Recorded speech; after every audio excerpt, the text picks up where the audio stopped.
Hello, everyone. Welcome back to Bescheuertes Kurzes Bein. I am joined by Jess. Hello, Jess. And we are doing the Border Gavaskar Trophy 2024-2025. An amazing series, as we all hope. Jess, what do you think will happen? Hi, I think it's a very Jess. close series. Hello, Jess. I think both teams have a really good reason to want to win this. Yes. I think Australia, it's hard to call yourself the best test side in the world if there's a team that's beat you consistently at home. And if you haven't beat India in Australia for 10 years, Mm. that's pretty hard to say you're the best test team. Then India coming off the back of a, let's be honest, somewhat embarrassing loss to New Zealand in their test series. Let's not talk about that. And No, yeah, they were and bad. um, if you don't get, if you losing two in a row, it's not a great look for what's one other team that's trying to claim to be one of the best test sides in the world. I think this is going to be, I'm really excited to see. I think this is going to be a really interesting series. I think we'll get to see what's happening in about 9 minutes when the openers will come out. Yeah. I was quite amazed by the fact that India were going with Ravichandran Ashwin instead of Ravi Jadeja. Actually, at least that's what they tell me. This is Ravichandran Ashwin's first test match in Perth. Interesting. As far as I know. Jadeja has been preferred so far. This is the fifth series for Ravichandran Ashwin that he is playing down under. And this is the first time he plays a test match in Perth. That is a very interesting stuff. Yeah, I mean, not surprising given how good Jadeja was during that last test series that he got a lot of the starts there, and he's had a lot of success in Australia. So it'll be interesting to see what Ashwin can do here.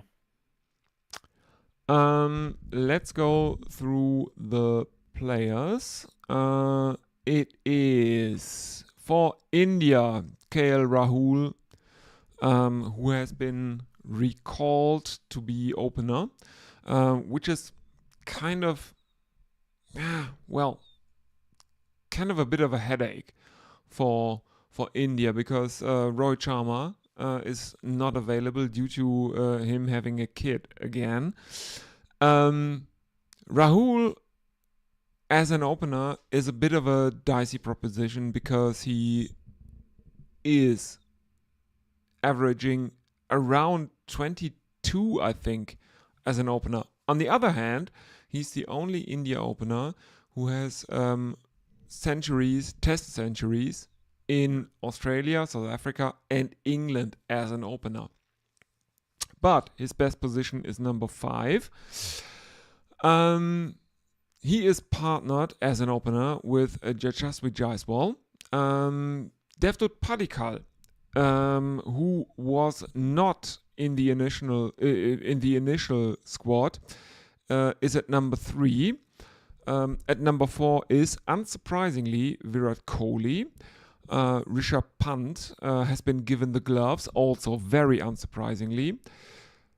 Dhruv Jurel, who could have been given the gloves, is following him.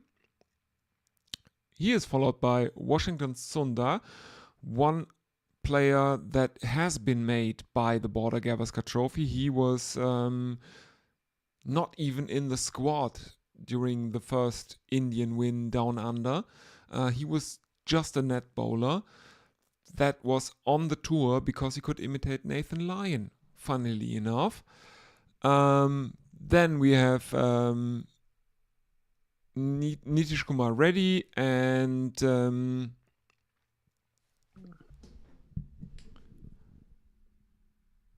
Harshit Rana, followed by the captain, Jasprit Bumrah, who is standing in for Rohit Sharma.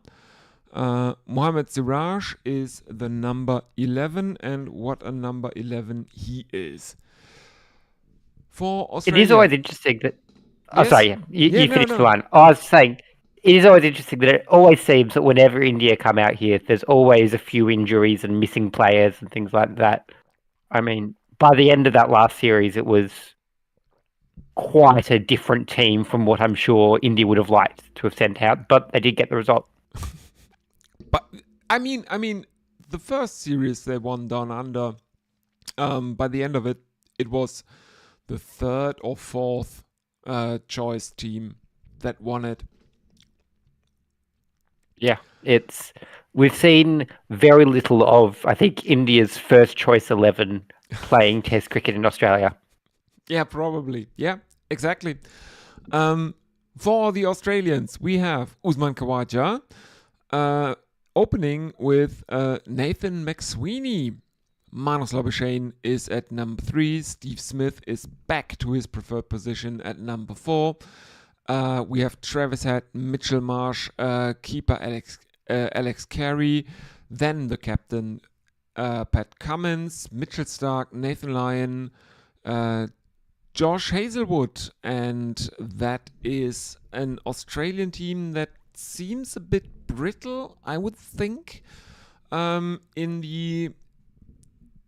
That tail seems relatively long, I would have to admit. But the stat to watch today is that this is the first time since 2018 that 2 bowling captains have been captaining test sides, because this is the first time that 2 fast bowlers have been captain of 2 facing test teams in one match since 2018, when, and this is stretching the definition of fast bowling captains, since 2018 when Sri Lanka were in the West Indies, and the West Indies were captained by Jason Holder at the time, and in the third test of the 3-match series, Sri Lanka were captained by Suranga Lakmal. Yeah, and then obviously that then becomes a question of what's the borderline between a fast bowler and an all-rounder. Yeah, exactly. Because it's one of those... We've had a number of other captains who can bowl fast. Like Ben Stokes is a captain, and he's also a fast bowler, but then he is almost certainly one of the best all-rounders on the planet. Yeah. Jason Holder, then he's a lot more on that borderline of, is he an all-rounder? Is he a bowler? Maybe a few years ago you could have got into that argument of Pat Cummins. He's had some decent moments with batting, but I think he's established he's very much a fast bowler these days. Absolutely.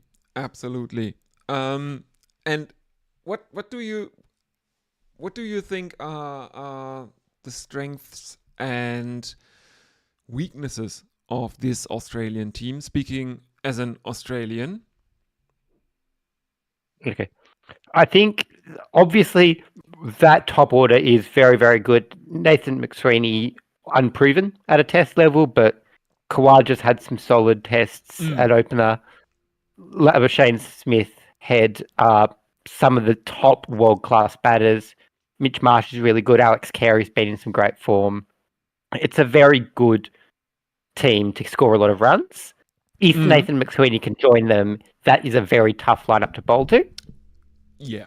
The challenge is when things aren't going their way, I think.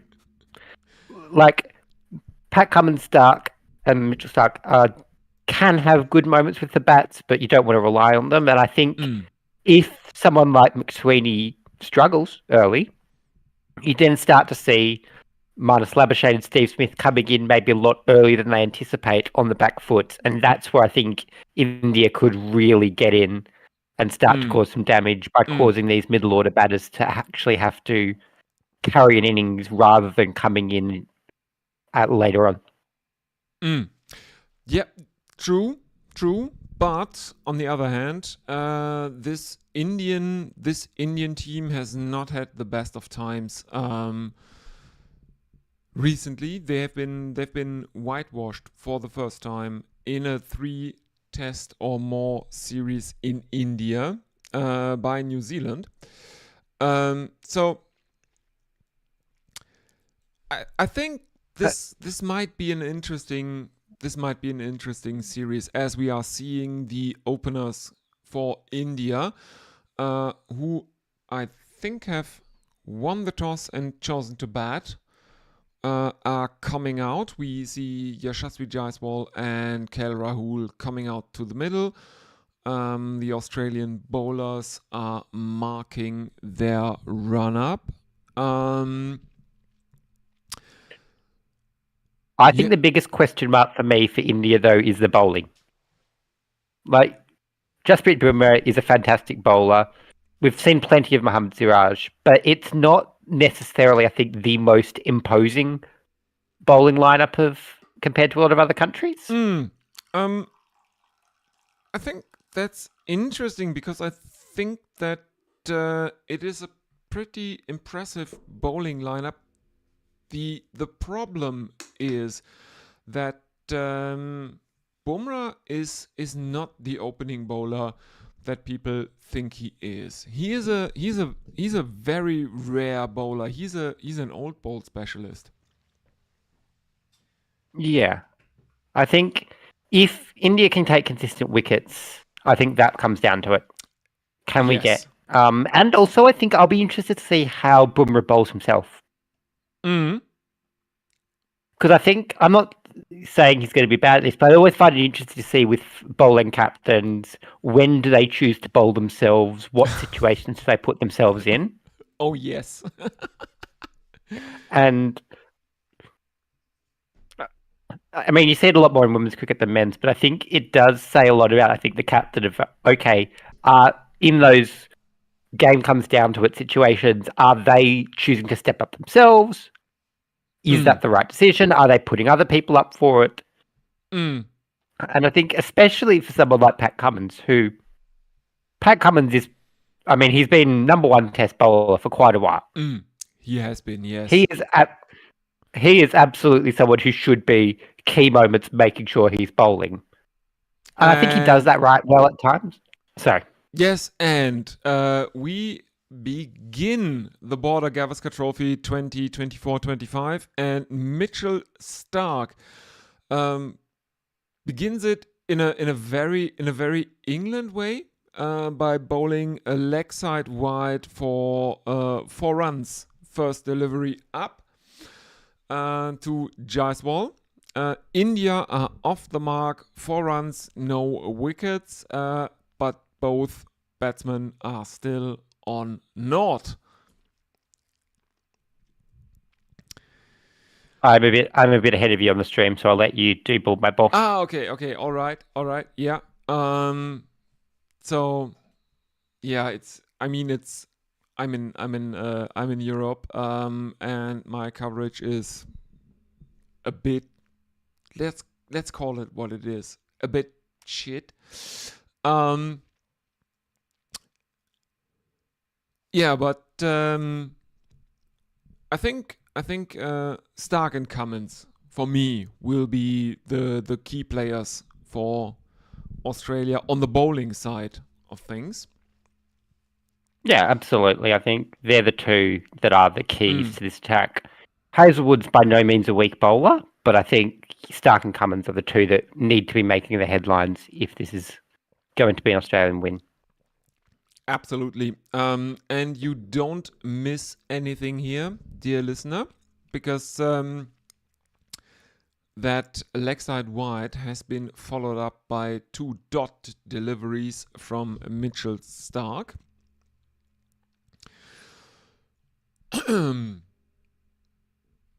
As we are seeing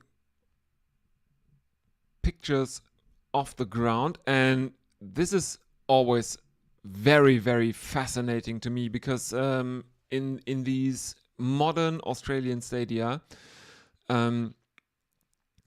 there is only one cut strip out in the middle.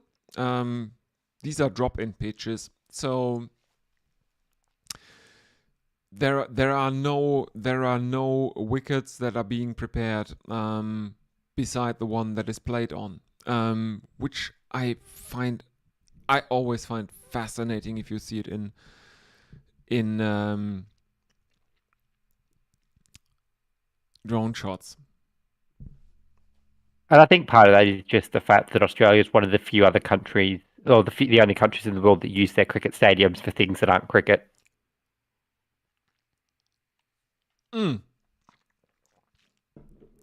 Yes, in very stark contrast to countries like the USA, who sometimes use their baseball stadiums for cricket. Exactly. I know there was a lot of, I don't think it happened in the end, but there was a lot of talk about the Oakland Coliseum, for instance, being used, which is used to be a baseball, or was a baseball and football stadium, then was a baseball stadium, and now is, I think it's hosting some football, but some European football, but nothing, no big money tenants. And Stark has overstepped and bowled a no ball. So that ruins his figures, which up to that point were none for none. He now has figures of none for one after 0.5 overs. India 5 runs for no wicket. With one delivery in the opening over delivered by Stark to go.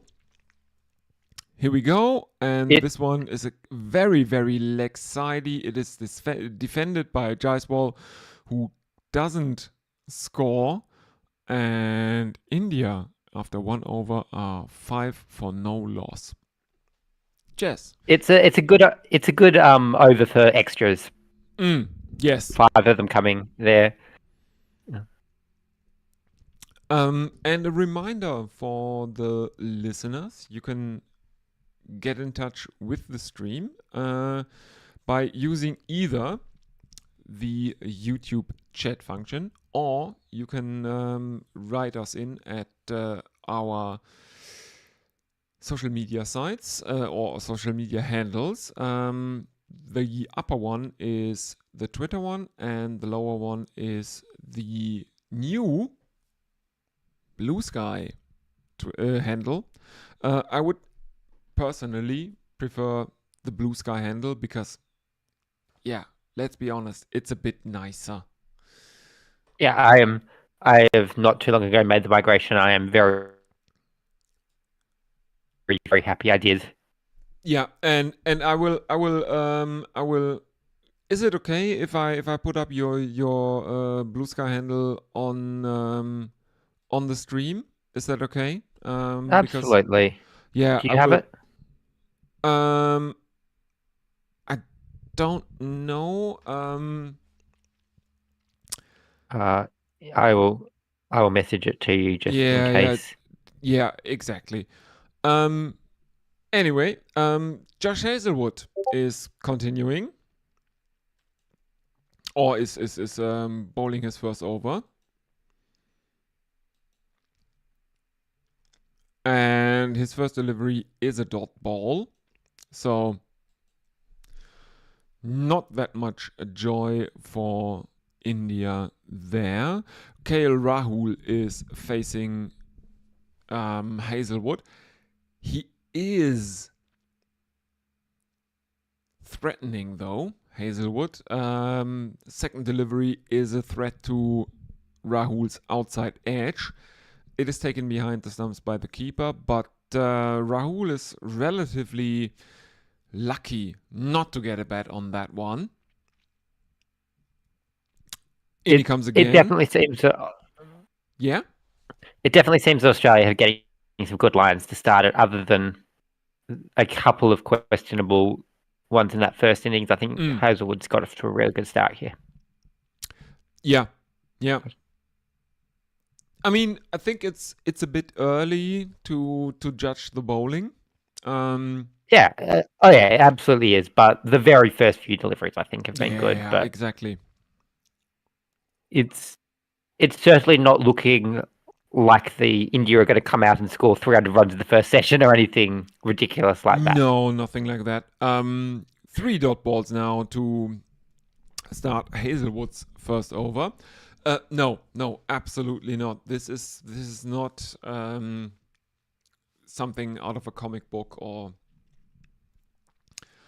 anything like that. It's a really nice selection. The where we're right on the river the Perth stadium is. I haven't been yet. I really want to go.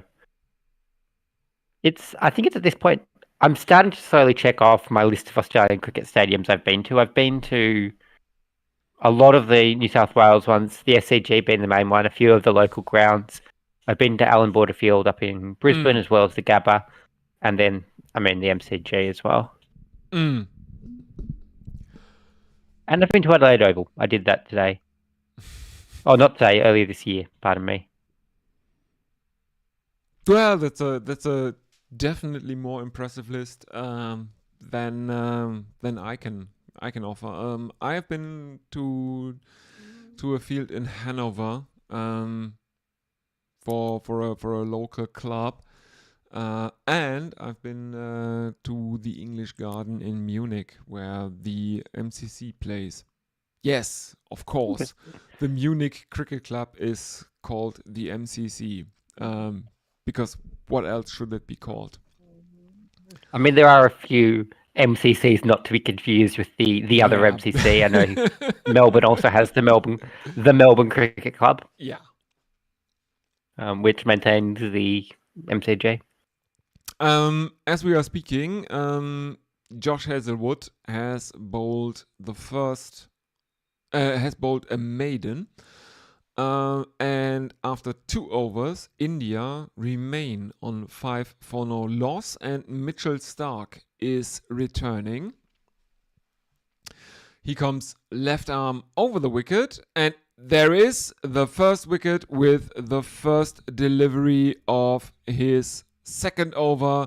Yashasvi Jaiswal has to go. He is caught in the slips. And India lose their first wicket. Will the rot begin here? That was a very good delivery from Starc, to which Jaiswal got an outside edge, and it's not in the slips. It's caught in gully. And it is Loose Bus Change who takes the catch. Manus Labuskaghni. And I can say Labuskaghni because he himself pronounces his name that way. And Yashasvi Jaiswal. No, it's McSweeney. What? Does McSweeney look that much like Labuskaghni?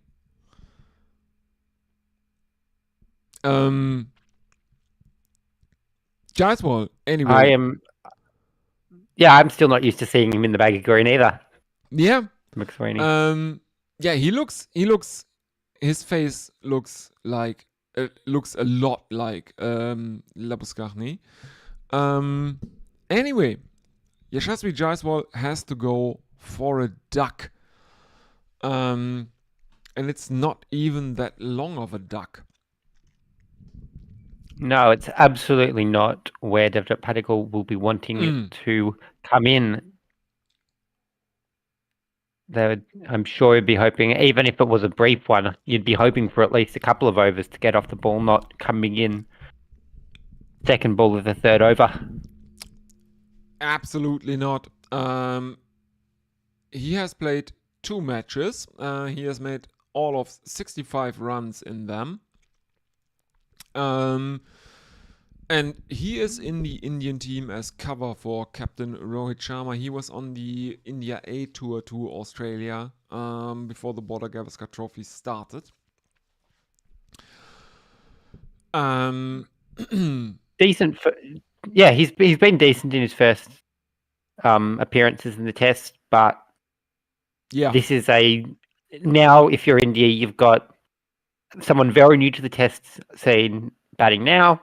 Next to come in is Virat Kohli, who has had a lot of success in Australia, but in recent times his resume is looking pretty thin. Yeah, exactly.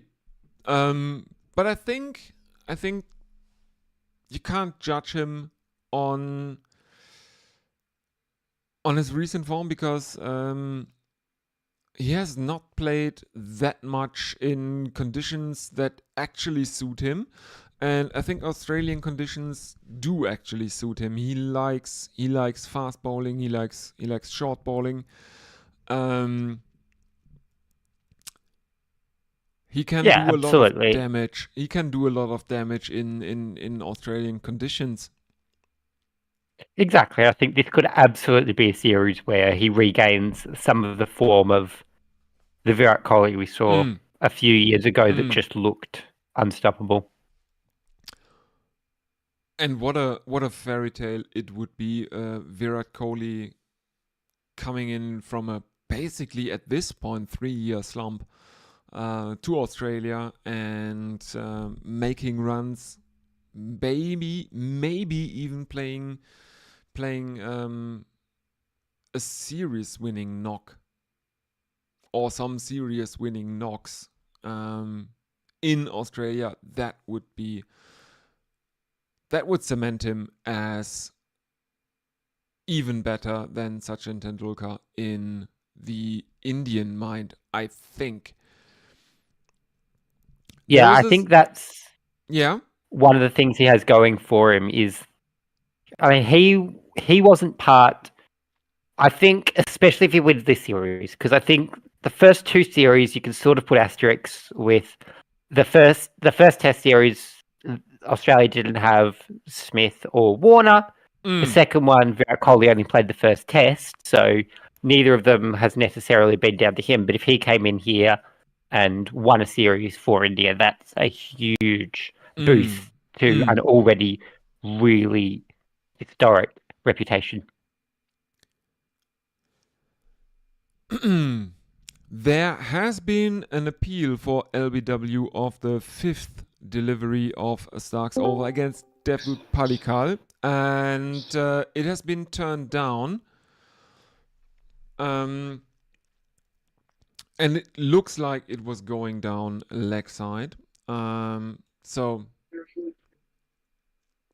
And there you go. On the screen comes up the stat that KL Rahul's in his first Test in Perth, which is one at the new stadium, he scored 2 and then a duck. So he has yet success at this stadium, but it's only his second Test here.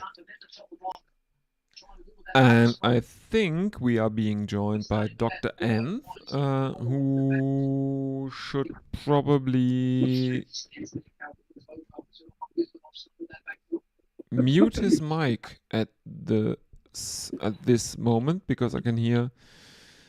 There's no toilets. I can hear a toilet. Is it that? No toilets.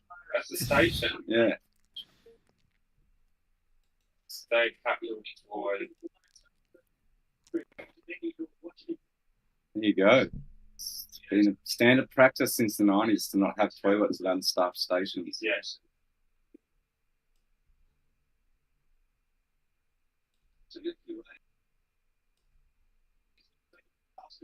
There's toilets on the train, people. There's toilets on the train. Yes.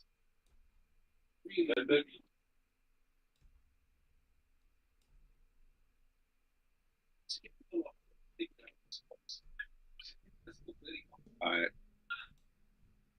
That Moore's got his code in. Right. Yeah. I'm desperately looking where I can mute.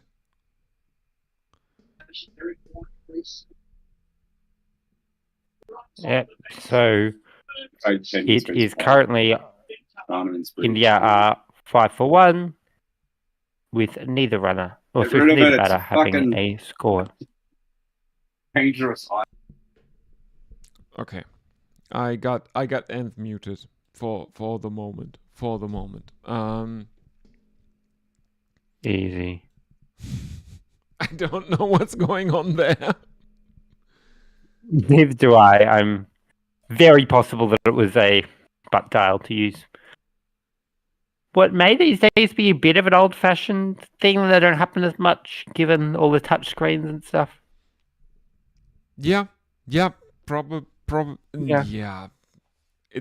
But I think it's never the easy thing. It's always something like what do you say? I think it's always going to the toilet and forgetting that you are on a call. Exactly, things like that.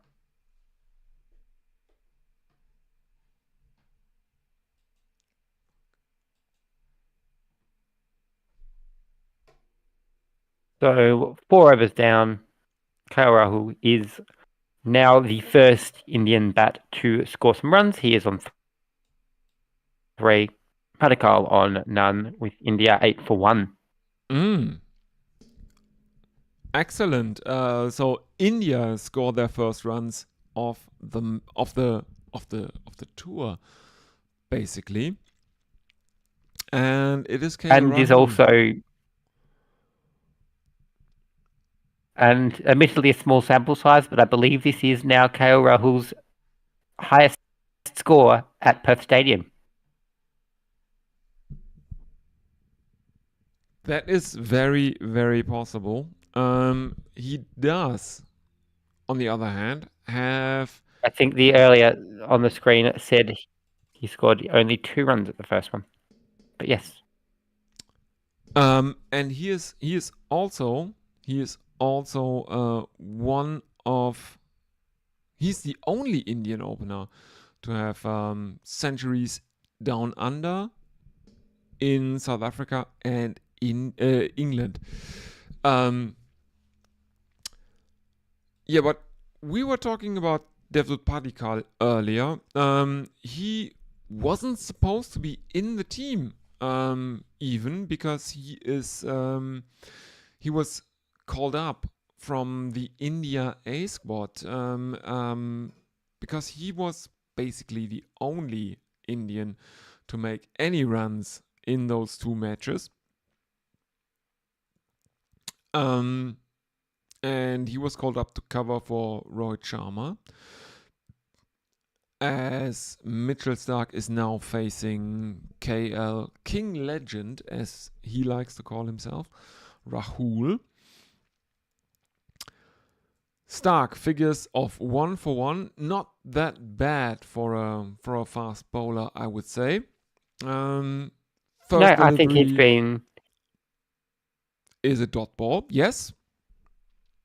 Yeah, I think he's got the ball moving, getting some good lines really early on. And obviously, there's only so much you can do to analyse 2 and a bit overs of his bowling, but I'm liking what I'm seeing for these 2 and a bit overs. Yeah, he's been looking good as Rahul clips the next one into the leg side, where it is fielded by short mid wicket. And there is no run. India 8 for 1, but I think the trouble for India is that Jaiswal is probably their man in form here in this series. I think Anindo said that number 2 for India is probably Dhruv Jurel. Speaking of form.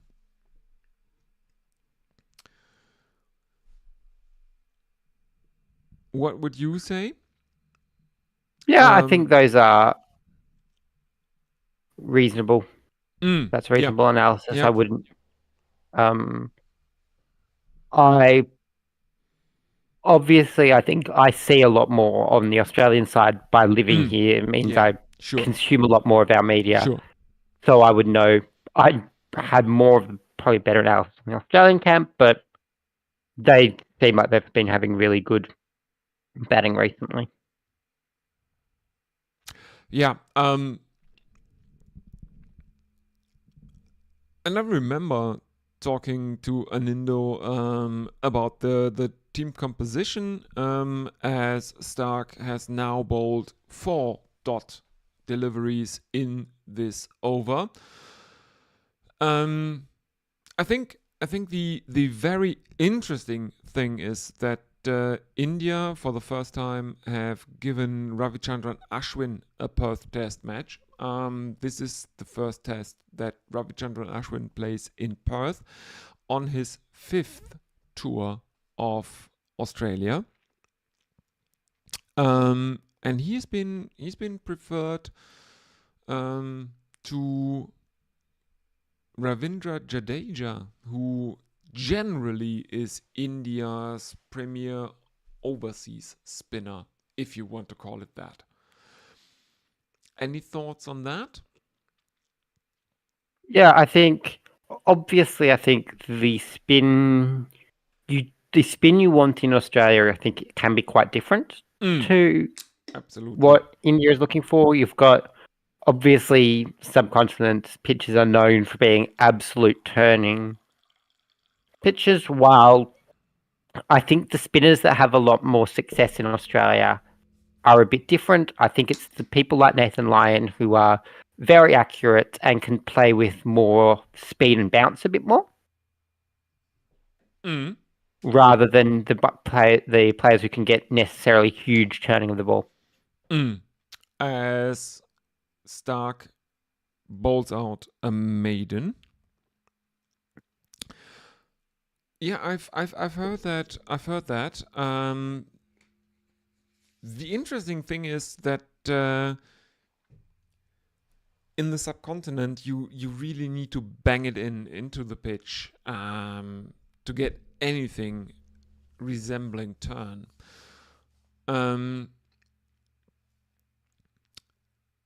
While Australia is very, very different, and Hazelwood continues for his 3rd over. And there is a couple first off from Rahul. And India move on to 11 for 1 after 5.1 overs.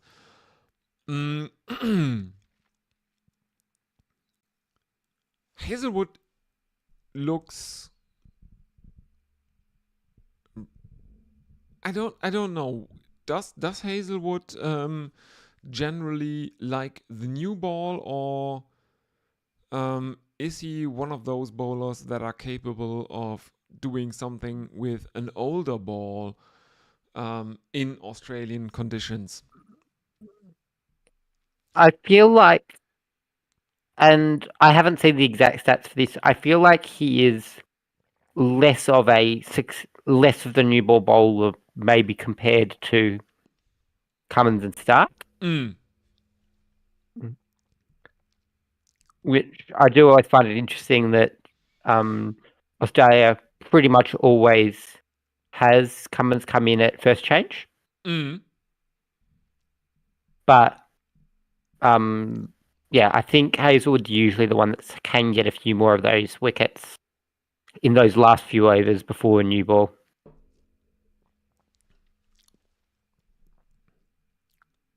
Yeah, so he's a bit like Bumrah, who is hyped up a bunch by Indian media, because they are Indian media. But he's not cricket media in general. Yeah, exactly. Cricket media in general, especially Indian media, love to hype up their own players. They do. But Bumrah is a very rare breed. He's not a new ball bowler. I think he's much better with the older ball. which is even harder to find than a good new ball bowler.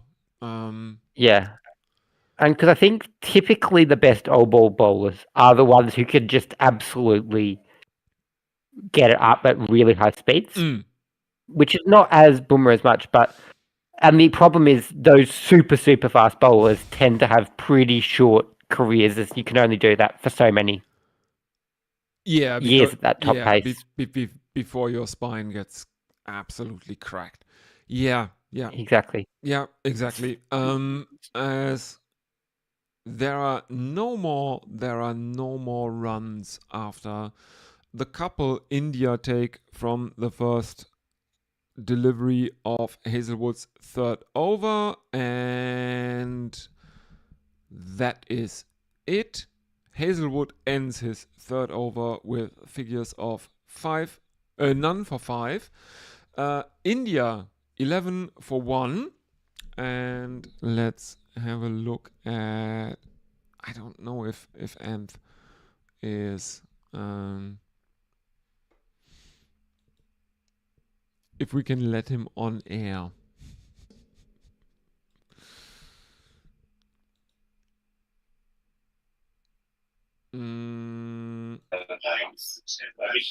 I will let you make that call.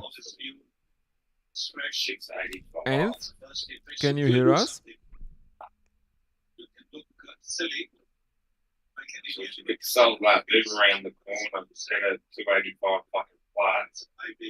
Anth? I will take that as a no. Yeah, exactly.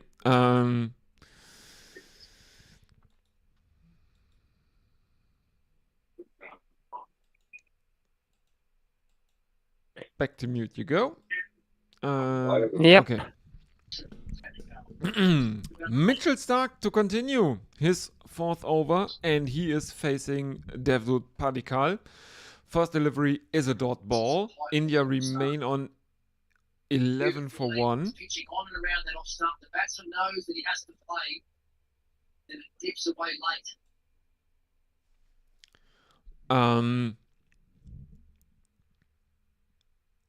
Yeah, I think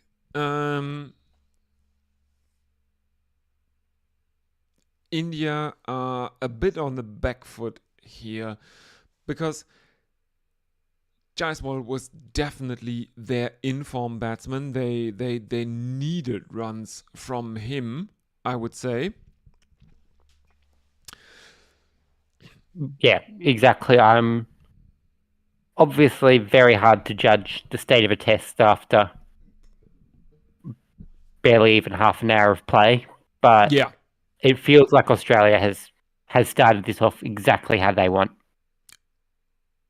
yeah, but I don't think that Australia should be too overconfident. No, Openers it's very lose much their in play. wicket. Openers lose their wicket once in a while. There is an appeal for a caught behind of the second delivery of Mitchell Starc's over, but it is turned down, and no one is confident that it is actually a wicket. And the replays show that there is daylight between the ball and the edge of Devdutt Padikkal's bat. So yeah, absolutely. It's very much still a competitive test, but if you're Australia, you've got a wicket already. The runs aren't coming easy for India so far. You're liking, like, you're going at less than 2 runs and over. You're taking a wicket. You're liking where Australia's sitting right now. Absolutely. If you're Australia. Absolutely. But I think the fact that they are playing with a kookaburra down under has to be taken into account. And after around 10 overs, the kookaburra generally stops doing anything. And the runs might start to flow after that. And here we have in the 8th over, we have the first change of bowling as the captain brings himself on. Pat Cummins will start the over bowling to KL Rahul. Ooh, interesting. Pacement Pat is on now for Australia.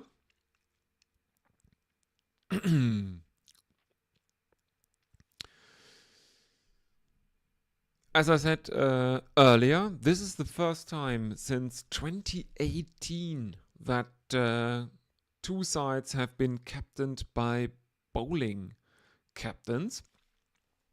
In 2018, it was the West Indies, captained by Jason Holder, versus Sri Lanka, who were captained by stand-in captain Suranga Lakmal. So, 6 years since two sides that were captained by bowlers. Or, I mean, it's stretching the definition. Jason Holder is not a pure bowler. I know that. Obviously, yeah. And it's a very hard thing in cricket to define about what's a bowler, what's an all-rounder. Well, I can tell you one thing. I'm neither a bowler nor a batsman. I'm definitely a special Same. strings carrier. Same. Do not worry. I am very much not. I am a incredibly slow bowler and out for a duck batter.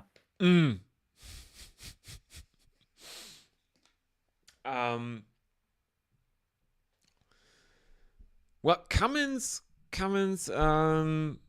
brings some fresh air, I think, into the Australian bowling attack, because the last 2 or 3 overs have been looking a bit samey. He gets, And I think that's part of why he does come in at first change rather than opening. Is it allows him to come in, and as the ball's starting to die a little bit, come in, inject something in. You're bringing on one of the best bowlers in the world. There's yeah, a absolutely. very tough situation to face for an opposing batting.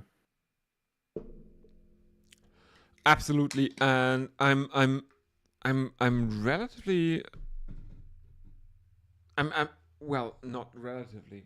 I'm interested to see what India will do during their first innings. When will they turn to spin? Will there be spin in this wicket during the first probably 2 days of this? And especially with the drop in wicket, you tend not to see a huge amount of breaking from them. Even though I've seen reports for this wicket that said that there were already cracks in it. Interesting. I feel like you've had that a few times with dropping wickets. They're pretty solid, but they've got a little bit of cracking very early, but not developing huge cracks. But obviously, there's one way to find out how it's cracking, and that's to come back here in a couple of days and see what's happening. Yeah, I mean, as long as it's not that bad, as bad as in where was it, Multan? When England were in Pakistan, they won the first test on an absolute road, and because the wicket was so bad, the board decided, okay, we'll play another test on this surface 4 days from now. Yeah, I feel like the optimal level of cracking is somewhere between a couple of years ago that England versus India test that was over in 2 days, and the current and that Multan pitch. India versus England that was over in 2 days. That was 2 or 3 days. I feel like that was one where it was cracking really early. The ball was moving very. Was it cracking or was it just bumpy? I'm just trying to remember this test now. I'm trying to remember. My memory might be cloudy.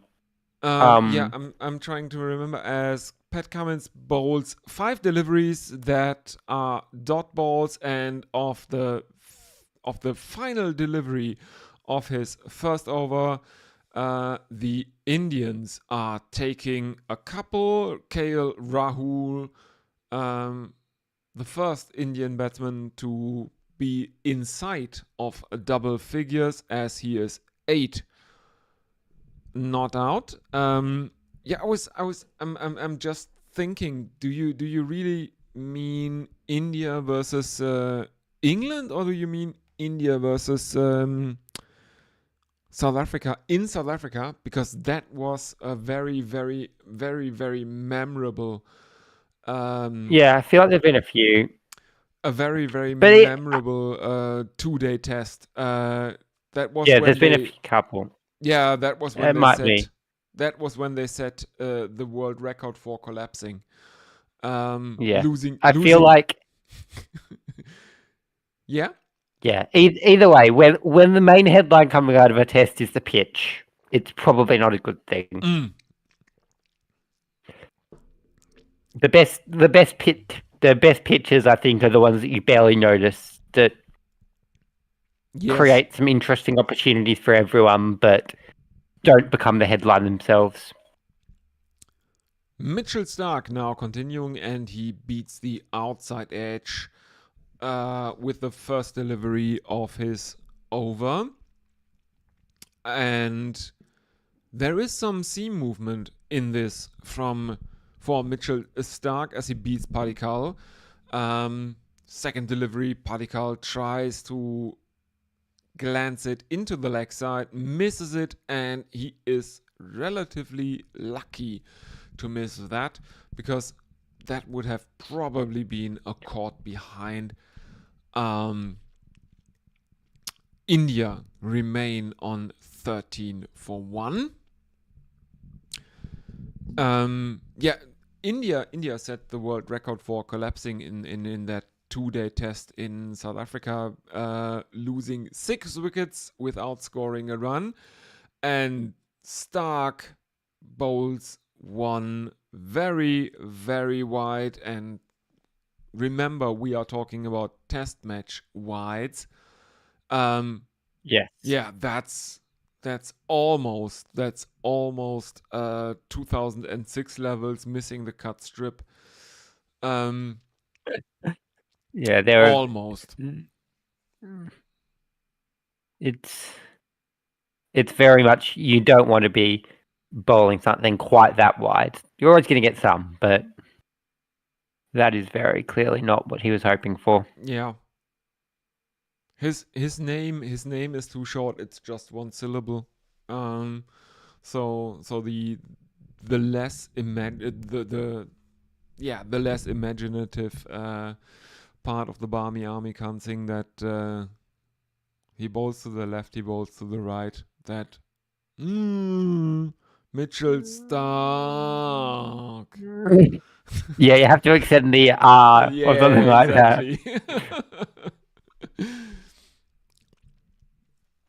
What's his middle name? Can you bring that in? I'm thinking. If we can make it work. Aaron, that's too many syllables. Yeah, I was thinking about, can we make it work with Mitchell A. Stark, I guess, is your best bet. Yeah, I was thinking about that Mr. Alyssa Healy. His bowling is shite.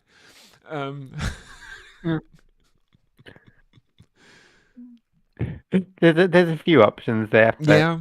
It's not necessarily the best name to fit into that chat. No. Dear listeners, if you have any idea how you can make that song work for Mitchell Stark, you are more than welcome. Difficult to incorporate into Barbie Yummy chats. Yeah, it's actually a key part of the selection process for Australia. Absolutely.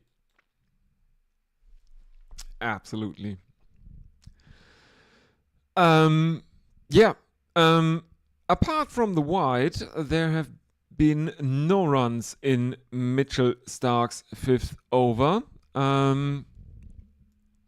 So India remain on 14 for 1.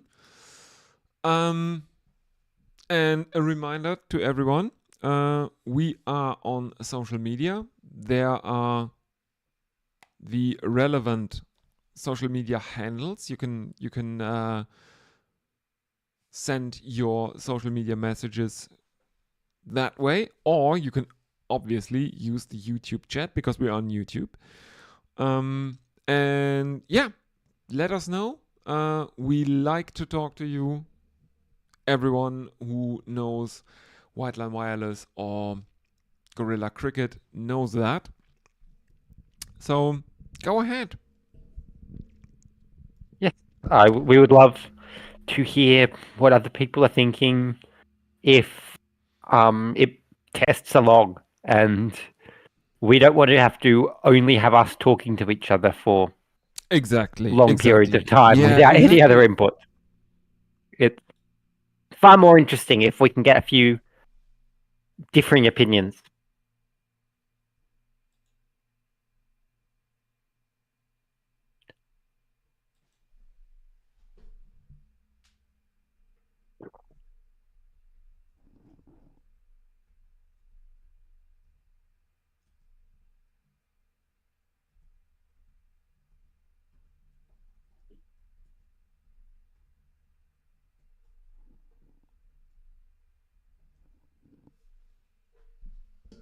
Oh, look! I found the button to kick Nth because his audio actually violates our copyright. Yeah, exactly. Yeah, so all good, everyone. Cummins to continue, 2nd over, 2 dot deliveries. He is facing KL Rahul, who has now faced 32 deliveries, which is nothing to scoff at. I would think after the horrible run of form he has had in India's home season. He has made 8 runs thus far,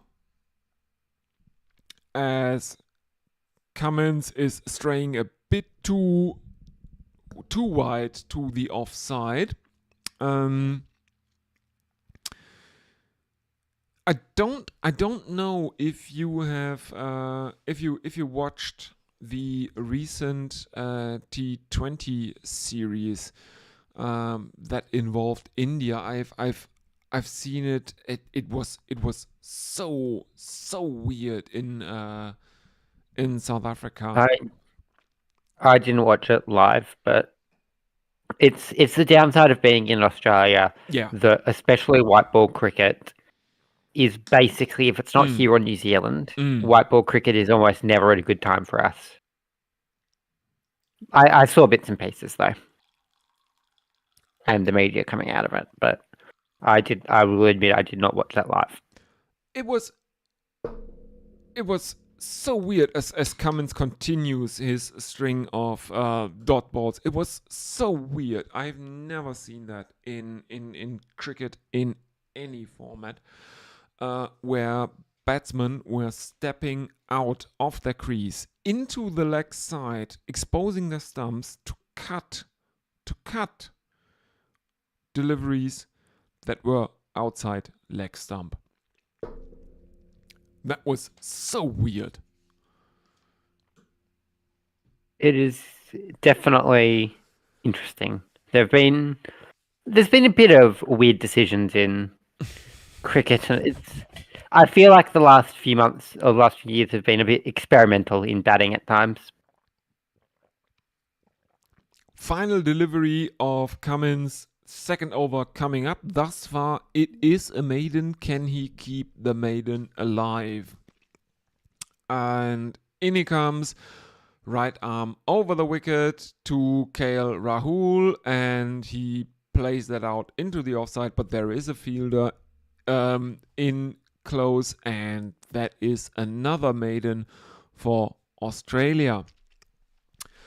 Four maidens in 10 overs now, which is Not bad, I would say. no,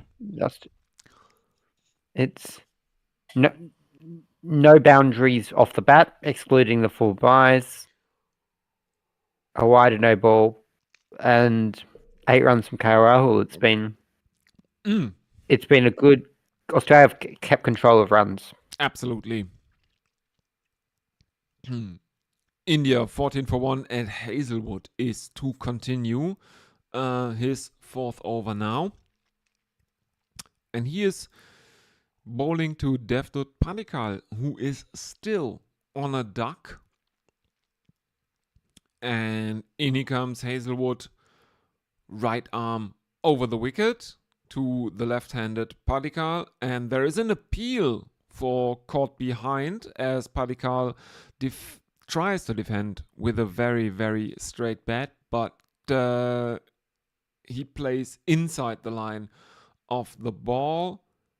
That looks like a wobble seam from Hazelwood. And I think this is a situation where you really need a good number 3. These are the situations that number 3s can really shine in. Because it's one thing to have. Obviously, I'm not saying Paddickel's necessarily having it. I'm not saying that to criticise or compliment him right now, but I'm saying these situations are the real challenge of a number 3. I think where you're effectively playing as an opener. Yes, absolutely. He is facing a very new ball. No, I was not making fun of you. I was making kind of fun of my friend Gary. He is on Guerrilla Cricket, and he is known to to be able to talk for an hour about the virtues of a good number 8. But yeah, I think it's one thing as a 3 to come in late first session, early second session. The openers have put up a pile of runs, and the bowlers are tired and do some damage there. But the real challenge for the 3 is come in well before the top of the first hour, like well within that first hour. Everything's going the way the bowlers want, and having to make sure that you only lose one early wicket. Dear listeners, you are not missing anything. Josh Hazelwood has bowled 4 consecutive dot balls now. Yeah, and I think it's relatively bold of India to drop basically Cheteshwar Pujara from the team, who was number 3 during the last Border Gavaskar Trophy down under. And caused a lot of pain for Australians in that role. Yeah, exactly. He was exactly what India needed for that series. Yes, and I'm not really sure he did anything to justify being dropped. I'm not sure he did. And I mean, it's the challenge of being a selector is you've got a lot of good names and a lot who are playing, a lot of good names who should be playing, and the number of people who are in places like India, Australia, England, who are playing really good domestic cricket and never really getting a look in are huge. And that is the final delivery of Josh Hazelwood's 4th over, and it takes the outside edge. It is caught, and Devdutt Padikkal has to go after he gets a nick, and it is taken behind the wicket. That is it. India lose their 2nd wicket, 14 for 2, as Devdutt Padikkal has to go for a 23 delivery duck, and out strides the one, the only King Kohli. Can he change India's fortunes, because this right now is not looking very, very good for India. No, one wicket was competitive, but Australia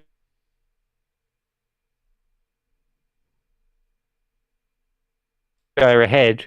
I think this is a huge surge forward for Australia. You're bringing in Kohli with about 6 minutes before the first drinks break. Absolutely. And Absolutely. That is a significant breakthrough. And yeah, I mean, Padikal was pretty good in the first class match between the Indians and the India A and Australia A teams. Second one, not so much. As Cummins continues, he bowls to KL Rahul, and his first delivery is defended into the offside, and there is no run. India remain on 14 for 2. But also, I imagine there is a huge step up. Obviously, I have not and will not have experienced what it's like to bat at a Test cricket level, but I imagine there is quite a step up from batting against Australia A to facing one of the best fast bowling units in the world. Yeah, And probably. There's a reason why you don't get a lot of people come in and score 3 million centuries within their first few innings. That Test cricket is hard. Next one is another dot ball, and I think Cummins here is getting a lot of movement, or is he just spraying it around? He misses the bat completely in his first 2 deliveries, and by a relatively wide margin. In he comes again, and this one is straighter, and Rahul plonks down his bat, but it doesn't take the outside edge. It is taken behind the stumps, and India remain 14 for 2. 3 dot balls to begin Pat Cummins' third over.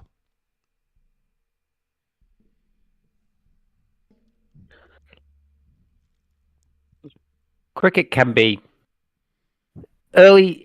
It's always interesting, the atmosphere on that first session where you're still just trying to settle into seeing how the ball's moving, what the state of play is like, who's getting their early wins. But there's a lot of cricket left to be played. Yep. I mean, potentially for and almost another day. Exactly. There is 2 wickets down out of at least 2 wickets down out of what could very well maybe 40. It's a long time. We have 3 slips and a gully in for KL Rahul, and this one runs to the boundary as Rahul kind of smuggles it or sneaks it between. Oh, he tries to leave there you go, that. it's TV. He tries to leave it, and it takes the top edge, and it goes over the slips and basically to a very, very straight third man boundary. That is one of the truths of cricket. Sometimes terrible balls take wickets. Sometimes you play awful shots and they somehow find the boundary. And sometimes you bowl terrible balls and they take the wickets. It's exactly. It's I mean, no. Excrements takes wickets. Exactly. As they say on Guerrilla Cricket.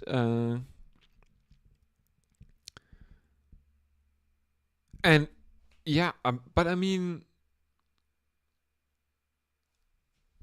yeah, I don't know. That one, that boundary.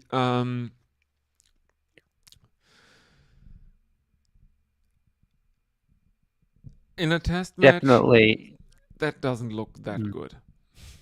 No, and the fact that that's the only boundary off India does not look good. No.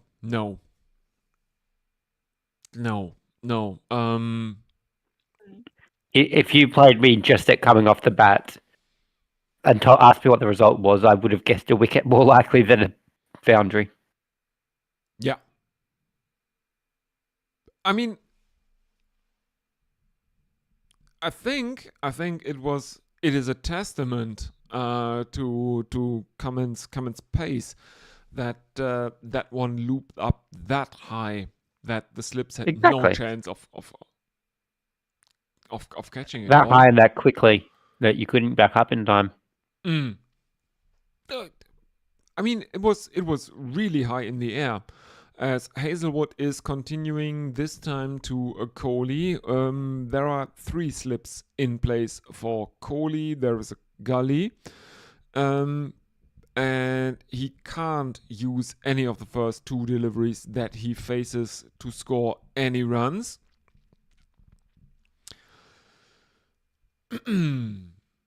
And India remain on 18 for 2, is it not? I think it's 18 for 2. Yes, 18 for 2. Yes, exactly. As I believe this is the last day before the drinks break.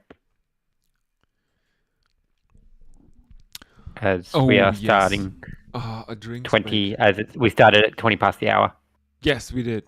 And I remember asking you why are they asking? Yeah. Why are they starting? And I've wondered this myself. And for those here, considering that most of Australia is on the east coast, especially Sydney and Melbourne, Yeah. what it means is that the tea break is at 6 p.m. so that the commercial broadcasters, in this case Channel 7, who's the Australian free-to-air broadcaster, can have their 6 o'clock news and it's not be having to move over to another channel and things like that.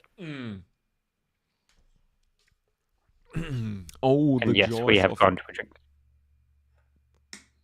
Oh, the joys of the time zones. There are drinks. If you want to talk to the people for just a second, because I will have to go to the toilet. It is Yes, currently 20 past 4 in the morning for me. So yes, I do not envy you being up at that. It's the benefit of Australia in that it is a very nice 2:22. Yeah. Yeah. Okay. I will be back very, very shortly, everyone. And I will leave you in the capable hands of Jess. Yes, I will. If you are watching, please say hi. Tell us how we are doing. But in lack of that, I will stall for a moment as we have a drink break, and Australia has been on top, and we'll see if India can get some runs to even out the score as we head to lunch in about an hour. I will not be here tomorrow. I am very interested to see how it will do, but without anyone else coming for now, you have me for potentially a significant amount of today.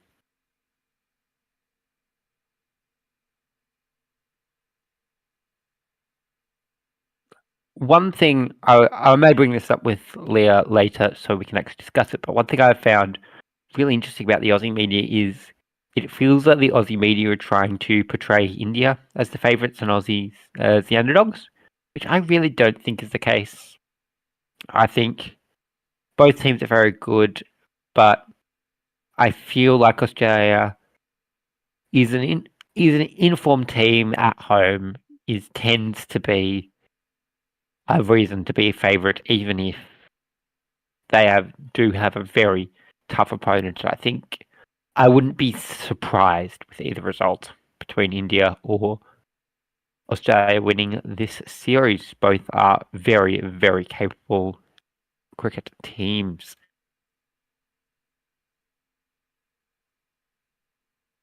As I do a quick search of social media to see if there is anyone saying anything.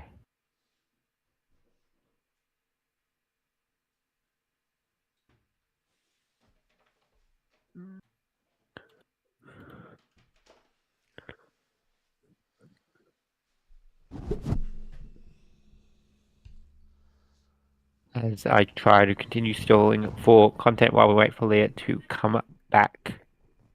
It is nothing on social media. So please, at Leah's social medias are here on the screen if you are watching.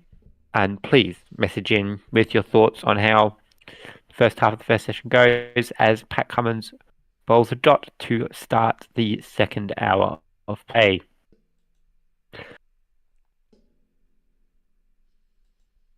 As another one quite tight defensive shot played, but still misses the bat, goes through to the keeper. As another dot ball in the, what over was it? The 14th over. As once again some more good movement on the ball, but misses the bat. And India are continuing to have a lot of dot balls. Australia have their 2 wickets already. As we have Leah returning, I believe. Yes, Hello. yes, I'm As- back. Thank you very, very much. And I feel India very... break their scoreless spell Oh, by the time you come back. India score. Let me see how many. I think it was round 2. oh, yeah. So I will hand over to you at 2 for Okay. 20. Yeah, I'm... Or 20 for 2 to use the Yeah, international. 2 for 20. I don't really care that much what scoring terminology you use, because yeah, I know that everyone uses runs then wickets in the test playing nations, but I'm German, so I'm not a test playing Yes, nation. I don't know why. I'm sure there is a reason why Australia does wickets and runs and no one else does, but I don't know the reason. That's just out of habit because that is what I've grown up. That is what I'd use when I'm writing for Australian publications. Yeah, that is a very, very valid reason to do it. Yeah, I was just thinking that luckily you probably have never read the Illuminatus trilogy. When I said I will leave you in the very capable hands of I Jazz. don't think I have. Yeah. If anyone listening now has read it, they will have a bit of a chuckle because it's a satire. It's about conspiracy theorists and how every conspiracy is true, and the end is Nazis trying to take over the world with the zombie army. But it begins with a conflict in Africa. and both leaders of the warring nations are described as being impotent with their wives, but able to achieve orgasm in the hands of a capable prostitute within 2 minutes. Interesting. Yes. The fascinating conversations you have on Test cricket commentary.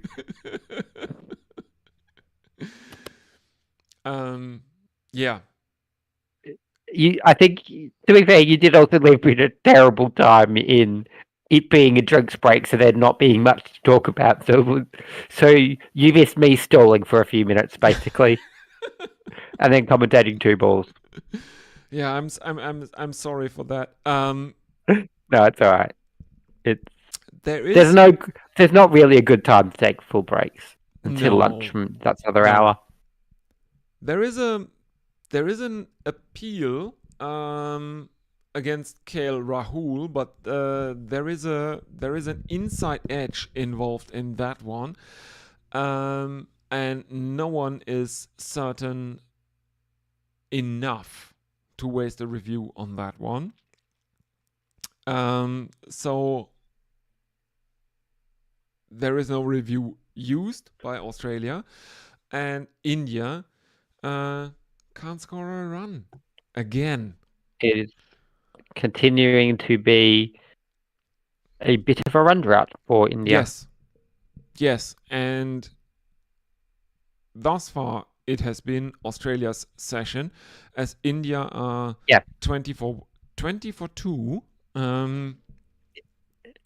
after. And I'm sure that things will even out a bit as the ball wears out. It'll get a bit easier, but the fact that we're currently on pace for less than 50 runs in a session exactly is not what India will be wanting. But I'm sure we'll get a bit. We very well may reach that, given that it'll be a lot easier to bat in just under an hour from now than it was for the past hour. Yeah, but given the fact that you generally would say that 100 runs are equivalent to 3 wickets in a session. Yeah. So Australia are 1 wicket away from making it basically their session, and India are about 80 runs away from equaling the 3 wickets. I can't see India scoring 80 runs. It's 2 wickets down, but yeah. Yeah, exactly. So 3 wickets equal 100 runs in a session. And Australia have now taken 2, so they are 1 away from taking 3. But India, on the other hand, are 80 runs away from scoring 100. So it's hard to see how Australia are not on top in this first session of the test. That's what I was trying to say. Sorry. Unless, basically short of the entire bowling lineup forgetting how to bowl, I think this will be Australia's session. Yes. Australia are continuing with Hazelwood, who still has 3 slips and a gully in place as he bowls to KL Rahul.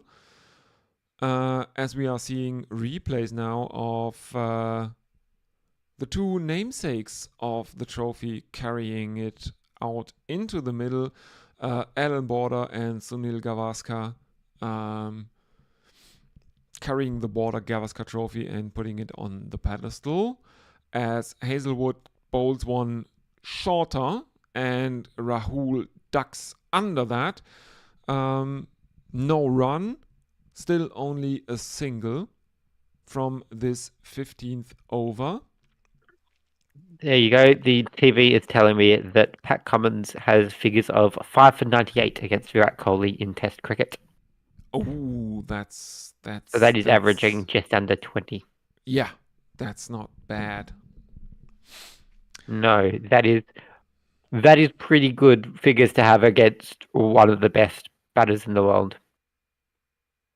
Yeah, but he's been having a really torrid time as of late. I think the last 2 years Oh, yeah, have absolutely. not been very kind to Virat Kohli, as Hazelwood gets out of the over, just a single, and India. Do you think?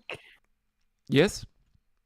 Yeah, I do think if we were not talking about someone who is effectively a saint of Indian cricket, I do not think he would be in this side right now with the last 2 years he's had. No, I agree. Absolutely agree. He Yeah. would probably not be in the side if his name weren't Virat Kohli. I mean, he's such a celebrity that even the German football captain wished him good luck for a World Cup while wearing a counterfeit India jersey and a very cheap cricket bat in a Twitter post. I feel like he is one of the few cricketers that's really managed to get any form of knowledge outside of the cricketing world, and I think part of that is purely because of how big a household name he is in India.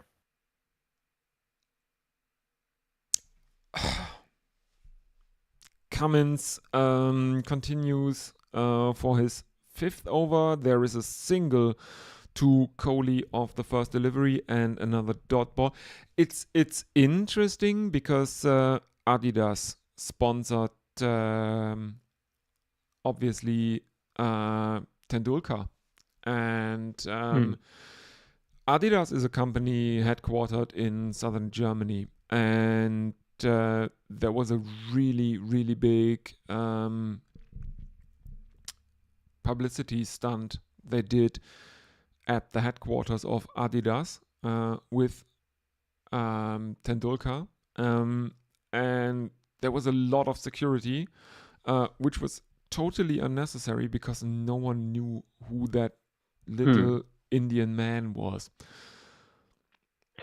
Yeah, and I think that's a big thing of how times have changed, that between immigration and the internet and things like that, that a cricketer is a lot more high profile even in non-cricketing countries than maybe they were even 10, 20 years ago. Yeah, exactly. And I mean, especially in Germany, because there have been a lot of refugees from Afghanistan, and cricket has grown here in Germany as a consequence, and we are now seeing that the outfield here at the Optus Stadium is pretty slow. At least the last meter in from the boundary seems to be pretty slow, because India have run 3 runs, because the ball that was driven relatively briskly just dies about half a meter in from the boundary, and it's happened 2 times in a row now. And India between Australia's bowling and the speed of the outfield, I don't think we're going to be seeing many boundaries at all today. Yeah, that, or at least not till significantly later in the day. Yeah, that outfield looks very slow, because you can see it on the television that the ball is not that slow going off the square, off the bat, and it just dies in the outfield. Final delivery of the ball makes all we ever said look foolish, because of course it does. As KL Rahul laces one through the offside, and there is a boundary in the over after two threes. Yeah. India making runs in this over. They are 20. Definitely been the best over by a long, long way. Yeah, I mean, they have taken 11 runs off this over, which is probably the most per over they have taken in this match thus far. Oh, easily. Yeah. I don't think they've gone more than like three and over, excluding the 4 buys in the first over. Exactly. Hazelwood to continue. He is bowling to Virat Kohli, and he starts with the dot ball. India 32 for 2. Second delivery coming up, and Hazelwood comes in, right arm over the wicket, and Kohli tries something that looks like an uppercut, and he can only get it to first slip, and Virat Kohli will have to go. India 3 down. It is definitely Australia's session. I think that has all but secured it. Yes, absolutely. Australia well on top. Hazelwood takes the prize wicket of Virat Kohli. He has to go for 5 of 12. He is caught Khawaja, bowled Hazelwood. And India will probably have flashbacks to the last time they were in Adelaide. Yes. Maybe not quite that bad, but that was probably one of the few.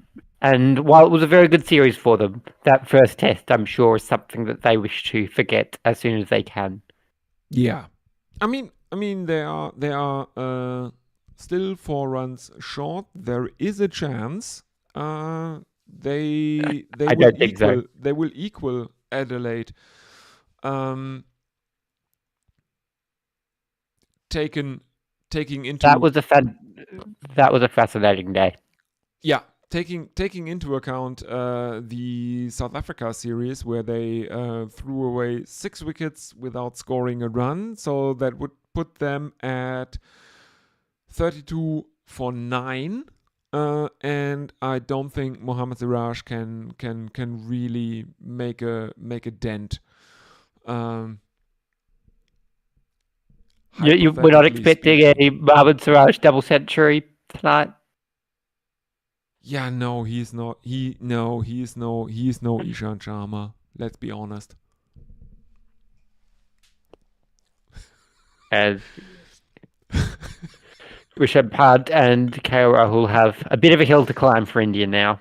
Absolutely. To get them out of this.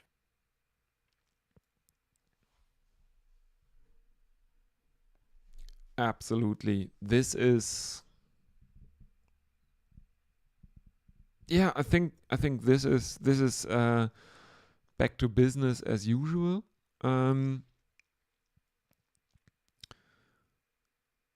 Not taking into account the last 2 Border Gavaskar trophies down under. First delivery. But then, let's be honest, we would have said the same thing after the first test last series. Yeah, probably. Yeah, not probably. I remember it very, very, very well. I think that's the thing about Test cricket, especially between 2 very good series between 2 very good sides, that realistically you're a couple of funny bounces and interesting swinging balls and weather changes from, I think, either side being able to steal a test here or there. Yeah. I think wasn't Adelaide during the last series, wasn't that also a day-night test or something like that? I remember I think it was. Adelaide usually gets the yeah. pink ball stuff because I mean, Adelaide has the day-night test for this series as well. And we Yes. have, I think we have Ajit. Hi, Ajit. Would you be okay with jumping in with me after lunch? Is that okay?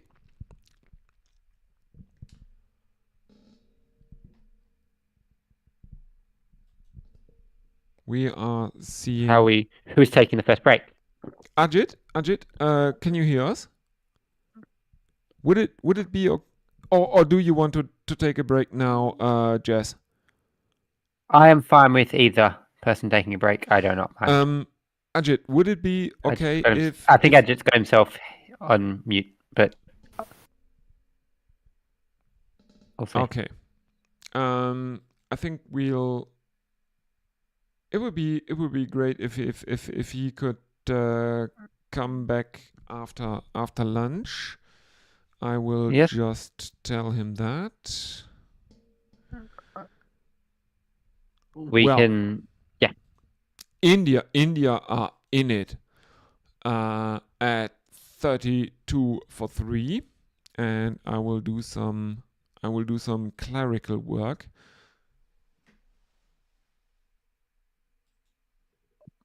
As another ball narrowly misses the bat yet again, which Australia, I think, has just been a sign of how they've been bowling, that they've been getting a lot of good chances as Cummins comes in for the third delivery of the over. Another one that misses the bat and through to the keeper for no run. As Rahul has faced 59 balls and scored 21 runs off them. Pant yet to score off 4.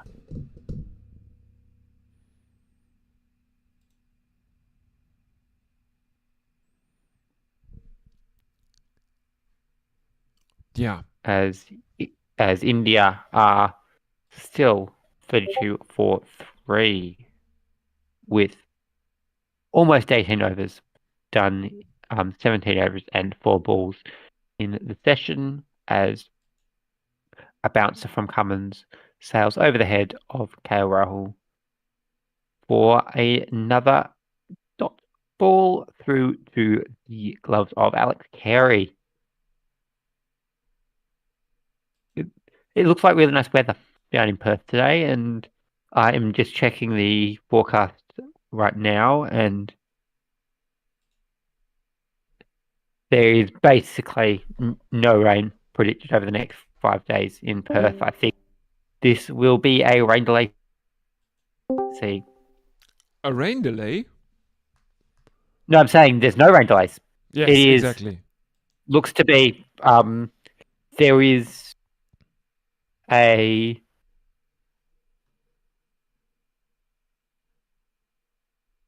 during hours there is literally a 0% of tests of there's 1% chance of rain at the very end of this session, but at the very end of the third session. But other than that, there may be a bit of an overnight drizzle, but even that's still like a 5% chance. We should be rain free for the first test, which is good. Yeah, I think that was my prediction. I think there will be or there might be one rain affected match, and I think my money is on Melbourne on the Boxing Day test. That might Melbourne and Sydney are always the rainy ones. Yeah. And I think Melbourne is the one that is the rainiest of the two. Yes. So Melbourne's already a city, but I feel like Sydney gets more rain on test day. But we'll see, because the Sydney test is slightly closer to the middle of summer.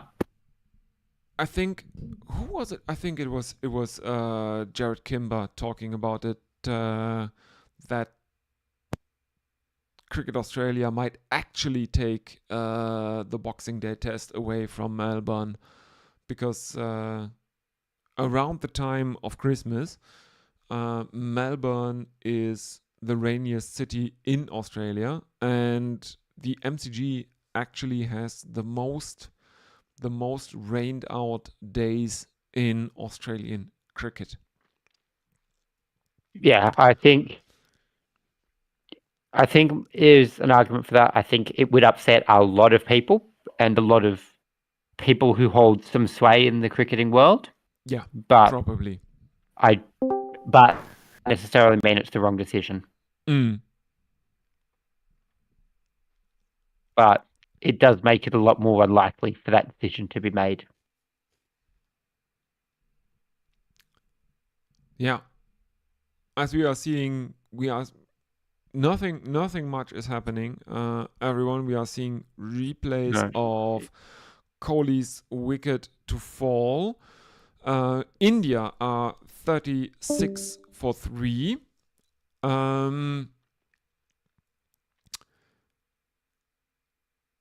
So far, this has been Australia's session. Yep, it has absolutely been. Absolutely. Australia on top. Yeah, I mean, this looks like a typical England score right now. 30 something for 3. Not great, but not terrible either, as England would say. Yeah,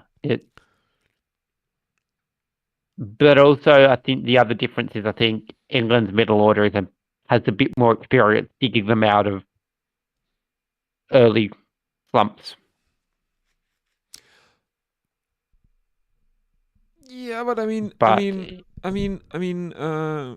Punt. Yeah, this is very much a partnership that could make or break. Steady the ship a bit.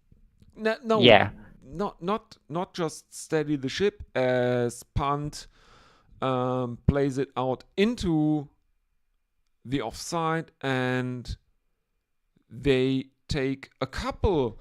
Punt breaks the shackles. Not to be mean to. Not to be rude to Dhruv Jurel or Washington Sundar, but if those guys are coming in soon, it's hard to see India's batting being able to do a lot of damage. Do not underestimate Ravichandran Ashwin. The man has 6 test centuries. As Rishabh Pant is off the mark with another 3. And that is, I think, the 4th. We don't need to underestimate Ashwin. He's not in the side. You're right, actually. I don't know it. I sort of thought I'd read that earlier, but I've just clarified it now, and he is not playing tonight. Yes, and I have actually read out the team earlier. Yeah. Please forgive me, everyone. There is no Ashwin. It is not yet 5 o'clock in the morning here. Yes, you are very much excused. I would not be remotely near as coherent at that time of the morning. Don't worry. I am probably getting a coffee during lunch, and it is almost 3 p.m. here. Yeah.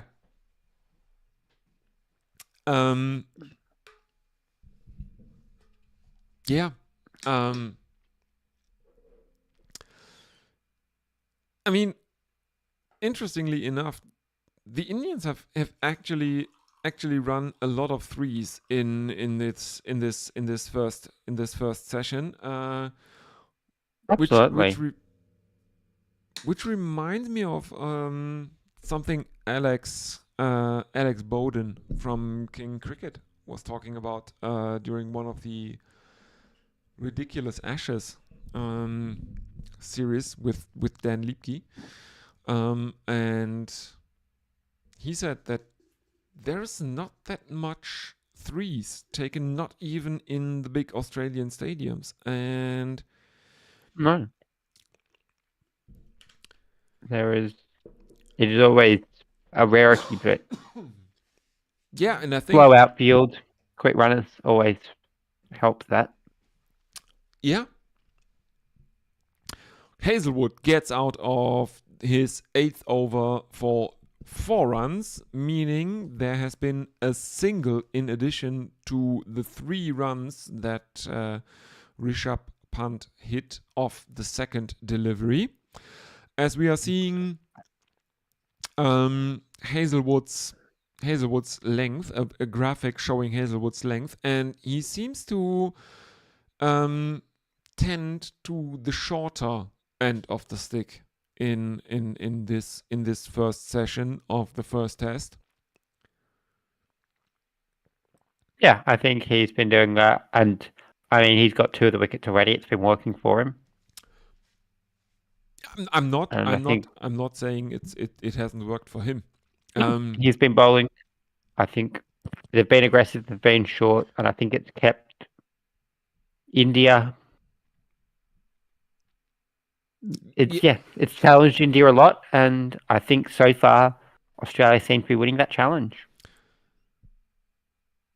But yeah, back to what you were saying about threes. I think part of that is that yes, the Australian stadiums are often big, but the outfield tends to be a bit quicker than this in a lot of the Australian stadiums. So even though they're deep, they're quite a long distance, you'll get a bit of help from the outfield to get it to the boundary for 4. Yeah. As Cummins returns for his 7th over, and there are 2 dot balls to start it. India have brought up their 40, but they have lost 3 wickets in doing so. 2 balls into the 20th over, India are 40 for 3. Pat Cummins with figures of none for 23, comfortably Australia's most expensive bowler in this first session of the first day of the first test of the 2024-25 Border Gavaskar Trophy. Yes. I mean, it's a bit uncharitable to sledge Pat Cummins like that. Well, I think part of that is he doesn't need to necessarily be taking a ton of wickets when the others are stepping up and doing that. Absolutely. Yes. Other than that one 11 run innings, he's been incredibly tidy, made it really hard to score runs, and yes, that has exactly helped. I think that's a big part of why there are 3 wickets down. The fact that yes, run rate isn't as significant as if it was a white ball, but I'm sure India had in mind the fact that they were under 2 and over for quite a while there, and have only still at 2 and over after 20. Yeah, exactly. There was a lot of talk about Gambia ball or gum ball after they won that test match against Bangladesh after 2 days had been rained out. But I think that's a carrot that's dangled in front of people with the we need to score this fast or something like that. There is basically no chance that this match will be rain affected. Scoring rate is not really that important for this match. I don't think so. Yeah. Exactly, and I think when it works for the batters it works for, there are advantages to playing super aggressive, but Mm. you're going to be playing. You're not going to lose time to rain. You've got a world-class bowling lineup. Yeah. There's no reason to go off the bat super aggressively, especially when you're already 3 down. Exactly. It is absolutely a situation here where dig in and play some, admittedly maybe boring visually, but solid defensive runs, make runs off the bowler's mistakes. It may not be as exciting to watch as some of what England's doing, but it's also very effective. Yeah, and Mitchell Starc is back for his 6th over, and thus far, KL Rahul has been proving all his critics wrong. He is the highest scorer for India in this innings. He has made 26 of India's 40 runs as Starc continues to Rishabh Pant. First delivery, there is a loud appeal by Mitchell Starc for LBW against Rishabh Pant. The DRS timer is ticking down as Captain Patrick Cummins is in heated conversation with his team. Have they reviewed? I do not think so.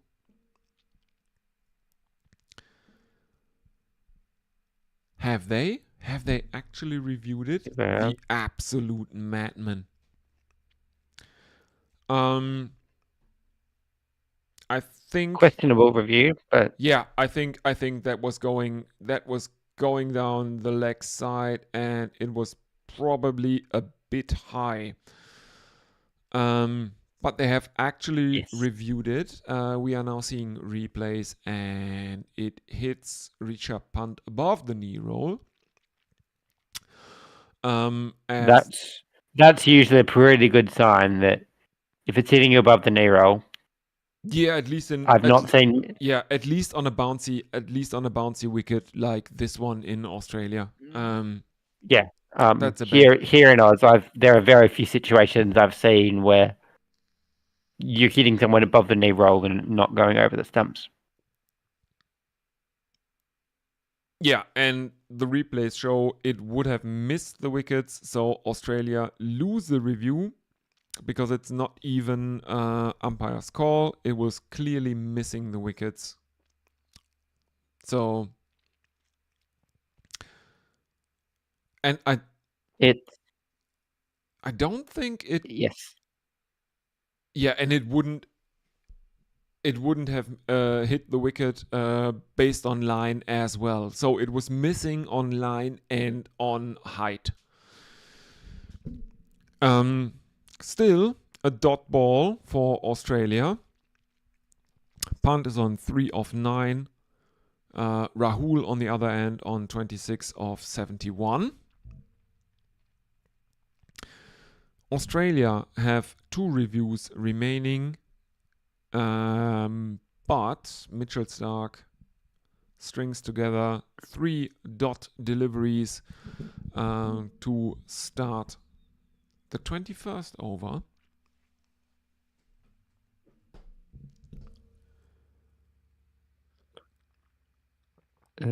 Starc has had some fantastic figures at 1 for 6 off 5 overs, keeping just over a run over, picking up a wicket.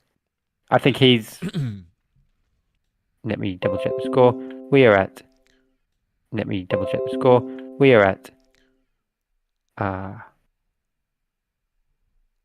3 for 43 off 21 overs, with Australia starting to go with spin, bringing Nathan Lyon on to bowl a quick spell before lunch. Can you hear me again? Yes, I can hear you. Okay. Yeah. One of our internets was struggling. Yeah, it's probably mine. German internet is famously terrible. Have you seen Australia's internet speeds? Look, our internet is based on copper cables in the 21st century.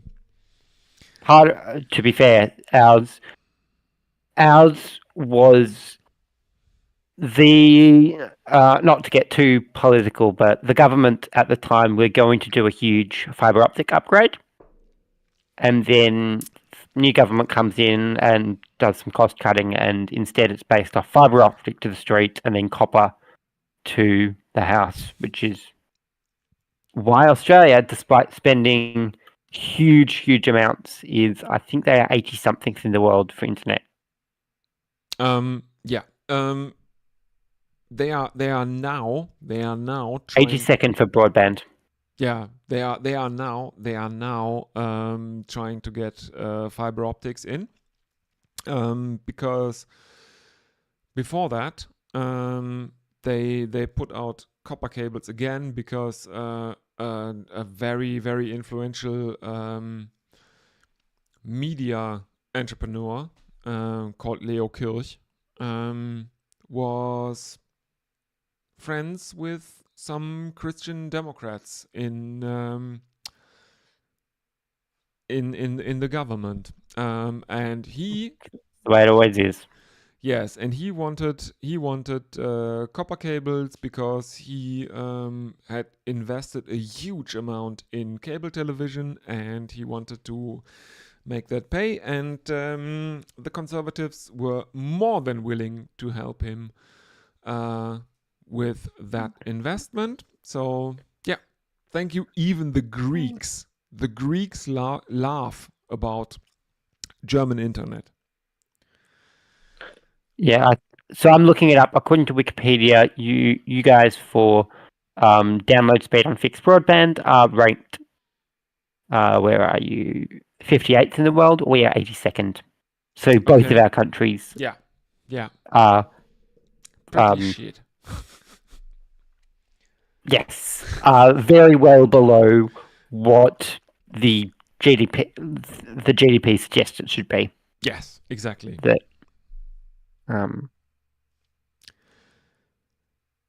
Yeah. So it's I think it's back to the cricket. I think it's very interesting that Australia turned to spin within the first session of a test in Australia.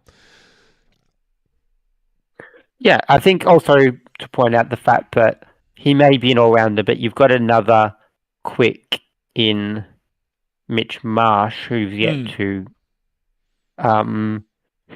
to have a spell. Admittedly, he is more of a batting all-rounder. Yeah. But it is interesting that you're going to spin before him, but you're probably going to get a few overs in before lunch anyway. Yeah. So give someone like Cummins a chance to freshen up. Let's see what they have bowled 18.1 overs, and there is about 12 minutes to go. So yeah, they might actually be in danger of incurring slow over rate penalties, which is a bit dicey at this stage of the World Test Championship. Yes, I feel like it's interesting how, despite the penalties existing, it doesn't feel like it's done much to change anything. Yeah.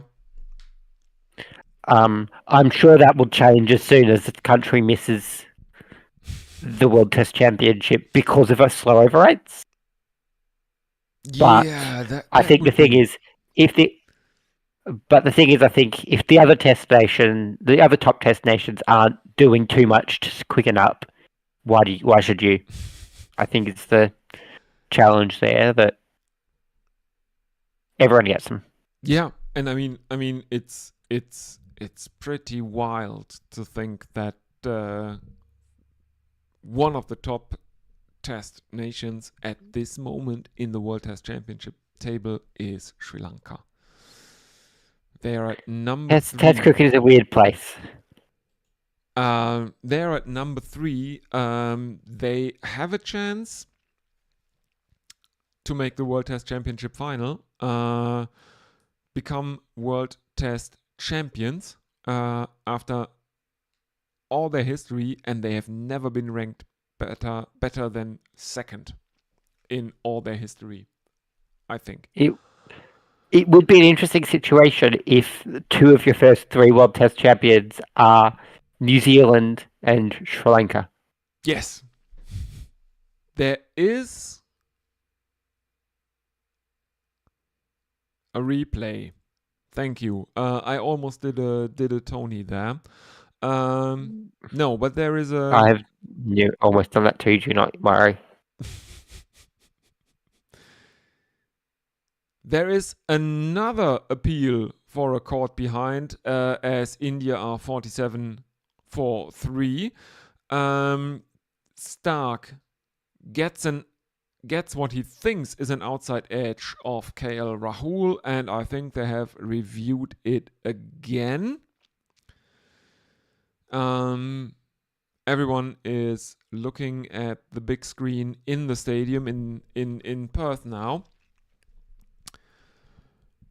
Rahul currently on 26 of 73. And it has been reviewed, and we are now seeing a replay from behind the batsman. Is that an outside edge, as KL Rahul plays it relatively straight? And there is an amplitude on Snicko, and I think India will end this session not just 3 but 4 down. 4. Yeah. That one is, well, that one puts a dent into India's ambitions, one would think, as KL... I think Yes? I think we'll be seeing Nathan McSweeney's first Test innings today. I can't see India batting out the day from this. Yeah, Though I would it's say, a long time. Yeah, but I would agree with it being relatively unlikely that India bat out the day now that they have lost 4 wickets in the first session. They have not yet broken 50. And yeah, I mean, there was talk about Ashwin playing this test, but Yeah, there was. He's not in the 11, so I think India's tail now is a bit longer than it could have been. They could have had a relatively good tail, but not selecting Ashwin definitely lengthens it. And I think especially in men's cricket, it's always the question of how much do you want bowling options versus how deep do you want your tail to be. Yes, exactly. It's not like women's cricket where, especially with Australia, you get like a number 10 who is still a fantastic batter. Exactly. Yeah, it's something that that has been the norm in men's cricket for a long, had been the norm in men's cricket for a long time, and maybe it's something that the men can relearn from the women. That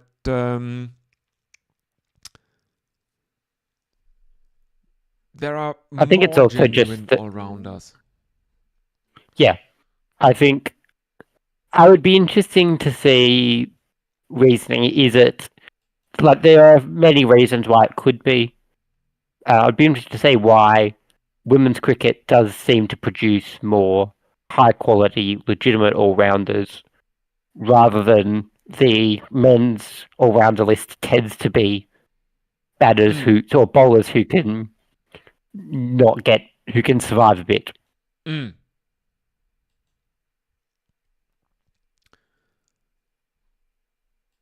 Oh God. Like, let's have a look. Who's on the test rankings at the moment? Oh God, my stream is lagging so much right now. Like, even the fact that Pat Cummins is a top 10 all rounder by the test rankings. I like Pat Cummins, but I don't think I wouldn't call him an all rounder. No, not really. He's a bit of a slogger. He can make runs, but he doesn't make them in the same way that a true all rounder makes his runs. Or you've even got Joe Root at 5, who is fantastic bat, and has had success in bowling when in the right conditions. Yeah, but he is very much a situational bowler and not someone you expect to be part of your main spin attack. well, I don't know about that because by English standards, he's an outstanding spin bowler. Right. Dear listeners, if you are wondering what is going on, Dhruv Jurel is out in the middle for India at number 6, and he has made no runs so far. There have been 3 dot balls that Stark has bowled to him. India 47 for 4 in the first session of the first day of the first test in Perth. And Australia, one would say, are very well on top, and I think there will be another over. Lyon is bowling an over. Yeah, He might squeeze one. He might squeeze I one reckon in. Yes. it's going to be close. Yeah. I'm slightly ahead of the stream, but from where I am, it is. We've got 2 minutes left in the session to get through the last ball and get into place. Exactly. So Lyon might actually give Australia another over. Perhaps that's why they brought him in. That may have been part of the decision to give him a couple of overs just to try to really give us some small chance of squeezing a little extra over while they're on top. Yeah. And even if it does, Australia will end up basically a few overs short for the session, even allowing for the fall of the wickets. The best they can do from here is 25 overs in the session. Yep. So it's an interesting question how to solve over rates that doesn't seem to have had any solutions from the people who've tried it. No, and I think most people that complain about overrates are going at it from the wrong direction, because I think, yes, of course, the overrate has gone down, because the athleticism and specialization has gone up. Back in the day, people like, I don't know, Fred Truman or something like that, going back to the 50s and 60s, they were not like the fast bowlers of today. They were not purebred racehorses like, I don't know, Pat Cummins. They were not. Yeah. It's not And comparable. Yeah, and even you hear stories from the 80s and 90s and Yeah. early 2000s of them getting back, drinking a few six packs of beer, smoking a few cigarettes, and getting on the next day. Yeah, Where no, that is their that lunch would not break. happen these days. That's their lunch break. We are in an era that a lot more the athletes are a lot closer to peak physical form. Exactly. As Mitchell Starc is continuing for his 8th over, he basically the destroyer in chief thus far. His figures after 7 overs are 2 for 6, and he has Dhruv Jurel in his sights. There are 3 slips and a gully in place for Jurel. There is also a short leg. And Jurel can't get the ball off the square for the first 2 deliveries of what I suspect will be the final over of the first session. India remain on 47 for 4. 4 more deliveries to go in the session, I think. High score for India thus far is KL Rahul, who had to go for 26 after he was caught behind, as Starc comes in left arm over the wicket to the right-handed Jurel, who tries to play that to where leg gully would be, and the keeper comes round, feels it, and there is no run for India in that one. 47 for 4. Halfway through the 25th over.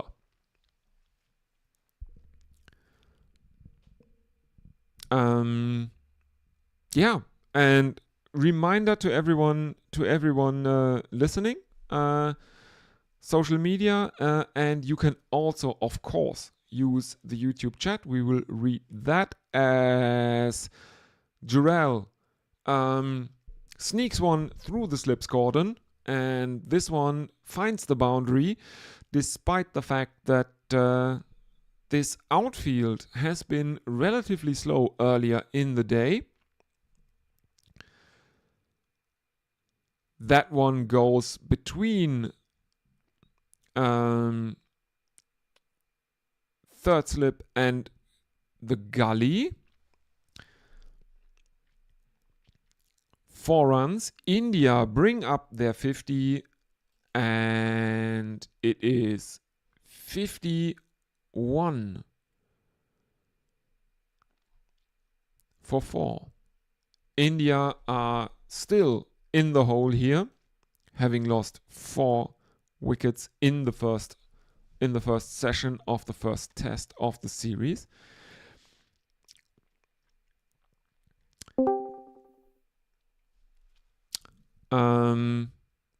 I think Hello. this.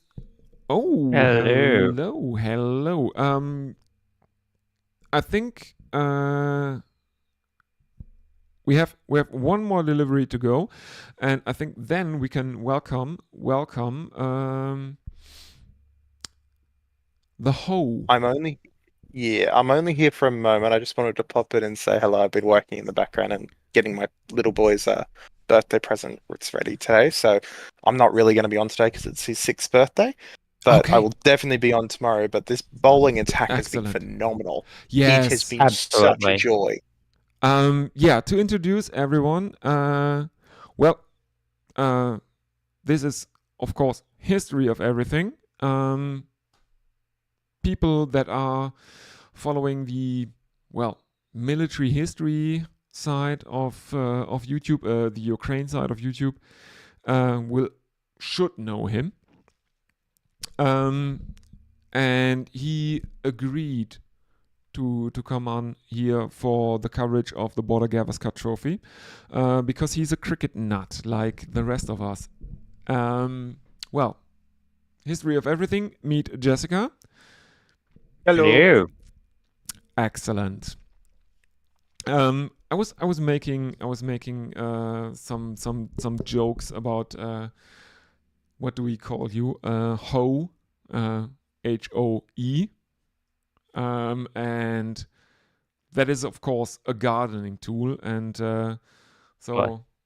And something different else. All right, I better go. That's my phone ringing with Land Down Under, as you can hear. Yeah. I will catch you all tomorrow, though. Thank you for having me. Thank you. See you tomorrow. Thank you. See you tomorrow. Bye. Yes, that is lunch. That is lunch. That is lunch, and India are in a hole here. They are 51 for 4. The not-out batsmen are Rishabh Pant, who is on 10, and Dhruv Jurel on 4. And let's have a quick look at the scorecard. Not much joy for India fans, one would think. Why? Nope. I can do it. We have Yashavi Jaiswal was out for a duck off 8 balls. KL Rahul scored 26. Devdutt Padikkal a duck off 23. Virat Kohli 5 off 12. Rishabh Pant 10 not out off 24. Dhruv Jurel 4 not out of 10. And for the bowling, Stark is 2 for 10. Hazelwood is also 2 for 10. Pat Cummins none for 23, and Nathan Lyon none for 4. Yeah, a comprehensive bowling performance, one would say, from the Australian bowlers. Not much from the Indian batsman, and Virat Kohli, who was hyped up by none other than Ravi Shastri in the run-up, in the lead-up to the series, as having found his form again, and this time playing in an environment that he really likes. He has failed again. Tough times for India ahead. But just quickly before we head to a break, do you want to say what are you looking for, do you think, in the next? What do you think is going to be the key in the next session? I think the key in the next session will be the two batsmen out in the middle. Rishabh Pant is he's a very versatile batsman. He can play the long innings, and he can also accelerate after getting in. And my friend Anindo, or friend of the channel, Anindo Dutta, was very taken with Dhruv Jurel, who he said was the second best Indian batsman in this squad based on recent form. So I think that will be the key for India. If Australia can take one of the two out, they are basically into the tail, because on paper Washington Sundar is an all-rounder, but if he has to come in the second session after India won the toss and chose to bat, I think India are in trouble. Yeah, I think that's the same to me. I'm looking at the scorecard, and of the people still yet to bat, I can't see anyone else who I would think India can rely on to save them once they lose a wicket here. So exactly. They need to do it here. Australia just need to make a statement, continue being lethal with their deliveries, and Exactly. put their foot down, and you have a good innings here, and I think Australia leaves day one on top. Oh, I'm reasonably certain they will be on top at the end of the day's play, unless something really freakish happens. If you are relying. If you are India, you are absolutely hoping that your bowlers can do something if you want to end today on top, because Yeah, this is. I think but this is even worse than the Ashes 2010-11 in Brisbane for England. This is even worse. absolutely, it'll be very interesting to see what will happen.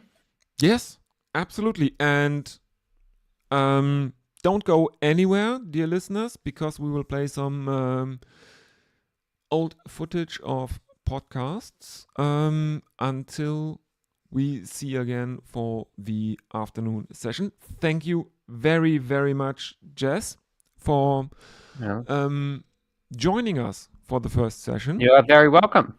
Yes, and I hope to see you again very, very soon, and for the rest of the series. I really enjoy our chats. I've enjoyed having the first session. Am I coming back for the second? If you want, yes, you can. I don't mind. I have not got excluding a need to go to the shops today, which I can do at any point when I'm not doing it. I have nothing on today. I will message the rest of the people that try to come in earlier, and Easy. I will let you know. I'll keep an eye out. Yeah. So. But anyway, I guess one of us will probably be still on, so we should probably get to our break. Exactly. See you later, everyone.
Hello and welcome back to Bescheuertes Kurzes Bein. My name's Leah, and today we have a very, very special episode for everyone because I have with me a guest. Yes, a guest.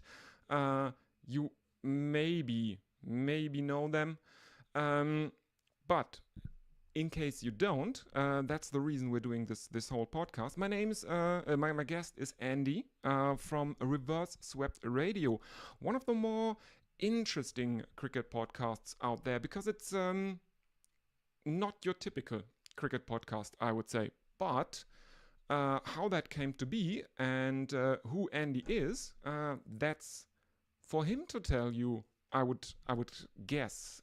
So welcome to the show, Andy. Thank you very much, and thank you for the very kind words. Well, obviously, no. I'm as I told you in our chat on Twitter.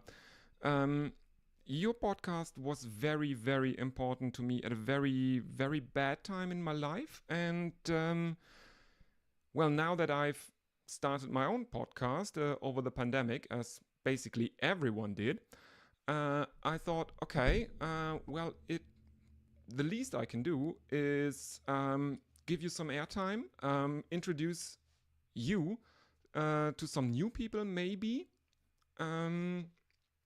Yeah, and I guess we should start with who are you?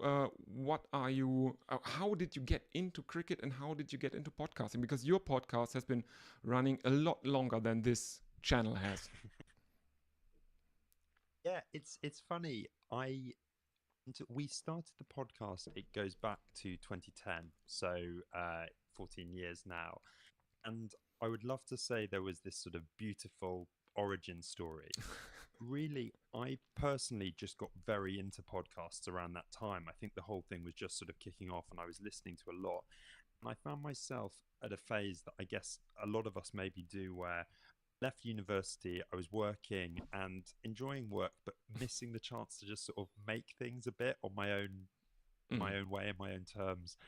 So I kind of liked the idea of making a podcast. And as I guess you found, and I'm sure lots of your listeners have found, it's obviously a very free medium. If you want to have a go, you can have a go. Cricket, I guess, felt obvious because it was a love. It has always been a love and a passion. And yeah, well, I'll that's a sort of basic intro, but I'll stop there if you. Yeah. No, I don't want to go on. It's all fine, but because of course you need passion for your subject to make a good podcast, and you obviously have that passion for cricket. But I think I will just describe the podcast for people that have not yet listened to it.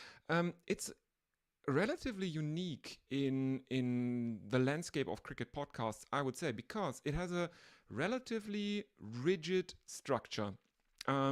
It's basically 3 parts. Every episode, there is a brief update of what's happening in the cricket world, what is happening in your lives, because you're not doing this alone. You are doing it with a friend of yours, Toby. And yeah, and then that is relatively brief, and it is followed by a section called From the Archives, where you talk about some maybe obscure little story from cricket's past. Sometimes it's only tangentially related to cricket. Something like talking about exporting a painting from England that was called The Cricketers, and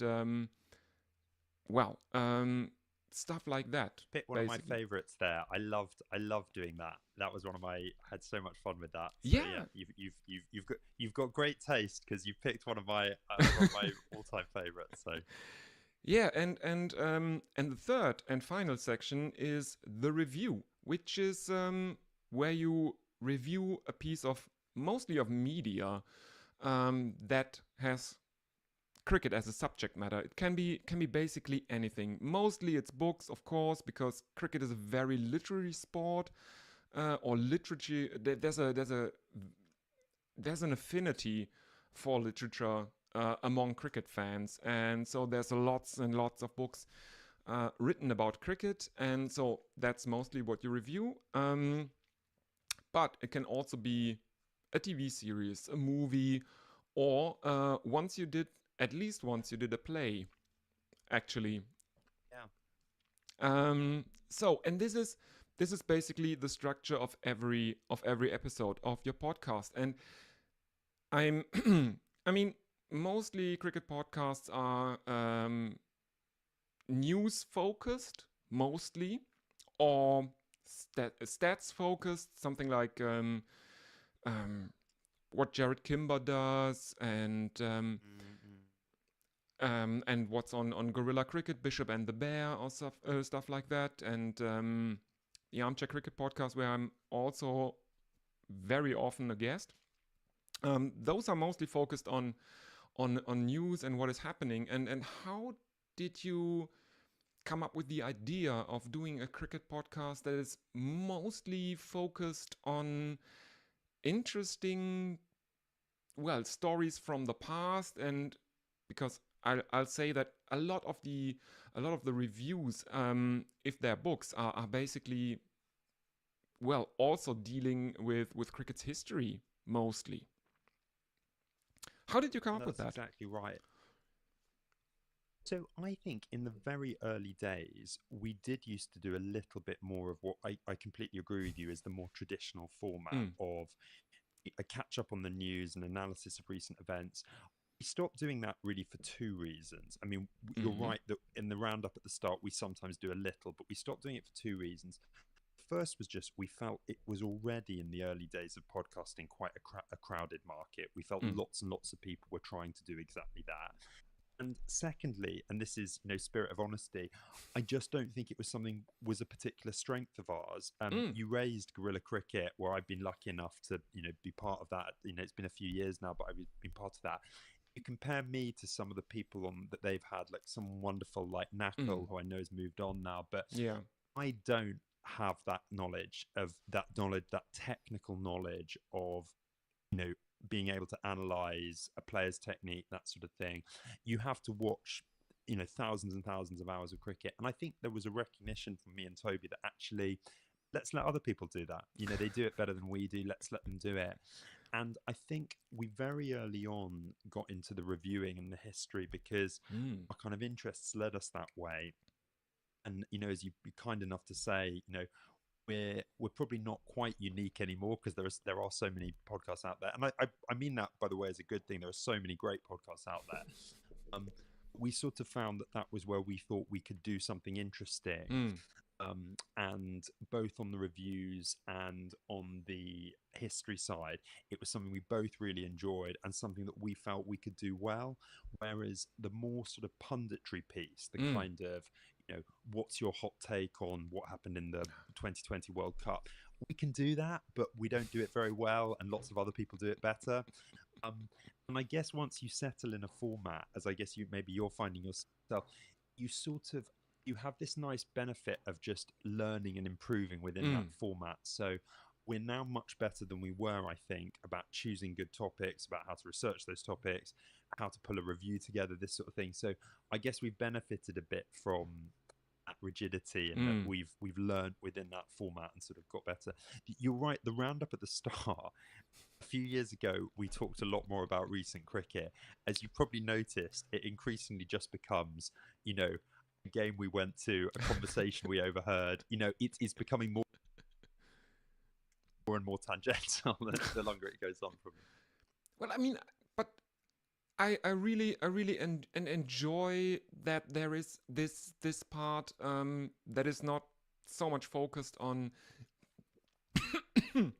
excuse me, that is not so much focused on a really clear topic, and because it helped me to connect with you as people, I think, because I was living in a I had recently moved. I was living in a very unwelcoming part of Germany back in the day, in close to Munich, in Bavaria, and it's really hard for people from outside of Bavaria to find social contacts in Bavaria, basically. And Munich is even worse because people from Munich don't even think that other Bavarians have a right to be accepted into the community in Munich.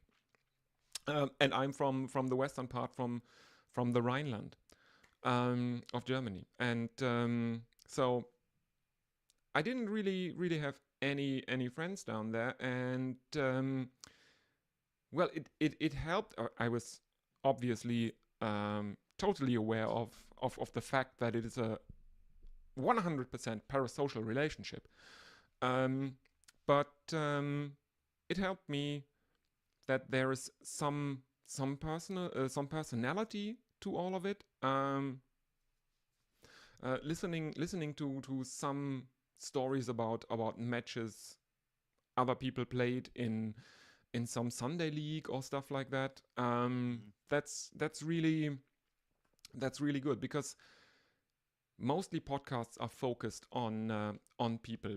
Most podcasts are driven by the personality of their host, and it's really good if that personality is, well, approachable or relatable in a way. It's really lovely to hear, because I think one thing we've always tried to get the balance right is we try and pick a personal thing. So like in a recent episode, Toby did this really lovely thing about played a cricket match entirely involving members of his extended family, which just blew my mind, because you know, I would struggle to get half a cricket team out of my extended family, but it was such a lovely story, and as you say, it's very personal. And I always try and think about getting this balance right between, if you're someone who's, you know, with the podcast for a while and you know us and you get the background stuff, I'm always conscious that if you're a new listener giving it a go, I don't want it to come across as too self-indulgent. So I always want it to be welcoming to someone new. But just to say, I'm so grateful. It's lovely to hear your comments, because one thing it's actually made me think is there are podcasts that have similarly meant a huge amount to me. And it's really good to reach out and tell people, because, you know, a lot of the time as presenters, you present into the ether. Yes. And okay, you get your listener figures, you get the old tweet, you get whatever. But actually, and I'm as guilty as this as anyone, there are some podcasts I've listened to for years and I've never reached out. You know, I've never made that comment. And I think it's such a good thing you've done, actually, because it actually means way more to hear one nice story from a listener than it does to say, oh, you know, we had a good week this week, we gained X number of subscribers, or whatever. The personal story is way more meaningful. So yeah, thank you for reaching out, and also, as you say, you've inspired me to think it's something I should really do more of as well. Well, I think it's exactly as you say. It's the thing that you want to hear from your listeners as podcasters. This, thank you for doing this. Just a single, it means so much more than 10,000 downloads on Podbean and stuff like that. And I think that it's really, well, the only way I can express my gratitude right now to you for providing me with this podcast when I really needed it. So yeah, and as you mentioned Guerrilla Cricket, I've actually also been on there. Yeah, as well. Yeah, and Nakul, I remember him. I was a listener when Nakul was still with Guerrilla Cricket, and actually, he's the reason I want a signed copy of one of the books I think you reviewed the book. It's Wizards by Anindo Datta. Yes. He is now also on Guerrilla Cricket. And I won his book. And as listeners of this channel know, I did an interview with Anindo as well. Yeah, and I'm yes.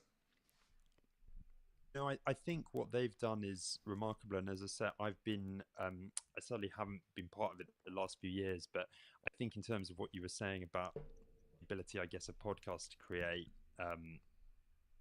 community, I mean, I think what Guerrilla Cricket has done is remarkable, and I think what you've probably had the experience being part of it, it's it takes an awful lot of effort to keep that on the road. You know, Yes. I think it's one thing coming out as we, you know, we come out with a podcast on a pretty eccentric schedule, to be honest. You know, to actually come out with a service that is covering all those internationals, having a rota ready to go, having the technology ready.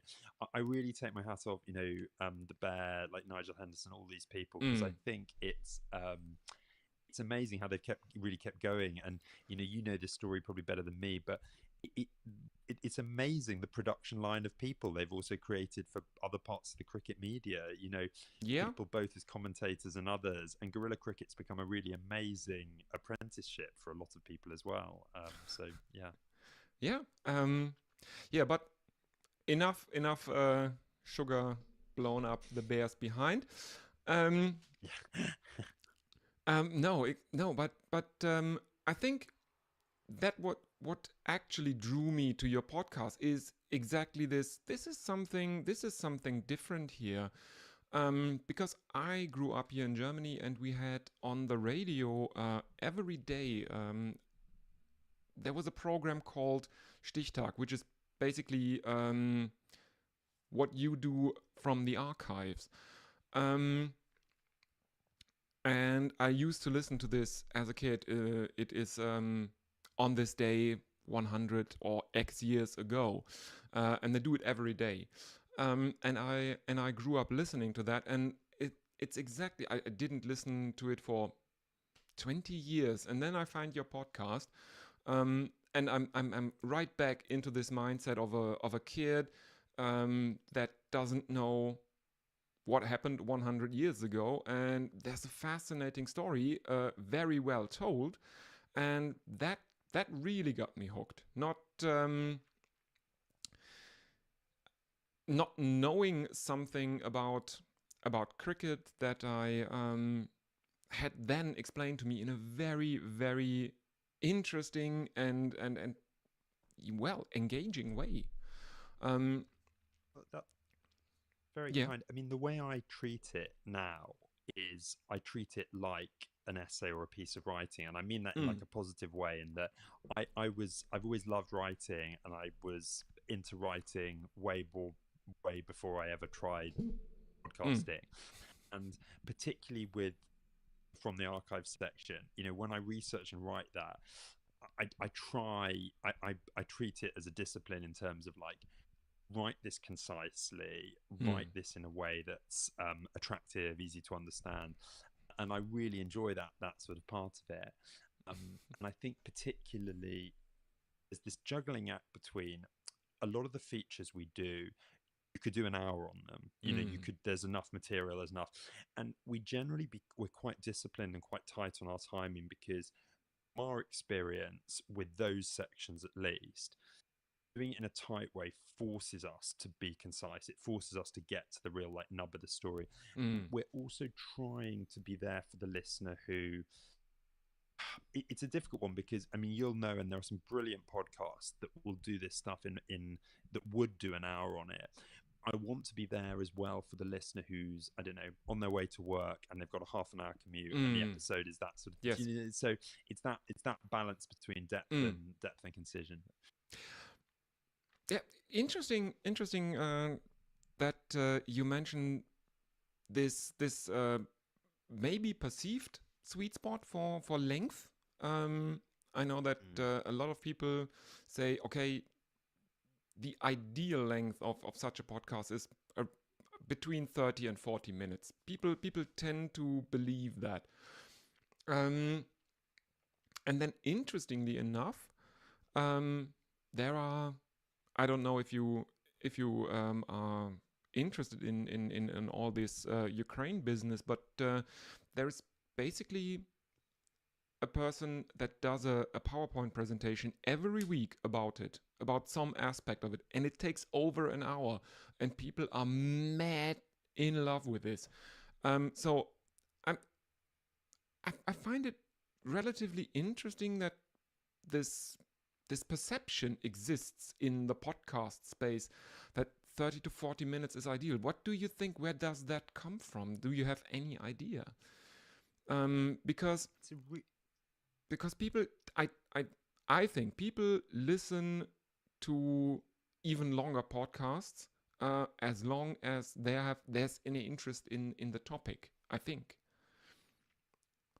I think you're absolutely right. I mean, I think we've ended up in that 30 to 40 sweet spot, not through a really conscious decision around that being a sweet spot for listeners. It was mostly around what we thought got the best out of us. So we found, particularly if we let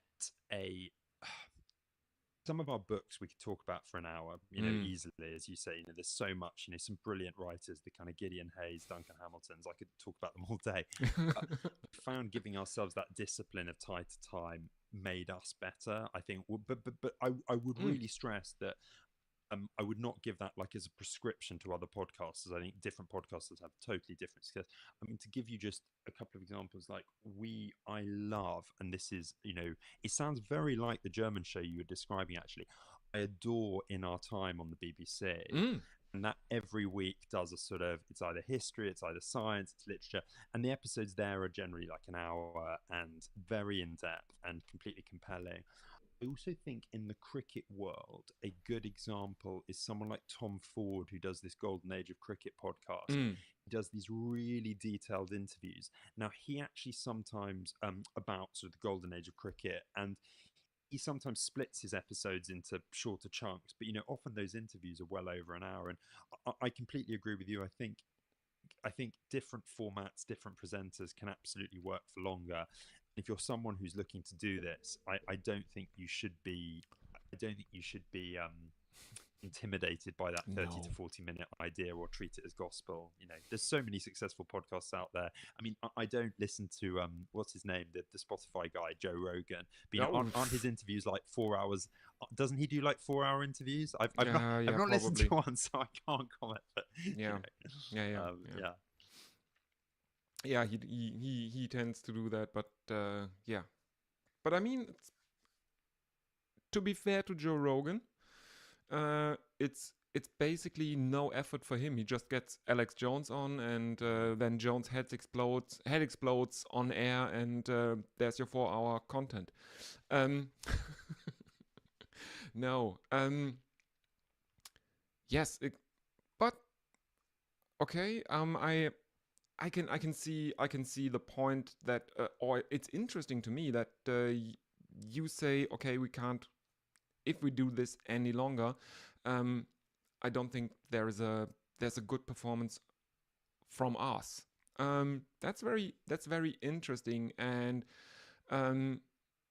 I would say maybe a lucky coincidence that that what most people seem to like lengthwise is exactly what you think you are best at, time-wise. I mean, this sounds excessive, but I have a stopwatch in front of me when we're doing it, and I absolutely would never, I would never end a conversation that's going well. That I think there's lots more, but I do find it a useful guide when I sometimes think, particularly on the review, when I sometimes think, oh, I'm taking us down a rabbit hole here that's not necessary. I do find it a useful discipline to sort of be brought back. But again, I'm always really careful to sort of say, there's no set rules on this. People find different things that work for them. I guess the wonderful thing about the medium is that freedom, isn't it? People can attempt, and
Is it us again?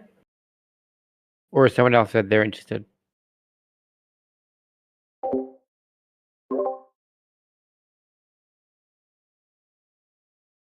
Is it us again, or has someone else said they want to?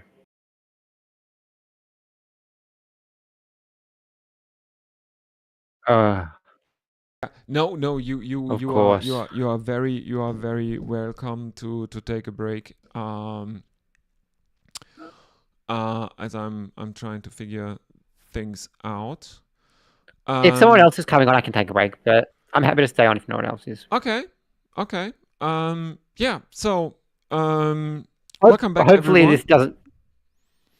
Yeah. But yes, I'm saying hopefully this doesn't just become Leah and Jess for 5 days. But No, I hope not. Ajit was trying to join the call, but he has see. some issues with audio devices.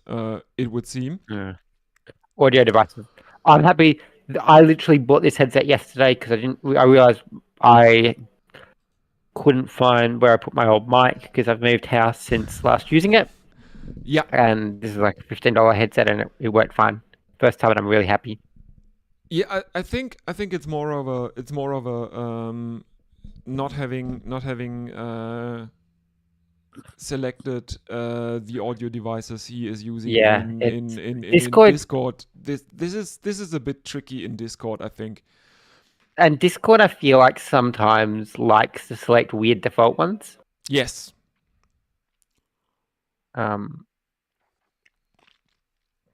It absolutely does. It likes to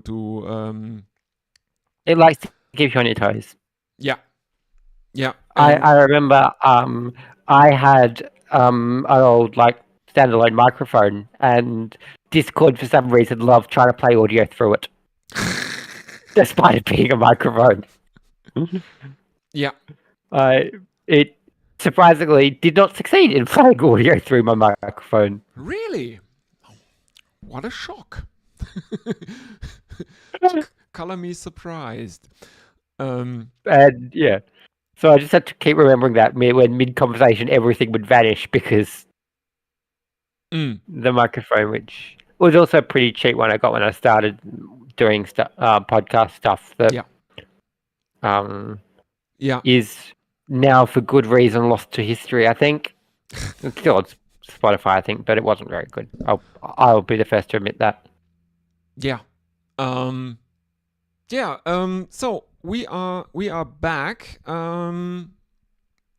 Start of the second session of the first day from Perth, India, who have gone to lunch on 51 for 4. Are out in the middle again. It is Rishabh Pant on 10 of 24 and Dhruv Jurel on 4 of 10. They are in trouble, let's say it as politely as we can. Yes. The best bowlers for Australia have been Stark and Cummins. Both have taken 2 wickets and conceded 10 runs each. And India need something to happen here. They need something big. Yes, they need a very, very big partnership. A bit like during the recent series against New Zealand when they had Zafras Khan, who was part of a very, very big partnership there, which in the end did not save them. They were whitewashed for the first time in a series consisting of 3 or more tests at home.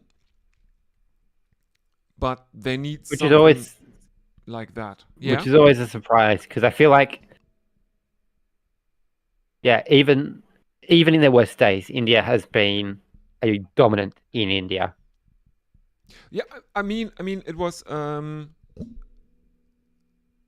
first time since 2012 that India actually lost a series in India.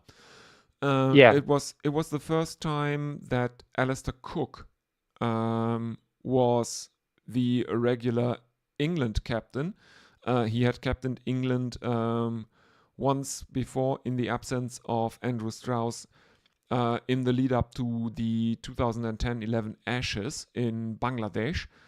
But this was his first assignment as the regular captain.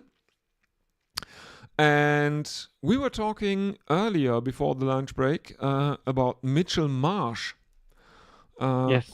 who is now coming on, and the first one is relatively wide outside Rishabh Pant's off stump. Pant has no problem leaving that one, and there is no run. Marsh continues. He bowls right arm over the wicket to the left-handed punt, who plays that out towards square leg. And there is again no run. 2 dot balls to begin Mitch Marsh's first over of the series. There is a point, a gully. There are 3 slips, mid-off, mid-on, and square leg. As Marsh comes in again, right arm over the wicket, and this one is defended into the onside by Rishabh Pant, and there is no run. As Marsh comes in, continues bowling some very tight. First one maybe a bit wide, but still India not really having success in finding runs, which we're a bit back to that, which we had been for a lot of this morning. Exactly. I mean, the highest score of India's innings was a 26 from KL Rahul, and he took over 70 deliveries to make those 26 runs, if I am not totally mistaken. That sounds right. It's been very, very slow to run for India, which is part of why they are where they are. Yes, exactly.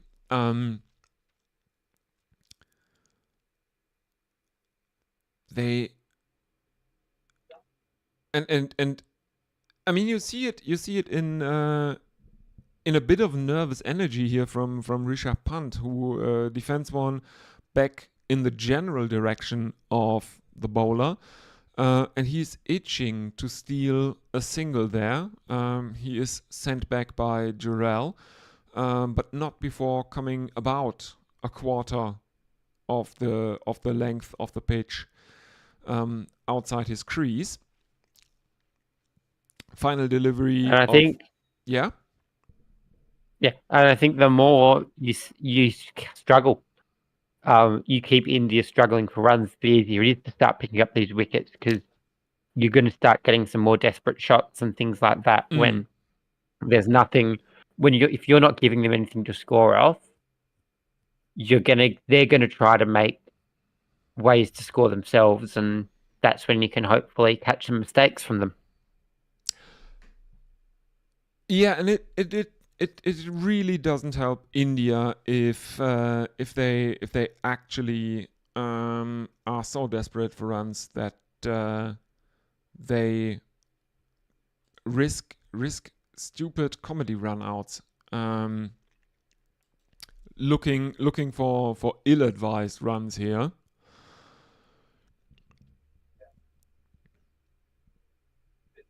Yeah, exactly that. Oh no, I did say that that Cummins took 2 for 10, but he obviously didn't. did not. It was Hazelwood. I'm sorry. Yes, Cummins had the word. I apologize for missing that, but yes. Yeah. Cummins has been good, but has still been the least impressive of the bowlers. Yes, and But- and he is the first one to concede a boundary in this session. A cut shot from Jarrell goes for 4, and India moved to 55 for 4. Yes, but to be fair to Cummins, the worst bowler of this lineup, this performance today is still a pretty impressive feat. Yes, He's not been bad by any. absolutely not. He's not been bad by any stretch of the imagination. Absolutely not. And looking at the Australian test kit, I notice that they are sponsored by Toyota, which is kind of funny, and I will elaborate after this over. As Cummins comes in again, and it is left alone by Jarrell, and there is another dot ball. So after half the over, there have been 4 runs off it, all coming in the first delivery, which was a boundary. And India remain on 55 for 4.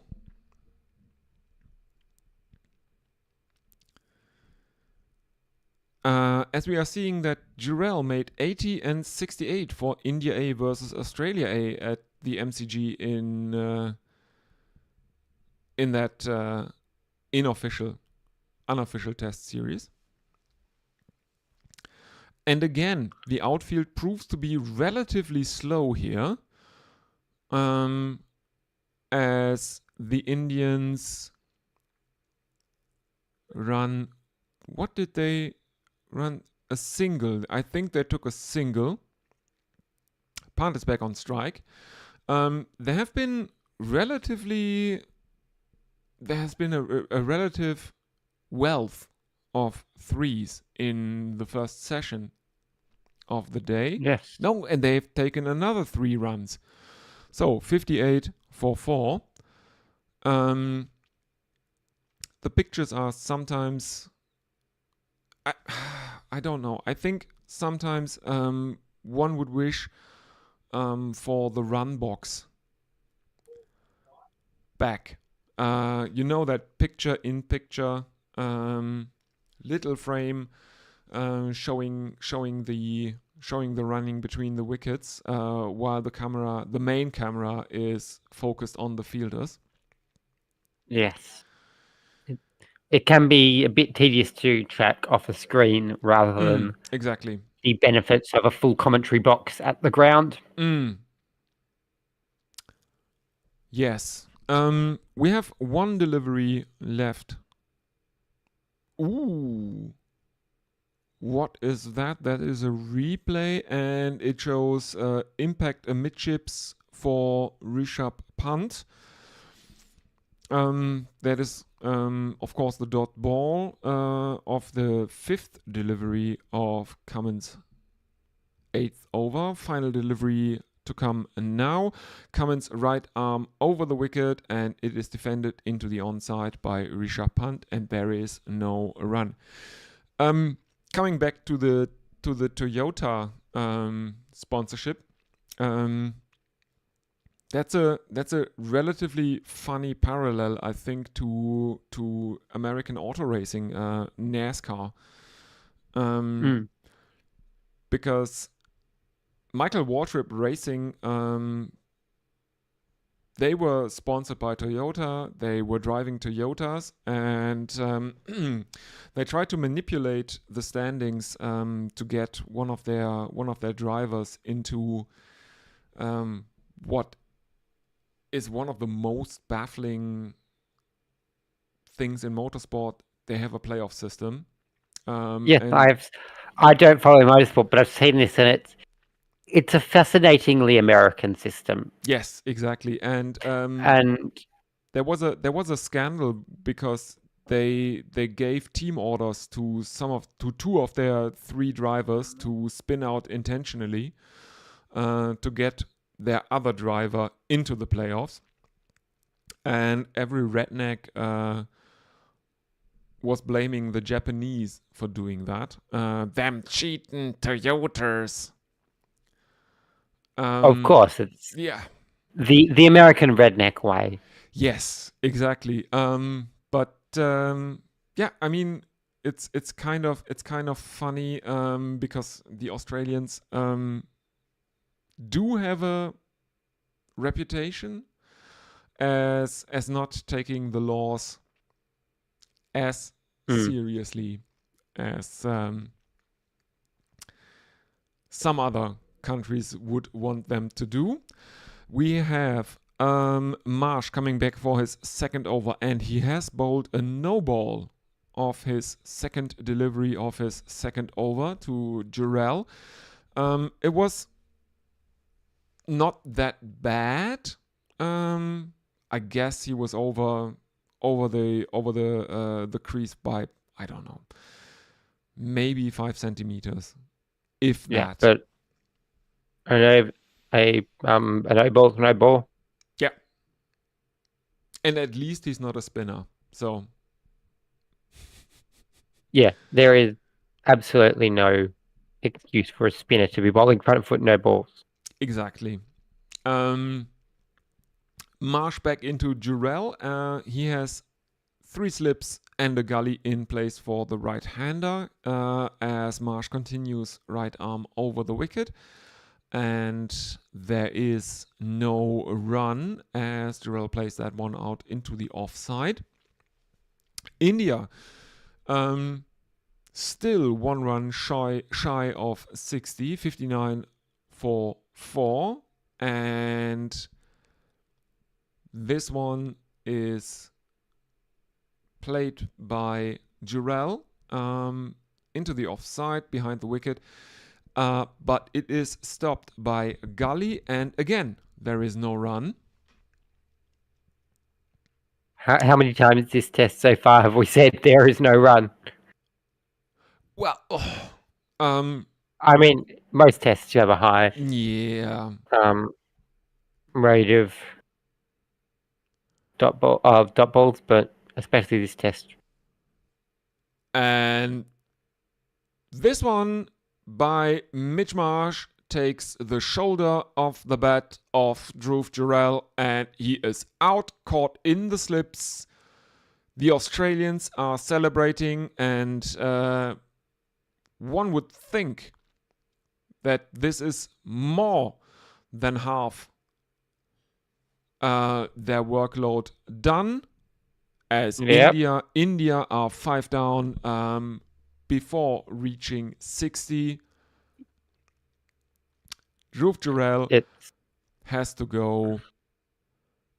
He's out. Who was that in the slips? Did you see who caught him? I can check for you. I've got. No. It's. Oh, I did not see at the top of my head. they're not bringing up the stats line on the screen. Instead, they're going to commercials. Minus Labuschagne. Okay. So he's out, caught Labuschagne, bowled Marsh. And he has to go for 11. He faced 20 deliveries for that 11, and India are 59 for 5. Oh dear. If they had an uphill battle going into this session, that hill's got a lot steeper. Yeah, absolutely. It's definitely turned into the Eiger Nordwand, which is one of the most challenging routes in Europe for mountaineers. Interesting.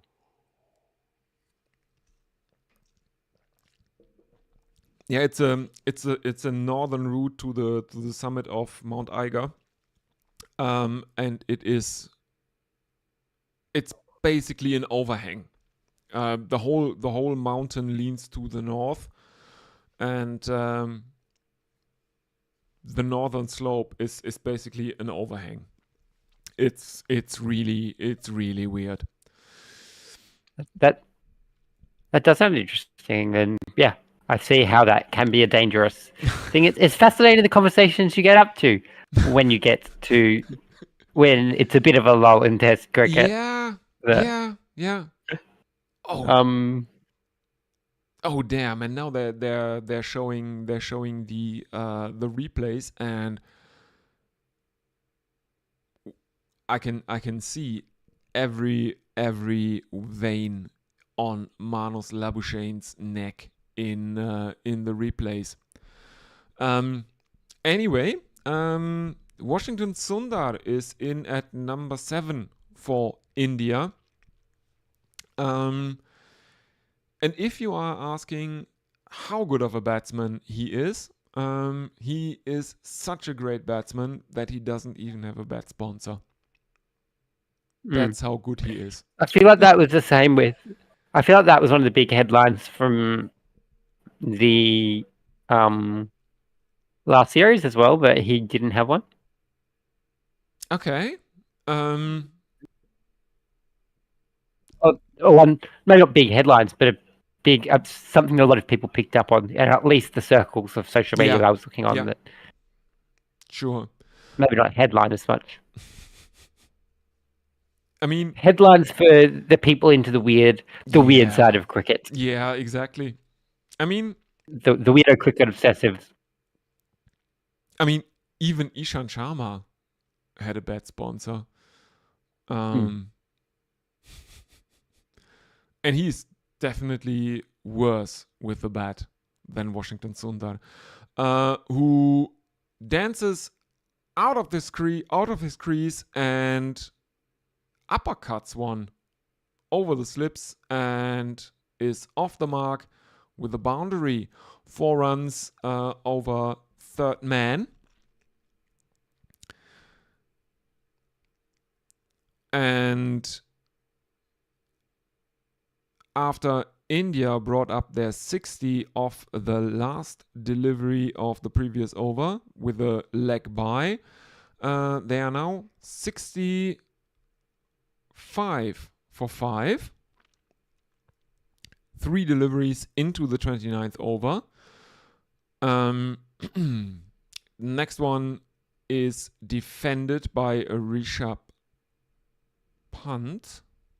Wait. Why is Pant on strike? Oh, it wasn't Sundar who cut it. Yeah. Missed that one. I'm sorry. It's defended by Rishabh Pant back towards the bowler. There is no run. And for some reason they decided to cut all the stats from the screen. Yes, I'm confused about that too. Which is very, very nice. They are making sure, though, at least on the Australian broadcast, to replace that with a massive ad board thing for Lionel Messi's new fragrance. Oh, that's nice. Yeah. Which is I have not smelt the fragrance. I don't know how good it is or not, but does not feel like it's worth.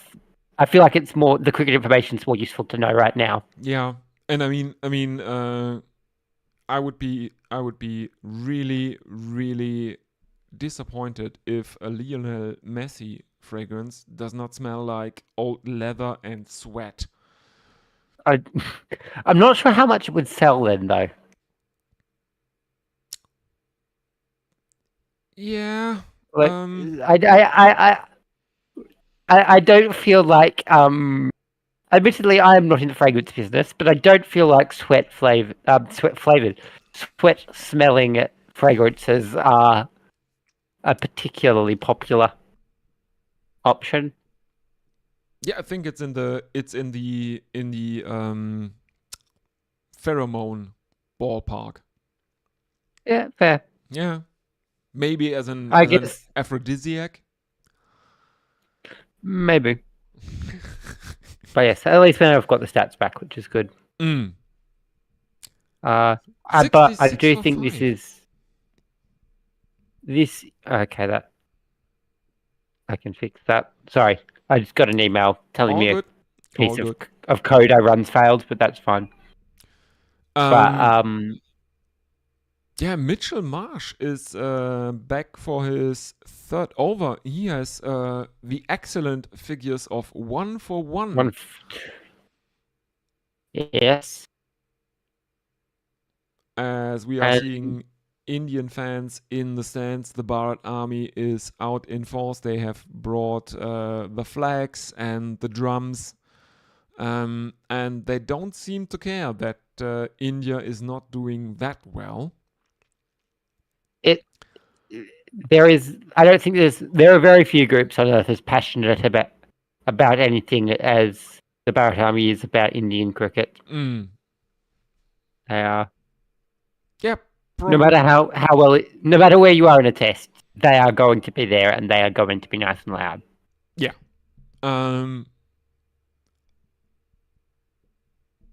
Mitchell Marsh, the absolute slacker, allows a run, thus ruining his figures by allowing one more run than wickets taken. And Washington Sundar is on strike, who plays out the next delivery for a dot ball, and there is no run.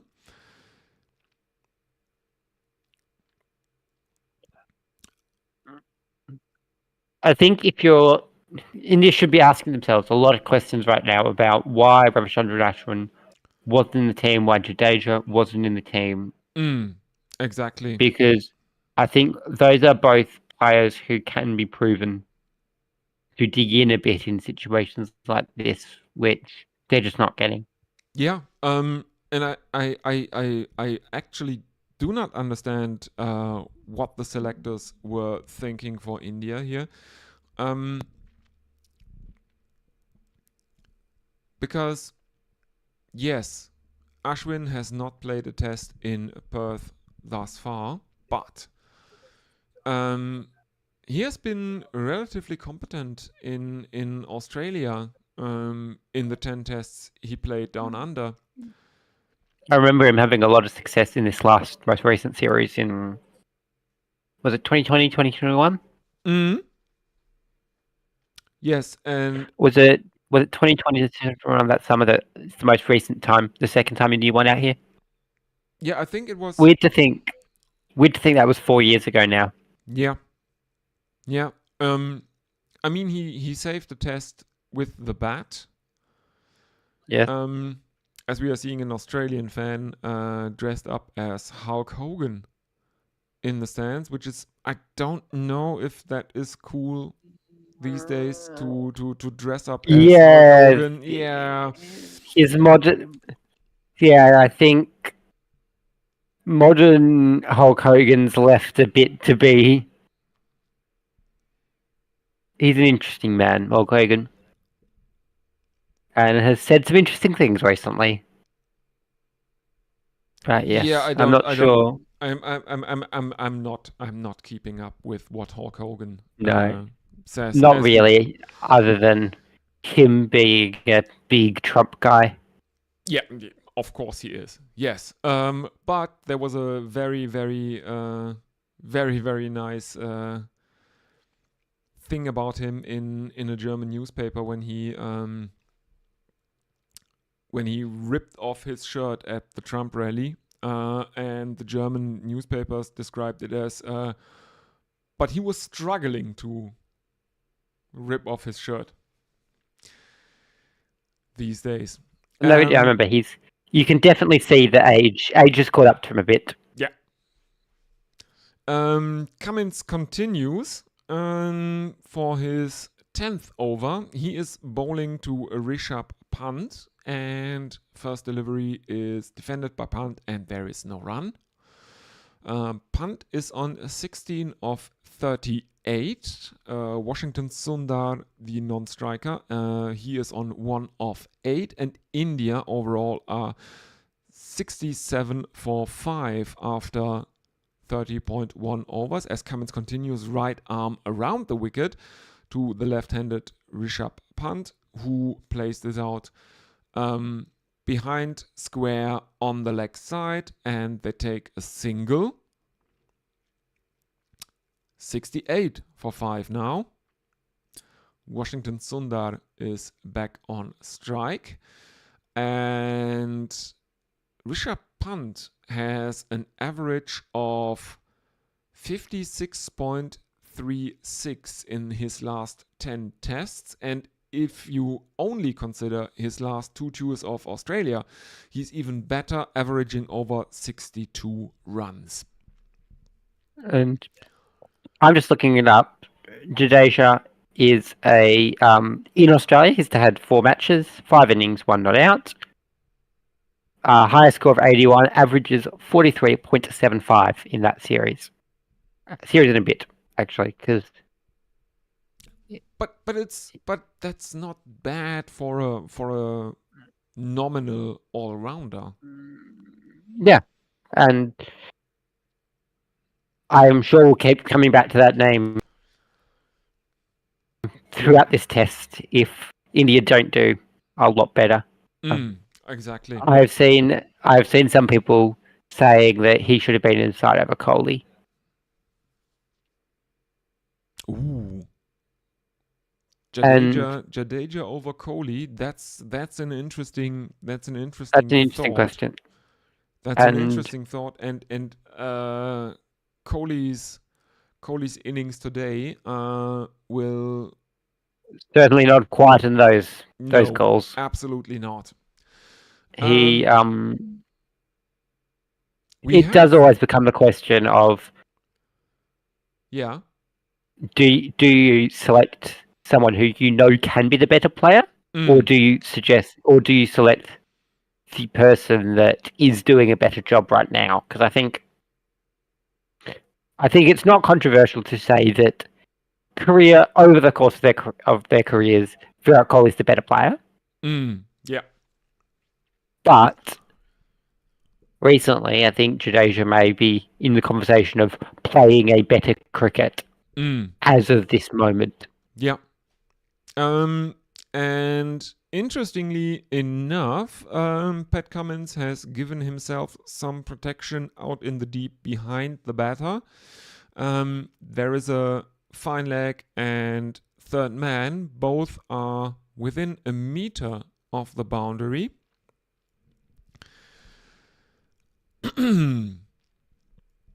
As Rishabh Pant, It is interesting given that you don't really have an established batter here.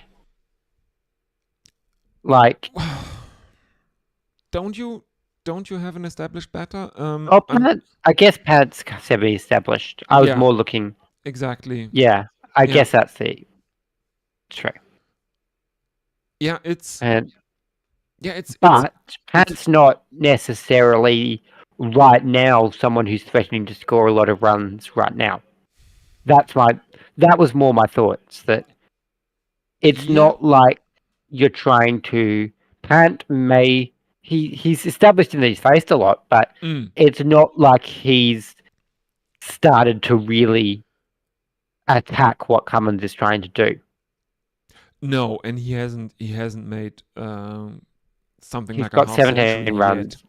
yet. Yeah. He's I 17. feel like those sort of in this situation to be more doing those moves if you've got someone who you are genuinely worried is starting to score on you rather than Yeah, exactly. Yeah. just like if you've got him at 17 or 42, you get some pressure on Washington Sundar or anyone else. Yes, and That's not a bad situation to be in. If he's not scoring, I don't see why you should be that concerned about him.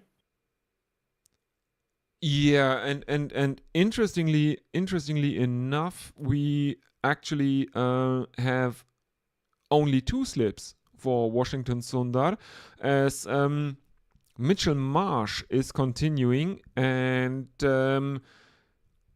Washington Sundar is pulling out, causing the ball to go dead, because at the non-striker's end, Rishabh Pant, who was leaning on his bat, has lost his bat. That's a bit of comedy cricket. Rishabh Pant has Love some lost good his comedy bat. cricket.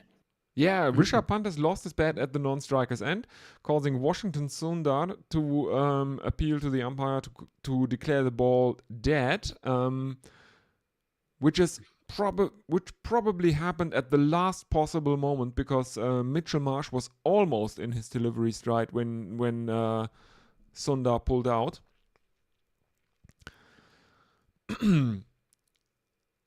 But Good old weird cricket moments. yeah, that's definitely weird Border Gavaskar Trophy territory if Dan Lipke is listening to this. But yes, but any good cricket series needs its weird moment. Yes. And you've got 6 hours of TV for 5 days. You're going to get your weird moments. 7. I was thinking 6 hours of play. Yeah, okay, yeah. But, and Six, I mean... 6 hours on the field, plus 6.5 hours on the field. Yeah, exactly. And Minus a bit for... plus another hour of session highlights, and you can probably ring out 2 more hours in studio analysis after it. So you're getting your money. I don't know how much.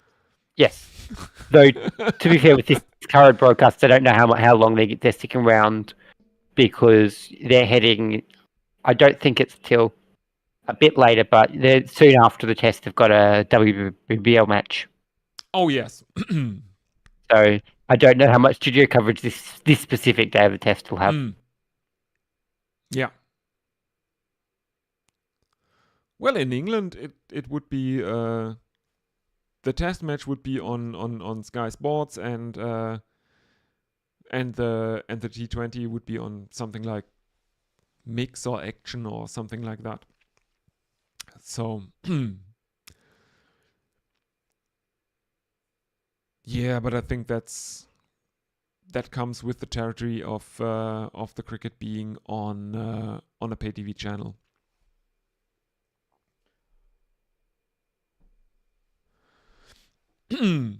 Yeah, so Mitchell Marsh keeps the runs down thus far. 3 deliveries now in his 4th over, and India have not been able to score off those. 71 for 5 now. And there is another no ball from Mitchell Marsh. It's another front foot no ball, and well, that won't. Well, I guess that might bring back the that front foot no ball has a lot to answer for, and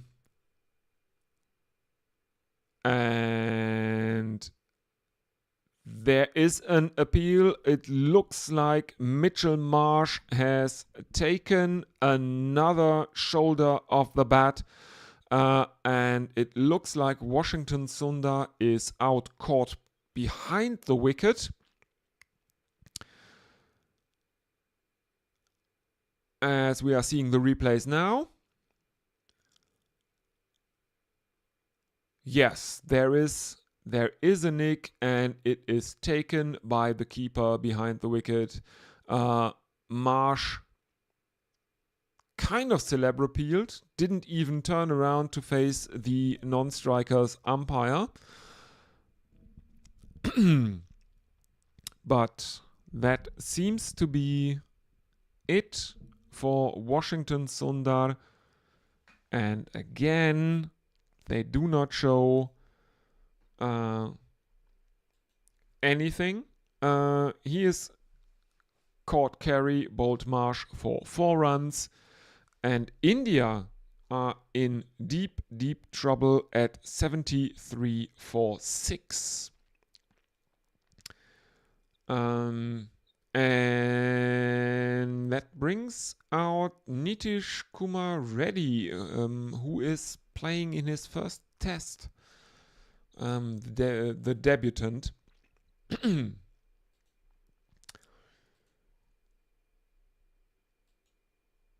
Yeah, this feels a lot like the last Border Gavaskar Trophy.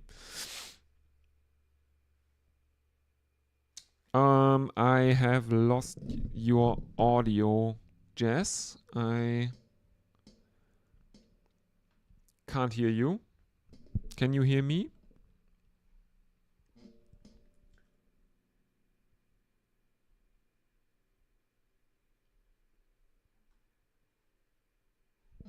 I guess I will have to go into the settings here. Sorry, everyone.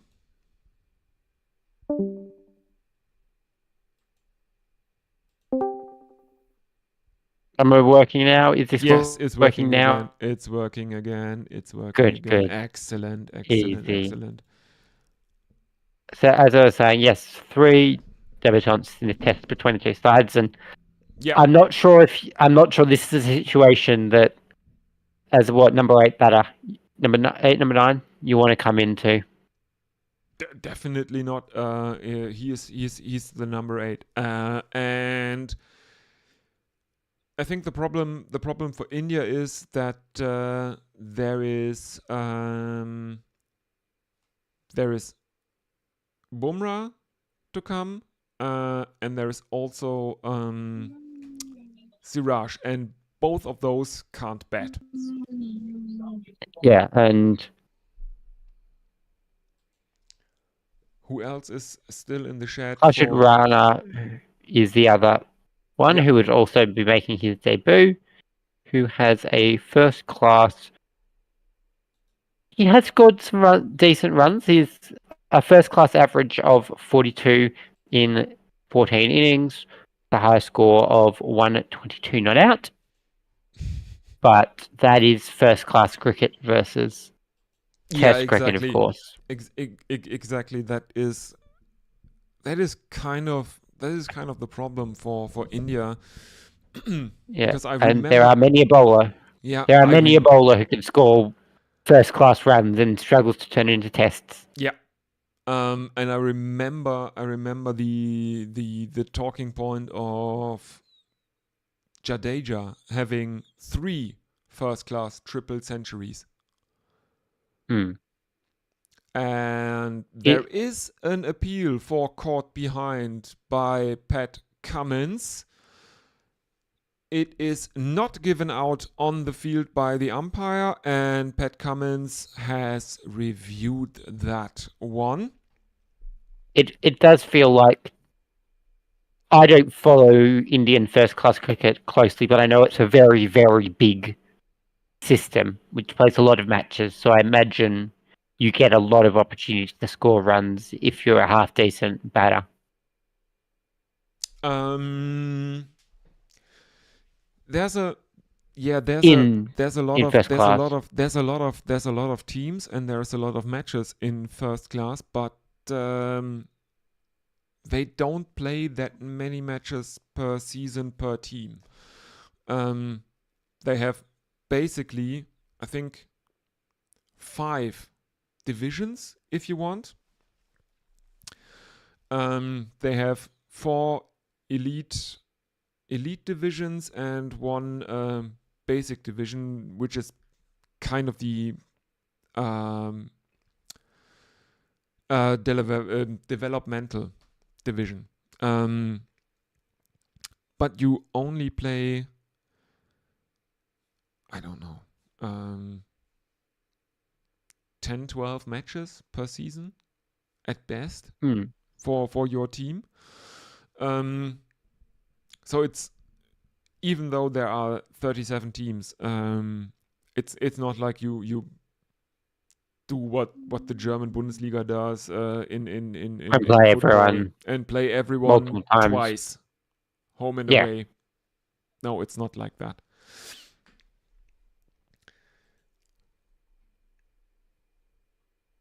And Australia have wasted another review, or not really wasted. It was a relatively good shout. And I think Australia won't mind being so very well on top right now. It's the one thing I do think you sometimes, I've seen out of Pat Cummins, is you do get a few questionable reviews every now and then. But I think that was a decent shot. But I would like to see what his rate with reviews are compared to others, because I sometimes feel like he misses on a few. Yeah, but that's basically most captains. Yeah, I think. it absolutely. That very well may be a fact of, because I live in Australia and watch Australian media, I see more of the Australian captain than anyone else. Yeah, I mean, Kohli was famously bad with the reviews. But also, the reviews don't matter as much when you're 6 for 74. Yeah, exactly. That was the point I was trying to make. Yeah, They are massively you've got one on top. recognised batter. You've got one recognised batter left in. Yeah, who's currently at the crease, and yeah. And it's funny that that Reddy, who bats below Washington Sundar, who did not have a bat sponsor, I may remind everyone, but Reddy does have a bat sponsor. On debut, batting below Sundar.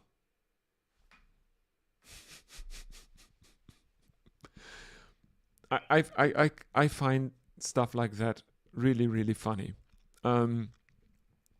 As Pat Cummins continues, right arm over the wicket, and this one is left alone by Reddy.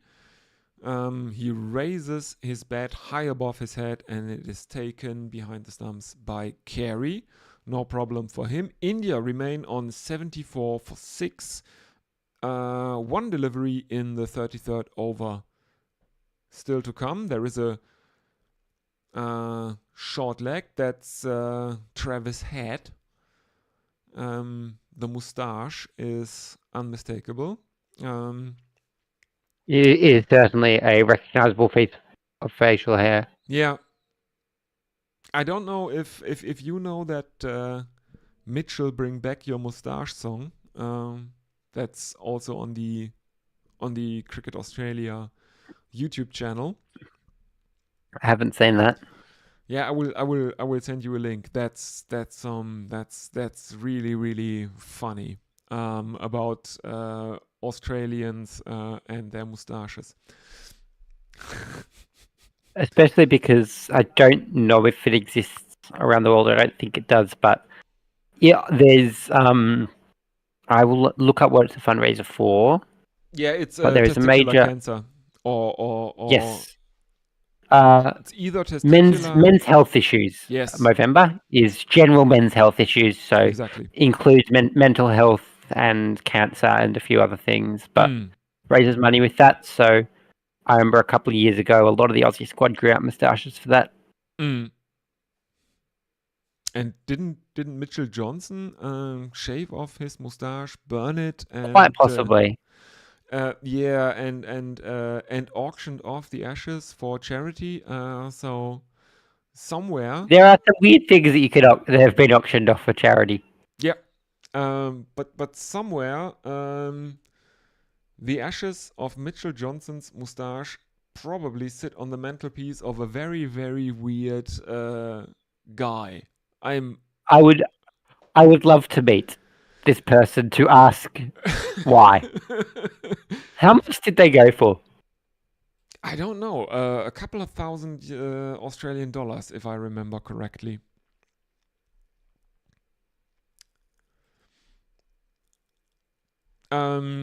Anyway, we are continuing with Mitchell Marsh, who is bowling his 5th over. So far, definitely one of the better all-round performances, at least with the ball. Let's see what he will do with the bat when Australia will inevitably get to bat on this first day. It's unlikely that India will, well, bat out, I guess. It is 1.5 sessions left. They have lost 6 wickets. They have made only 81 runs thus far. The intent. I can confirm that he did in 2014. Mitchell Johnson did shave off and burn the ashes. I'm trying to see how much it went for at auction. I think it was around the article $1,000 or something like that. Something like that. The one article I have found from the time, the auction was still ongoing, and Okay. the bids and it's probably done now because it was a decade ago. But Yeah. the one article I found was written during the auction when, at the time, the leading bid was a couple of $1,000. Yeah, and to the cricket, one thing that you can't fault the Indians for is a lack of intent. They have been showing a lot of intent because Absolutely. I can't remember when I last saw a test match that had that many threes in it. You don't really get to see many threes in test cricket these days. And there have been a lot of them in this innings. A lot. There have been. I would like to see what percentage of threes in an innings compared to others. I'd be fascinated to see those because I feel like this one is very, very high. I'm not sure StatsGuru has an option to look for that. I think they are more focused on boundaries because vaguely useful stats rather than weird stats. Yes, exactly. It's one of those things that I'm sure with a bit of code you can figure out, but I do not have these things in front of me. Yeah. Oh. So, after 34 overs, India are 82 for 6. Interesting. This is a... Well, I guess Australia are set for a lead on first innings here, as Mitchell Starc is to continue. Yes, if Australia doesn't have a lead at the end of this first innings, there should be a lot of questions asked about the Australians.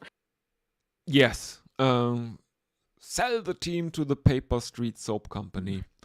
As Mitchell Starc bowls left arm over the wicket to the right-hander Reddy, and this one is defended back towards the bowler, and there is no run.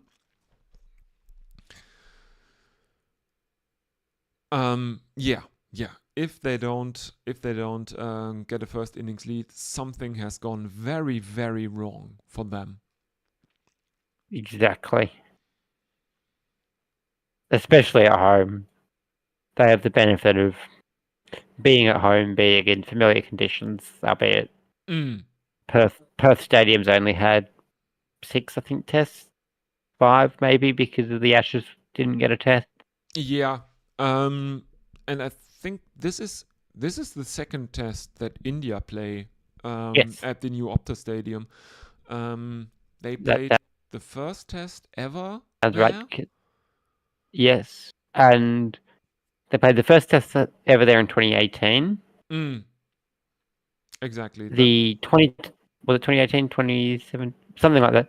The 2020-21 series, Perth didn't have it because they had the strictest border Yeah. lockdowns. Yeah. 21-22, they didn't play. That was the Ashes, and then last year, this year they've had them. They've had a few. Yeah. India take another single.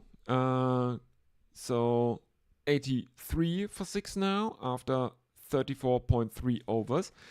Rishabh Pant is back on strike.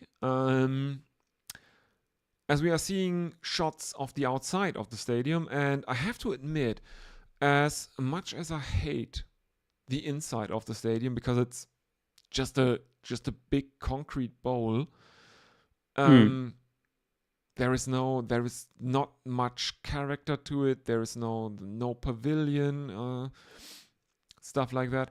The outside of the stadium looks really rather nice.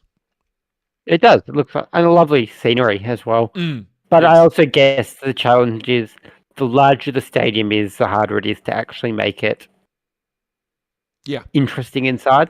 And the geography of Australia just leads to fewer huge stadiums rather than more smaller ones that somewhere like England, I think, lends itself to. Yeah, I can understand that, but one has to.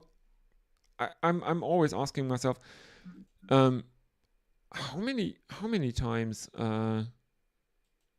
do these 90,000 spectator stadia sell out in Australia? I guess during the AFL they will probably. I'm currently having a look at this most recent series, AFL 2024 average attendance, and right this year it wasn't great, but also keep in mind that neither Perth team were great.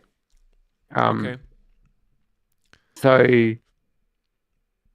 they were both struggled a bit, but West Coast Eagles 43,000 average in 12 games.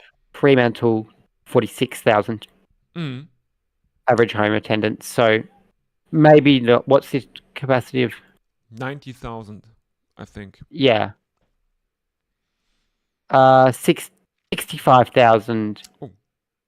61,000 in this format. It can get up to like 70,000 for concerts and things like that, where they can use the pit. Oh yes. No, it's then is it the MCG that's 90,000? MCG I think is MCG is like 100,000. Yeah. MCG 124. 100,024. Okay. Yes. So and that we are done with pace again, it seems, as Mitchell Starc ends his over India 83 for 6, and it is Nathan Lyon again.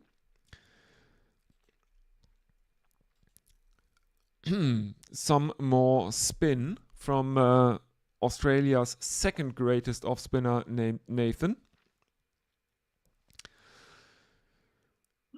And Reddy is on strike as Nathan Lyon bowls right arm over the wicket, and this one is a lofted drive over his head by Reddy, and this one goes all the way for 4 runs. India 87 for 6. That's a that's a good looking shot from Reddy, I have to say. Yeah, but I'm just looking at attendances at the Perth Stadium, like in the AFL. If either team is in the finals, like in the 2018 finals, West Coast played 2 matches there, and they were both 59,600 ish. Then you've also had the Wallabies playing for 61,000. Eminem had a concert that was 60,000. Ed Sheeran at 73,000. WWE came out here earlier this year that had a sit. I think that was about 52,000. Like, so you do get use of these, even if the cricket isn't always the biggest draw in Perth. Yes, we have had another boundary after some dot balls from Nathan Lyon. And India are moving on to 91 for 6 now. Nitish Kumar has been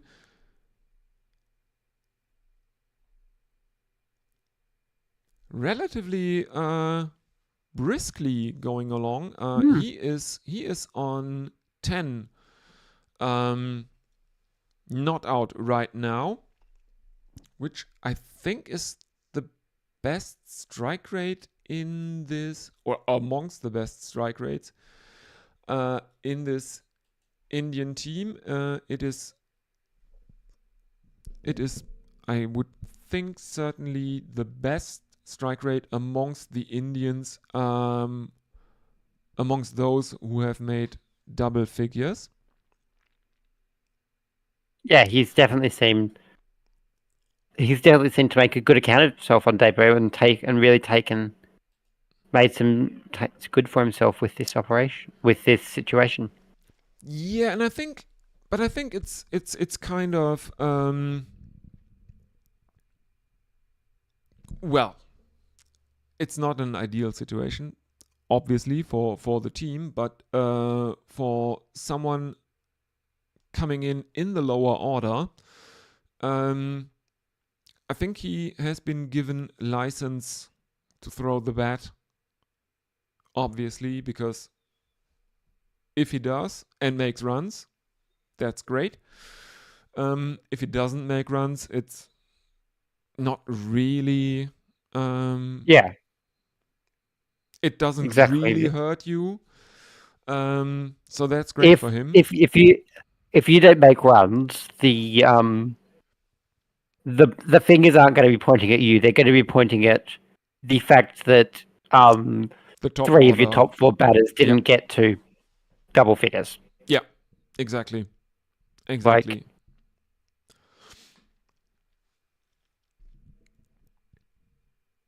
you're the 4th person on your team to reach double figures. Like, that's, yeah. If that's happening as a number 8 batter, the problem's not the number 8 batter. Nope, absolutely not. As he takes another single. No, that's Rishabh Pant who takes another single of Mitchell Starc, who bowls left arm over the wicket to the left-hander.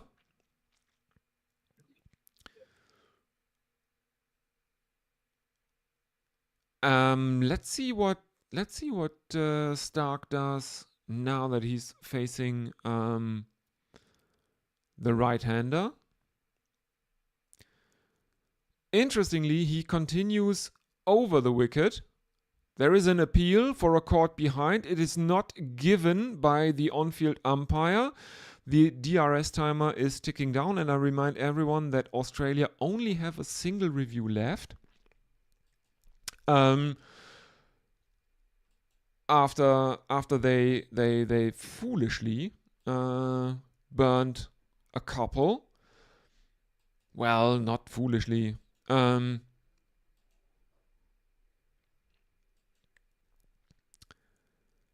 And I think they have reviewed, and there is Snicko on screen right now, and it looks like Nitish Kumar Reddy has gloved that one. And I think... No, they have not reviewed it, but he would have been out. He would have actually been out if Australia had the audacity to use that review. But I guess the fact that they've been out of reviews has come to bite them before, so I'm sure they're very careful about when they use that final review. Yeah, but on the other hand, I'm thinking you have them 6 down. Yeah. There is no Ben Stokes in this Indian side yet to come out. True. I think the answer is don't review one of the earlier two. Is the ideal tactical situation, and throw out a second or first review on that instead of using it as your last one. But hindsight is 2020, and we have the benefits of being able to watch everything in super slow motion replays. Yeah, and this is actually horrifying on my feed. There are ads for a well, documentary, soap opera, stuff like that, and it is, you will not believe this, called Meet the Rees Moggs. No one wants to meet the Rees Moggs. There are very few people I'm less interested in meeting. Yes, exactly. I mean, there's, it's Jacob Rees-Mogg, who I would watch it out of confusion. I guess that's what they're going for. Yeah, there is footage of him at around, I don't know, 9-10 years of age. He is sitting in the back of a car that is driven by the chauffeur of his dad, and he says that he is interested in money. He likes money. He would like to be rich. He doesn't know what to do with the money. He just would like to have it. That sounds like Jacob Rees-Mogg. Yes, there is definitely, there's nothing behind the facade. No. Nothing going on. The lights are on, but nobody's home. He is a caricature of a Charles Dickens villain. Yes. If you are wondering why there is talk about the horrifying advertisement for a home story with Jacob Rees-Mogg, it's because I think they have taken drinks. And I think so too. Yeah, and I think now they're coming back. India are deep in it. They have lost 6 wickets and not yet made triple figures. Well, I think on the plus side for India, they could be even in an even worse spot because Nitish Kumar Reddy could have been out if Australia had reviewed a decision for caught behind that was not given out on the field. There is another appeal from Alex Carey. Or is that another replay? We will see. Yeah.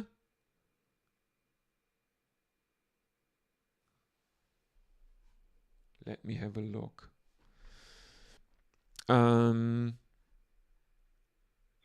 No.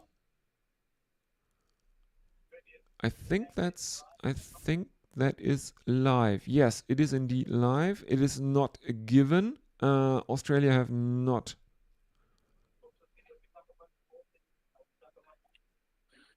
No. India 93 for 6, and it is Nathan Lyon time, and this one is defended towards mid wicket by Nitish Kumar Reddy, and there is no run. 93 for 6, still the score.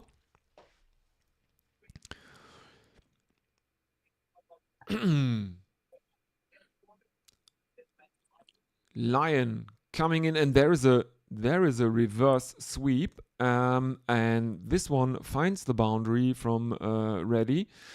Have another boundary. They have been Yeah, they've been not regular for no, India. Yeah. and he gets the boundary with the reverse sweep.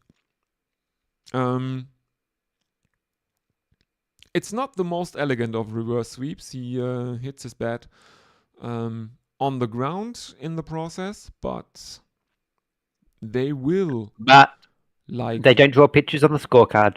Yes, exactly. If an ugly shot that finds the boundary scores you just as many runs as a gorgeous shot that hits the boundary. There is a slip. There is a short leg in for Ready for Lion. They are within touching distance of triple figures here, India. Too bad they have lost 6 wickets to get there. Yeah. To be fair, there was a point earlier today where triple figures was looking unlikely. Oh yes. But it's hard to say them. It's still hard to see them getting much further than triple figures. Exactly. I mean, at lunch, they looked like they knew it was well unlikely that they will win this match. Let's say it that way. Or more positively, they knew they needed a miracle. Yes, I don't. And still do. Yes, this may not be a very long match.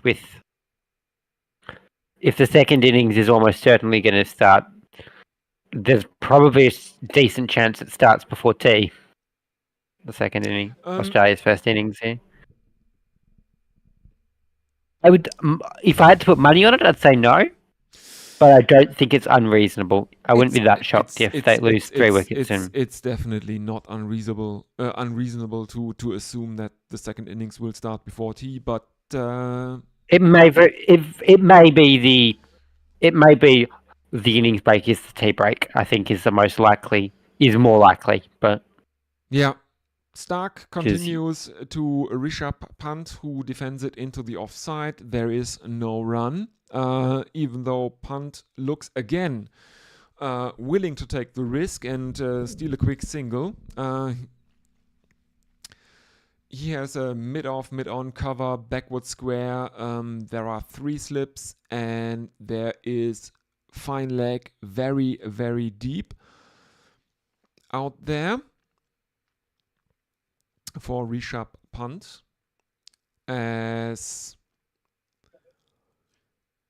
Cummins continues. This time he goes a bit short and Pant ducks under that. No run again.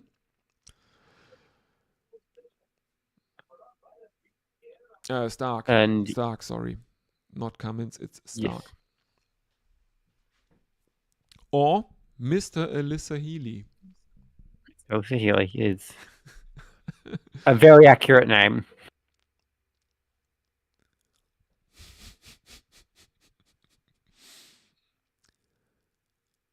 Yep, I mean it. Oh, and there is one up in the sky from Rishabh Pant, and it is dropped. It is dropped at mid-on, and it is dropped by Australia's captain Patrick Cummins. That was a dolly. He should have taken that. It's a wild sweep across the line from Rishabh Pant.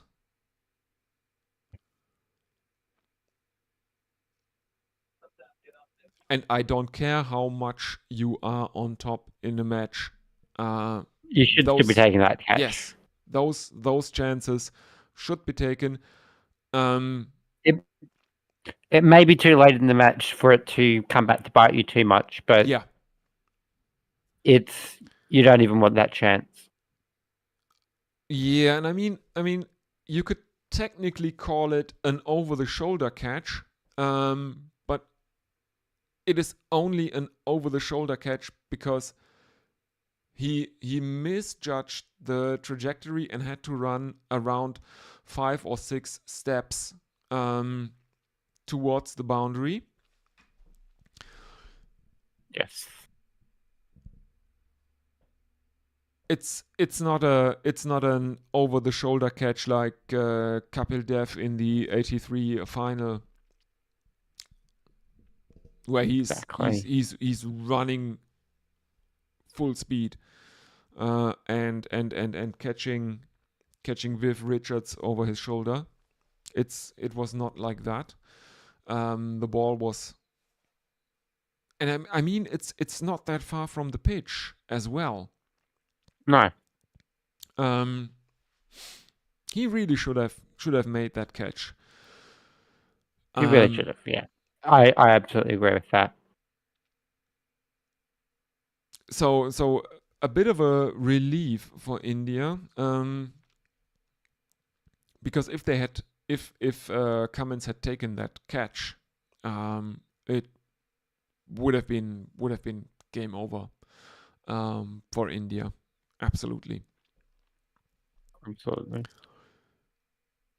98 for 6, India, and Stark continues. He has Nitish Kumar Reddy in his sights. Stark has taken 2 wickets for 18 runs. He is... No, that's not Stark. That bald head and the right arm action tell me that this is Nathan indeed... Lyon.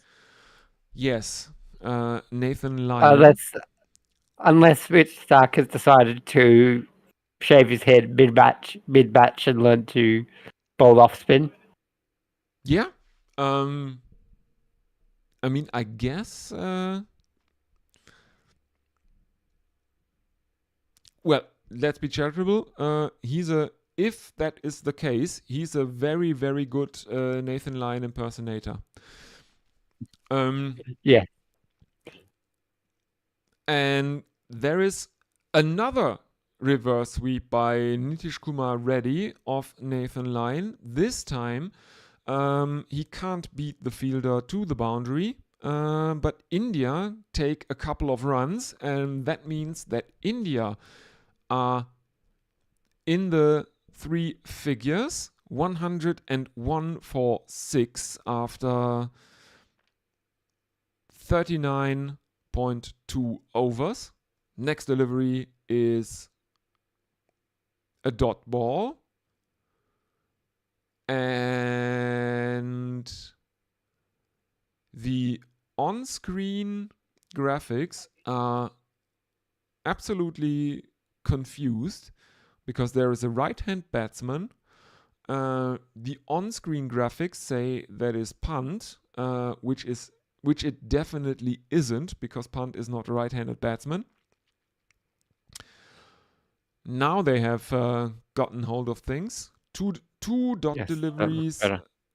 Yeah, 2 dots from Nathan Lyon. 3 dots now consecutively. 1 delivery left to come in the 40th over. It's crazy. It's crazy to think that we are almost at tea. I think tea is 20 minutes away, something like that. And we have I think it's 40. 40 minutes? I think tea's at 6. Ah, That's yes, why they yes, have yes, the yes. tea's at 6. Yeah. We are 40 minutes away 6 my time. from tea, but we have only seen 40 overs bowled in the match thus far, which is crazy. Yes, And my general take on the entire overrated debate is sometimes it does get a bit ridiculous. I think if we only get like 50 overs by tea, that is kind of ridiculous at times. yeah. But also, I feel like there are bigger problems in the world, Yes.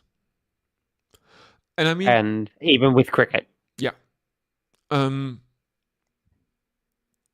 and it looks like Josh Hazelwood is back into the attack for Australia after Nitish Kumar Reddy takes a boundary of the final delivery of the Lion over.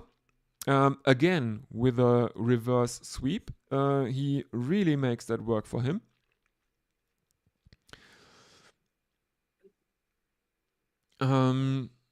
Josh Hazelwood figures of 2 for 10 after 8 overs. And there is a single taken off his first delivery. It's a tight single that Rishabh Pant takes there, but they get home safely. Ready on strike now. India 106 for 6 in the 41st over. There are 3 slips back for Nitish Kumar Reddy. And the second delivery of Josh Hazelwood's 9th over falls just short of the slips, and there is no run. Yet again, as it's been once again, it's been very tough for India to find runs. They've found their moments in these last, especially the second session, but it's still been a pretty good job from Australia to continue to control the match, even as the ball gets a lot less movement in it. Yeah, absolutely. And I think that's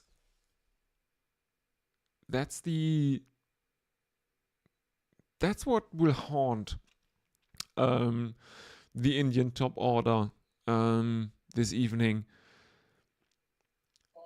They should have played out the new ball. They should have been able to go to lunch for maybe 2 wickets. And if they had done that, they might have been able to cash in during the afternoon session. Yes. But instead, it's looking like it'll be before long the Australians getting their chance to bat. So I'm just slightly adjusting my laptop to get it at a better angle just so it's got more access so it doesn't overheat. Because my laptop has a dodgy fan. And Rishabh Pant is riding his luck a bit. He gets another top edge, but luckily for him, there is no fielder there, and they take another single. As we are seeing replays of Nitish Kumar Reddy playing reverse sweeps.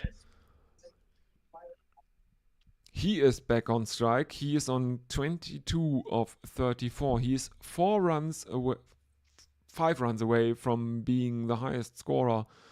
No,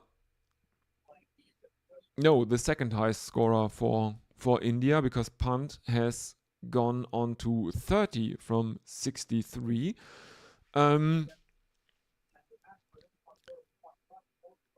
Which is basically on brand for Rishabh Pant. He has a reputation for making runs when everything around him is basically on fire. Wickets falling left, right, and center. But Pant. He's been. These two have been some of the most impressive batters today, which admittedly isn't the highest bar, but they have come into this situation and they have played the situation. They have done very well for themselves, given their India's backs were right up against the wall. captain Patrick Cummins is back for his 12th over. He has been unlucky thus far. No wickets Yes. or 40-run runs. But has probably bowled a bit better than that scoreline would suggest. Is my Yeah. assessment. Absolutely, because yeah, his figures are kind of weird in the context of the match. He's conceded 41 runs at almost 4 runs an over. Yes. While India have a run rate of 2 point something. 2.2 or something like that. So in the context of this match, no, 2.6. In the context of this match, his figures are very, very weird.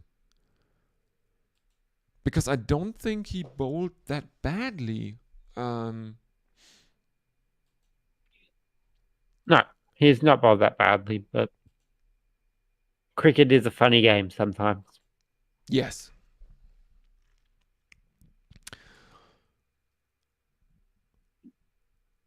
Well, he is bowling right arm around the wicket to the left-handed punt. It's what you basically expect. It's a tactic that right arm bowlers use against left-handed batsmen these days. I think Stuart Broad may have popularized it against David I think Warner. so. Yes. But I think the most successful with it in that time frame has actually been Ishant Sharma, who is the bowler to dismiss Sir Alistair Cook the most times in tests. That does make sense.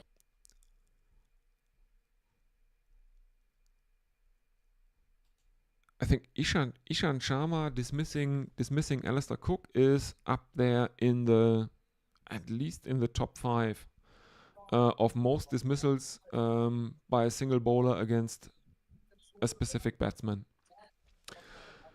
As Cummins comes in right arm around the wicket, and this time punt defense, and there is no run, and Cummins is on for a maiden here.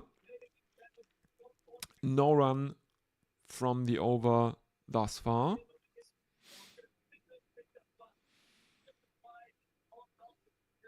There are 2 deliveries still left to be bowled. Punt remains on 30 as he takes guard well outside his crease. And Cummins bowls this one shorter and punt ducks under it. And there is no run. India remain on 108 for 6. Yes.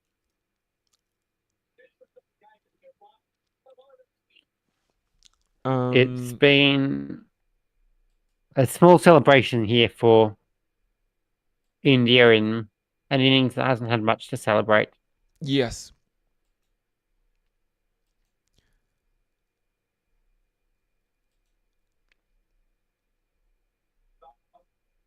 And I think that Patrick Cummins has given it away. He was on for a maiden.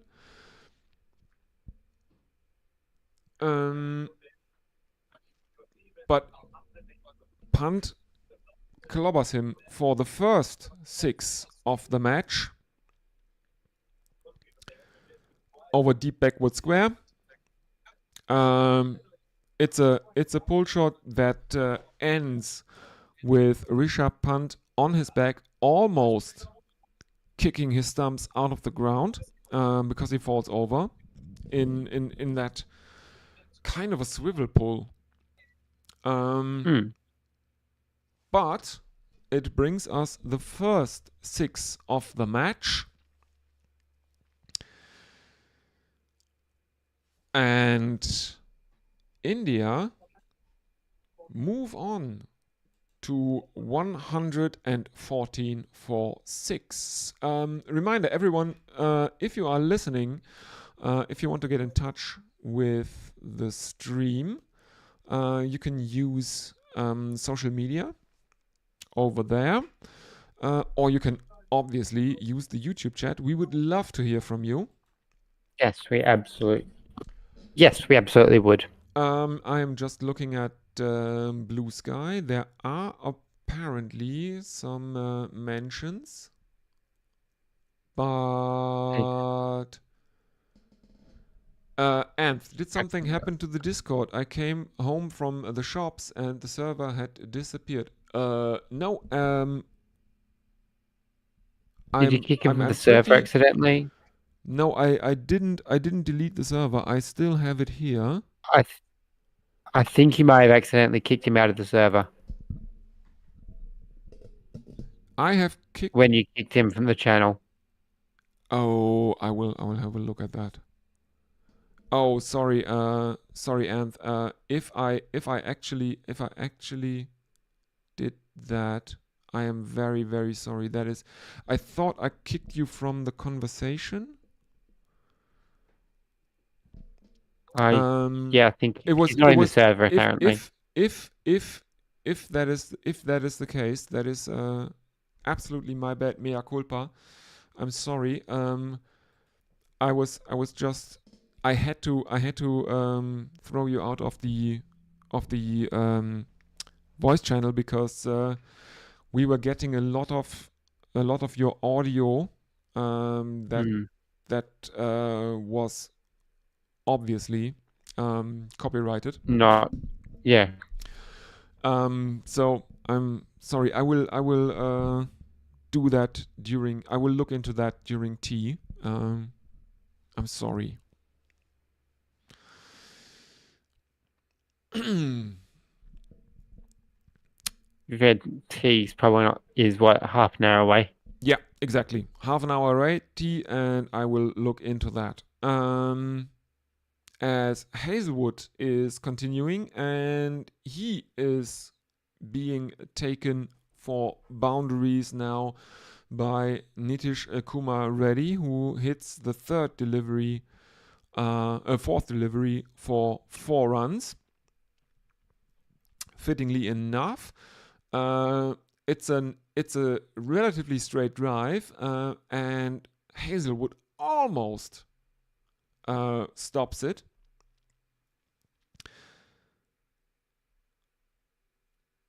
But he can't stop the boundary there. So Hazelwood resorts to some short stuff, and Reddy ducks, and there is no run. He is now on 26, so he has equaled the second highest score of the innings for India. He is on par with KL Rahul. Rishabh Pant, his partner out in the middle, is obviously the highest score for India on 36 of 69. Nice. As I am contractually obligated to say. India 118 for 6, 1 delivery left in the 43rd over, which is bowled by Josh Hazelwood, who has figures for 2 for 17.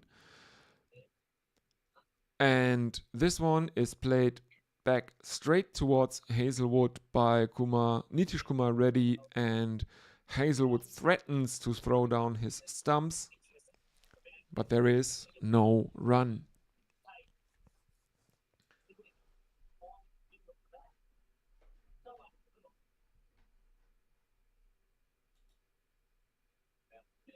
Sorry, I will. Sorry for the dead air. Yeah, sorry. I'm sorry. More I'm sorry. defensive shots. Um, I don't worry. I am not good at not filling in dead air either. Yeah. No. I will look into what happened to Anth. during the tea break. Yes, my according to at least what I looked at, he's not in the server at the moment, so Yeah. that would be what made the sense to me. Yeah, probably. I thought I just kicked him from the conversation.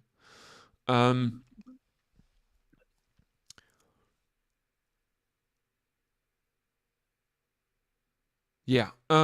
As we're seeing the wagon wheel, and it's relatively, I think it's pretty remarkable that a lot of the shots from the Indian batsmen, from these two Indian batsmen, have been into the offside. I think I would expect a lot more runs coming from the onside in Australia. Some short bowling, some stuff like that, or if the ball is a bit fuller, some clips of the pads. But a lot of runs have come from the offside here. As Paceman Pat continues. He is bowling to punt, and he comes right arm over the wicket, and this one is played by punt behind square on the offside, and I think they take a single. I do not know why the director has decided to drop all the information, all the ribbons and the score and stuff like that from the TV pictures. Yeah, it is. There's been some interesting choices on that. Yeah, it kind of reminds me during the women's T20 World Cup final.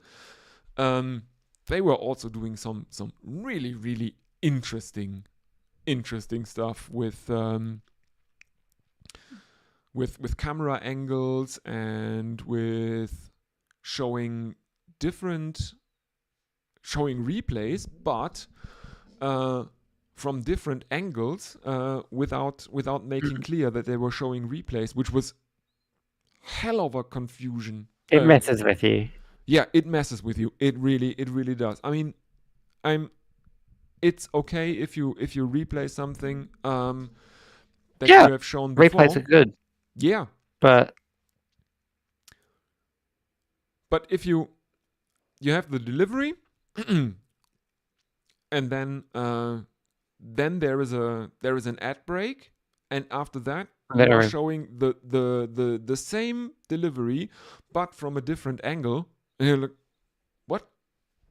what's going on here? And you have an ad break inside the over.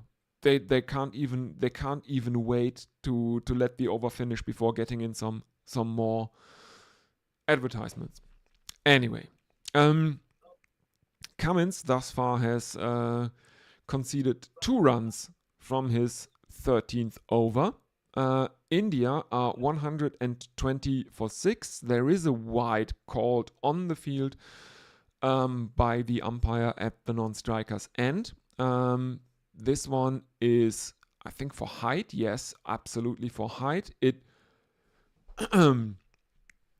is so far over Rishabh Pant's head that even though he goes periscope up with his bat, there is no chance that the ball catches the bat, even though it's way over his head, straight up. But Cummins cannot make anything happen off the last delivery. There is, again, no run, and India are 121 for 6, if I'm not mistaken. Yes. 21 for 6 with about 20 minutes until tea. Yeah. So it's looking like they've got a good shot of survival till T, but we do have I'm- social media interaction. There is Oh, someone yeah. there is someone on YouTube who says, "Da fork is this?" Very, very bad English, and I will say, "Hi, Kaya Plays. Bye, Kaya Plays. Fuck you."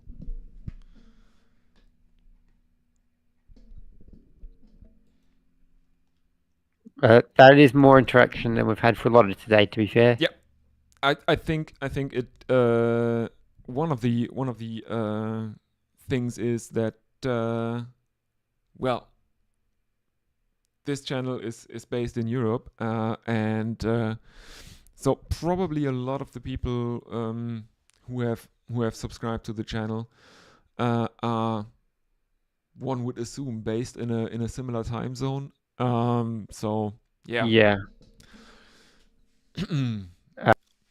I have been promoting the shit out of it on Yes, Blue I'd say Sky. that. And But I mean, we've had around 300 views on the stream thus far. So everyone, like and subscribe. You know the drill. So that's pretty okay. What's happening here? We are seeing replays of Nitish Kumar Reddy getting his test cap.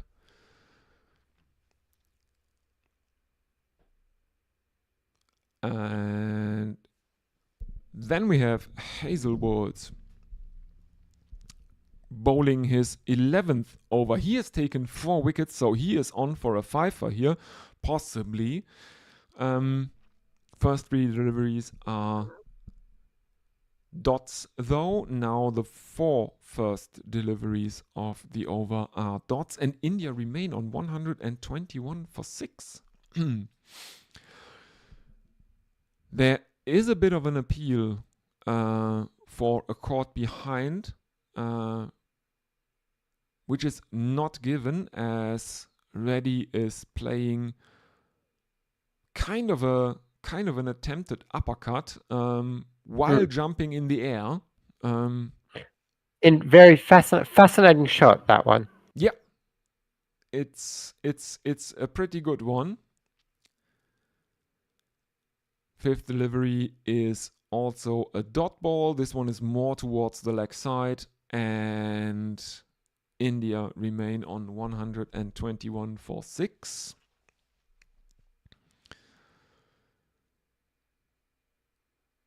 As we have a break between overs, as the camera gives us some lovely shots of the Perth crowd enjoying a nice day out at cricket. Yeah, I wonder if Messi Jazz is out there. He's in possibly, Perth. Quite possibly. I mean, I'm going to. I think it's day 1 or 2. I need to confirm of the Sydney test. Yeah. You said that. Yeah. Which is always a nice day out. Yeah, I would believe that.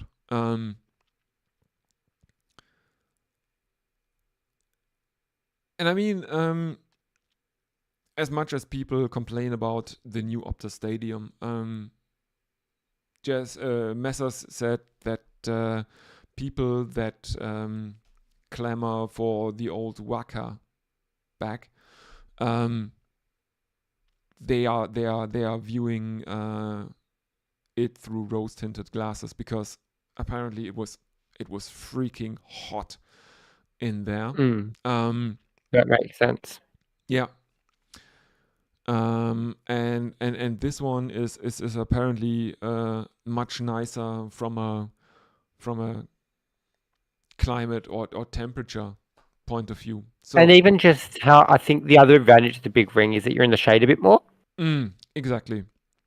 Because, like, especially if you don't get, like, the members in the SCG, the members area is quite nice. It's quite nice and cool. It's in the shade all day. But for those of us who aren't very rich, fancy people and are in more of the general admission or lower tier seating, it's a long day in the sun. Yeah. It's a wonder the Barmy army doesn't burst into flames like something from Interview with a Vampire or stuff like that. They don't brown well. They don't tan well. No. They do not. Yeah. I mean, there's always the joke about the Royal Marines being called the lobsters because they come from the sea and they wear red coats. Yep. But that has been expanded to mean basically every British person being on holiday, they're the lobsters because they are always red. During the summer, at Absolutely. least. They always are. Yes. Yes. But back to the cricket. And Rishabh Pant is now facing. He can't make any runs though thus far. There have been dot balls galore, and it looks a bit like Pant is playing out the session. He looks to defend Pat Cummins to get to tee without losing another wicket. And I have now lost count of how many deliveries he has bowled in the over because it's not on the screen right now.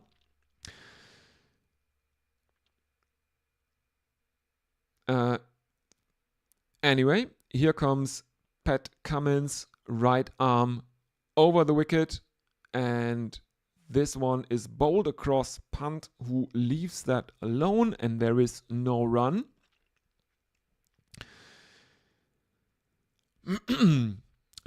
Looks like Pant has his initials on the side of his helmet as well, on the flat metal plate, where the grill is screwed into the helmet.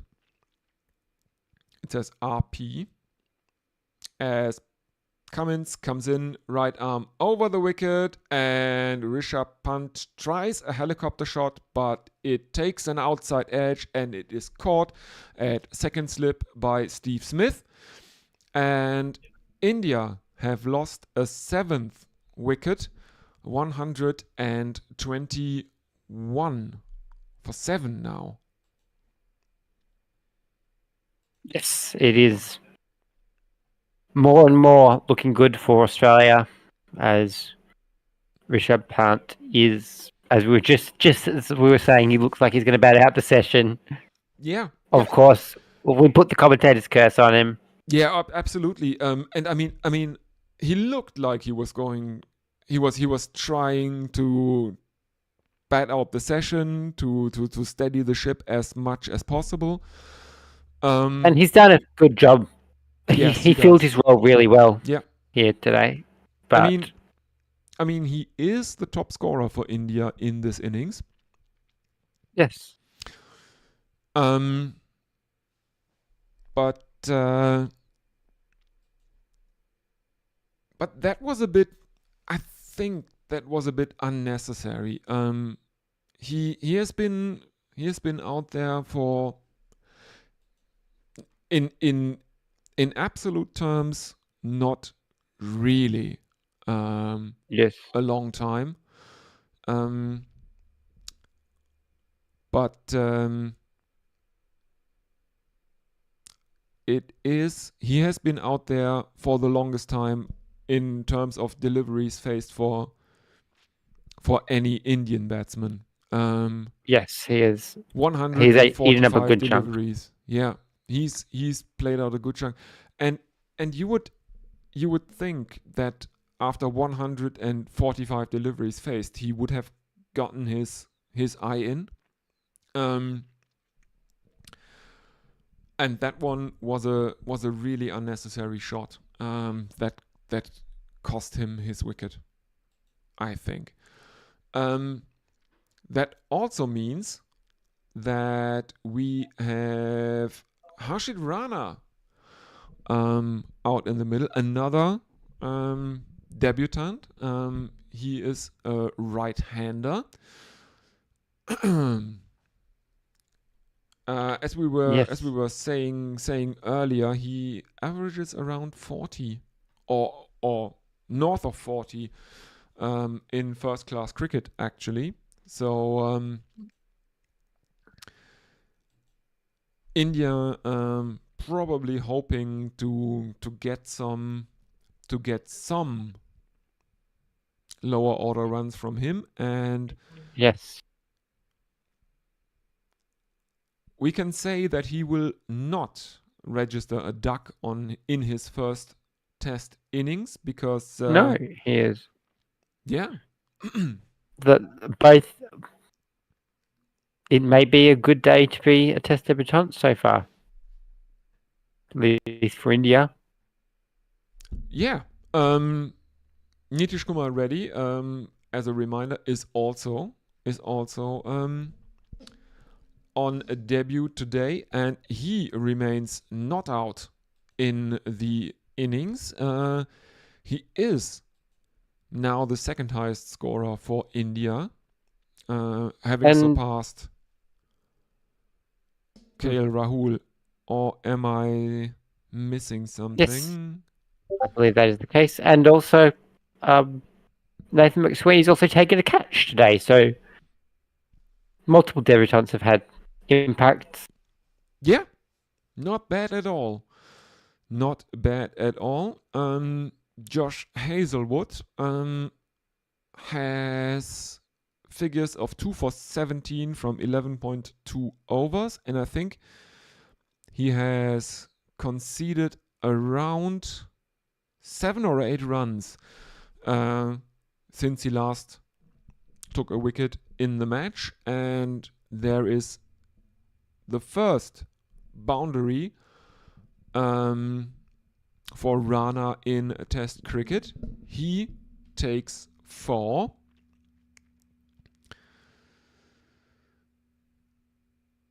And moves on to 7 of 4. That's definitely the highest strike rate for any Indian in the match up to this point. Let's see if we can make it to double figures. There are 4 slips and a gully, and there is a celebration as Josh Hazelwood finds an outside edge, and Rana will not make it to double figures because he's out caught in the slips. He has to go on a debut for 7 of 5.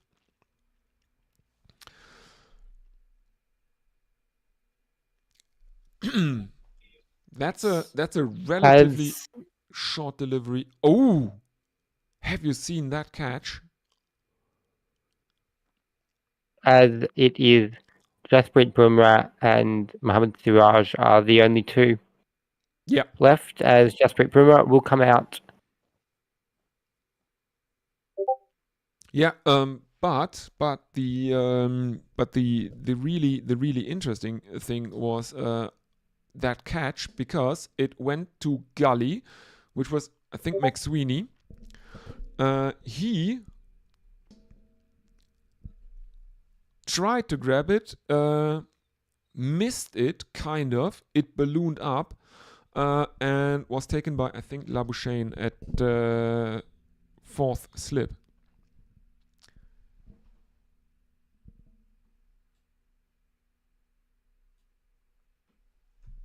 Oops, I've lost your audio again.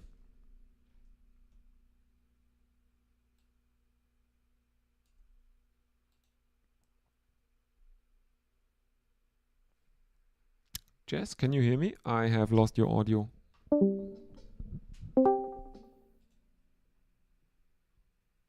Can you hear me now? Yes, I can hear you again. I don't know what's Good. going on. I remember Yeah.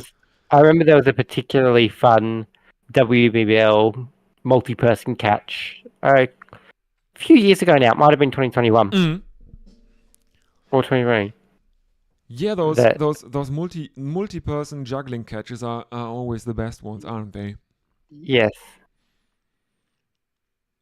The fun one's always I forget who it was, the boundary, on the boundary, bats it towards a teammate for a catch. I think I've seen a couple of times. Mm. Yeah, this was more of a This is a good, really good catch, but yeah, by Labuschagne or Labuschagne, as he himself says, and Yeah. the Indian captain is out in the middle. It's Jasprit Bumrah. India are 128 for 8 after 47 overs. And yes, everyone is running around. Is that got a few minutes before. yeah, we got a few minutes. I think it is the final over before tea, and I will look to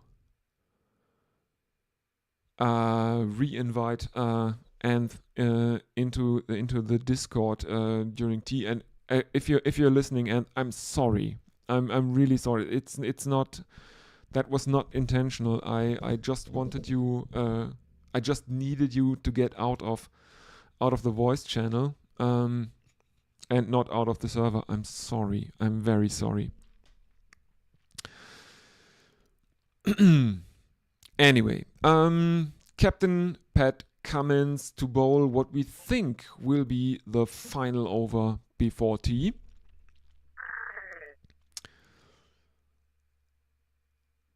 And he begins it with a dot ball.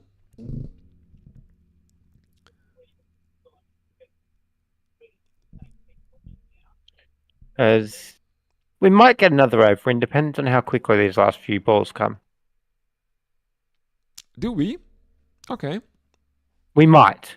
Yeah. Oh, yeah. Maybe not. Yeah, Maybe not. Yeah, that's always my stream is a bit behind. And I'm Yeah, looking that's at my that's why I'm giving you those updates. That yeah, exactly. Okay, so maybe I don't think we will. I don't think we will. Yeah. We might have been able to have Pat Cummins rushed to get back to the top of his mark a bit more, but they seem content to bowl this. Yeah, and I mean why wouldn't he? Because yeah, and in the scheme of things, it's not going to change much. I don't think if they get one over in here or not. Yeah, I mean, what will happen? They might take another wicket. They might then take the extended session to bowl India out, but it's only tea on day one. They don't need to rush it.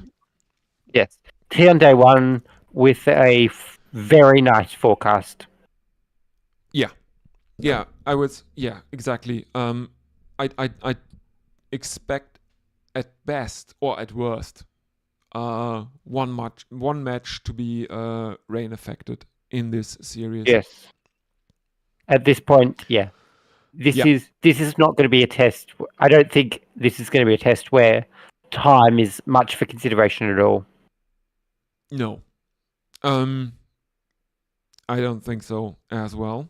Unless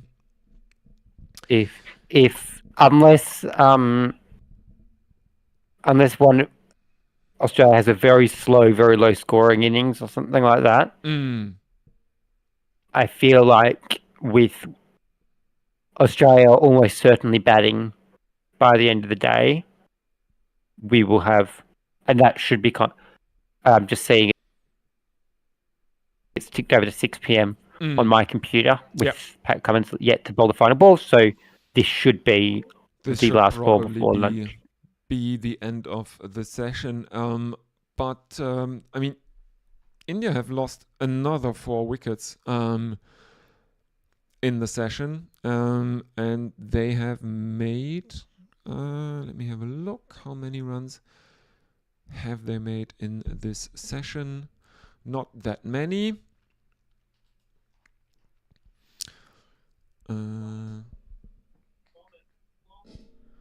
Well, around 80 runs in the session. Yes, I will check it in Yeah. a moment. Yeah, it's around 80 runs in the session. They were 51 for 4 at lunch in 25 overs, and they are now it's almost 90. Because they are bowling another over, and They are bowling another over. They must. Yeah. and Kind Nitish differences have. Kumar Reddy takes Pat Cummins all the way for 6, only the second 6 of the innings. And Josh Hazlewood is bowling what? This Almost will, certainly should yeah, this will have to be be the final. This should be the over. final over. Yeah. That's definitely more of an that has been more of an unintentional 6 by Reddy. Yes. He looks like he tries to weave out of the way of a shorter one. It catches the bat, and he basically rams it over third man. There is Manus Labuschagne out in the deep, trying to catch it. He looks like he trips over the boundary rope, Yeah. misses it, and that is a 6. Not his finest moment. Not his finest moment. I mean, It was he was never going to catch it, but yeah, it looked tough to catch. But yeah, but I'm sure you would rather not have half the country see him trip over the boundary rope like that. Yeah, but I would argue it is not as bad as if you get hands to the ball, Right. can't hold on to it, and basically dribble it over the boundary for 6.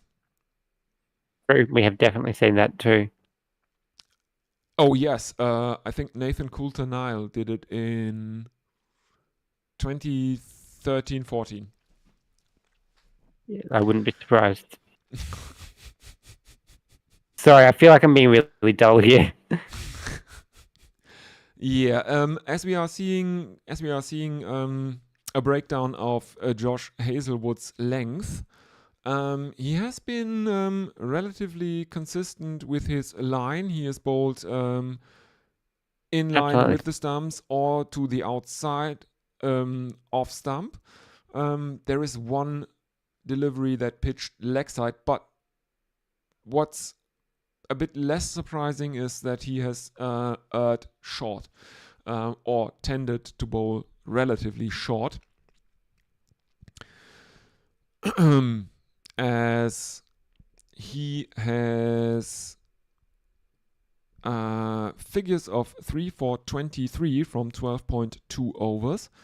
2 singles of the first 2 deliveries of his 13th over. India 138 for 8.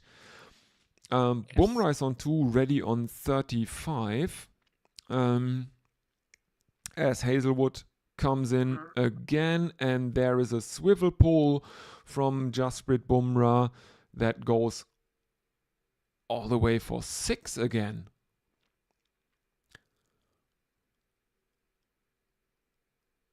Well, can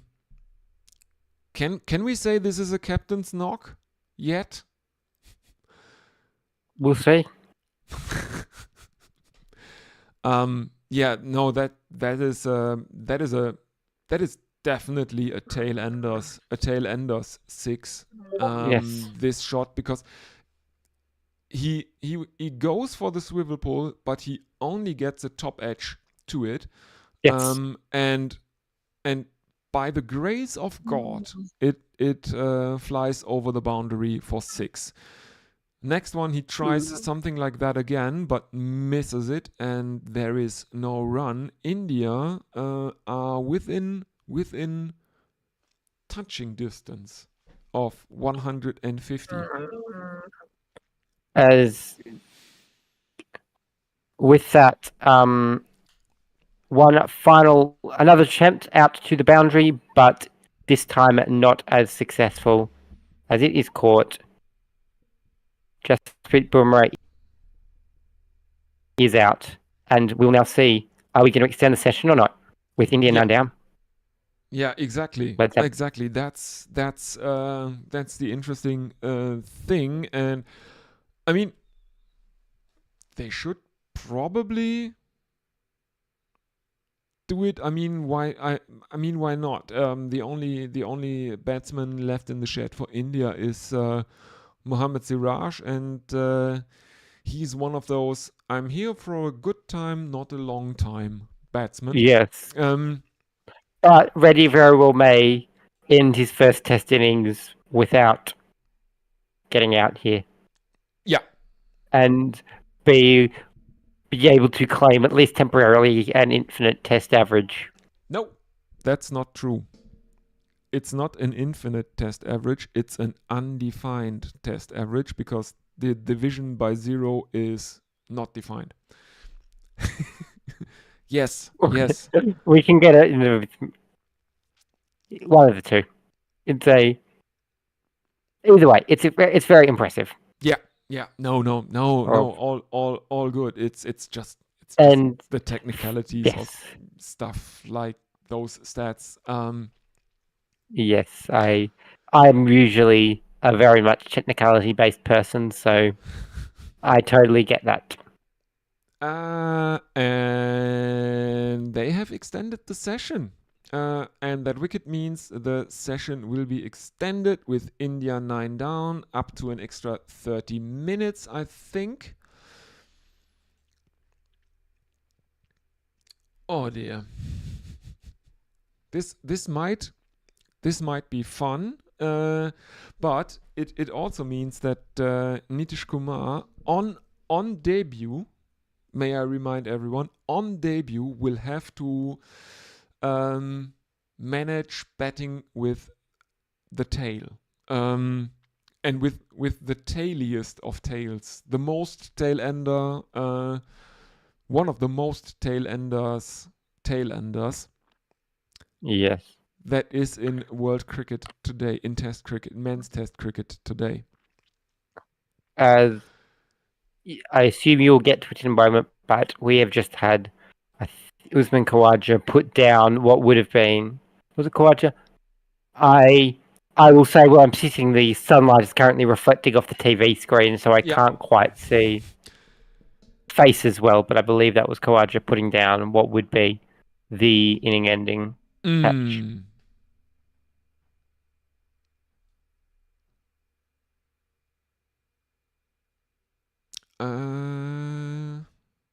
No, there was a couple of the there was a couple of the first delivery, not yet. It's the second delivery of the over. Yeah. India 146 for 9 after the first delivery. So yeah, I mean, it's always frustrating to drop a chance, but I think Australia will be fine here. They know Yes. they can get Siraj out. And literally, as you say that, off the bat of Reddy, finds the hands of Usman Khawaja. India all out for 150. And with that, Australia will the Australian openers will get their pads on as we have a tea break. Yes, Exactly, and you were correct. It was actually it was indeed Kawaja who dropped Reddy. It's not that costly in the end for Australia. No. Let us run through the scorecard real quick. The highlights for India are actually Nitish Kumar Reddy. He is the highest scorer of the Indian innings with 41. India all out for 150, as only 3 other batsmen make it to double figures. Rishabh Pant makes 37, then KL Rahul with 26, and Dhruv Jurel makes 11. Pick of the bowlers for Australia is Josh Hazlewood, who misses out on a fifer. He takes 4 wickets. He pays 29 runs for that. Pat Cummins and Mitchell Stark, as well as Mitchell Marsh, take the rest of the wickets, 2 each. Yeah. Yes. Australia massively in the box seat, one would think. Absolutely. It all depends now of can they score the runs needed, and how will Nathan McSweeney perform in his first time facing Test bowling. All right. I will not keep you much longer, Jess. So I'm going to do a shopping run because I have to make dinner for multiple people for a group thing tomorrow, and I need ingredients for that. Thank you very, very much. It's been amazing that you could do basically 2 whole sessions with me. I very well may be back for the third, or at least some of it. I will see how long it takes me to get the stuff I need. It's if someone else comes on, if someone else comes on, good. But if not, you may see me again in a bit. Okay, everyone. I will. With that, I will put on the rest of the podcast, and we'll see you after tea. See you soon.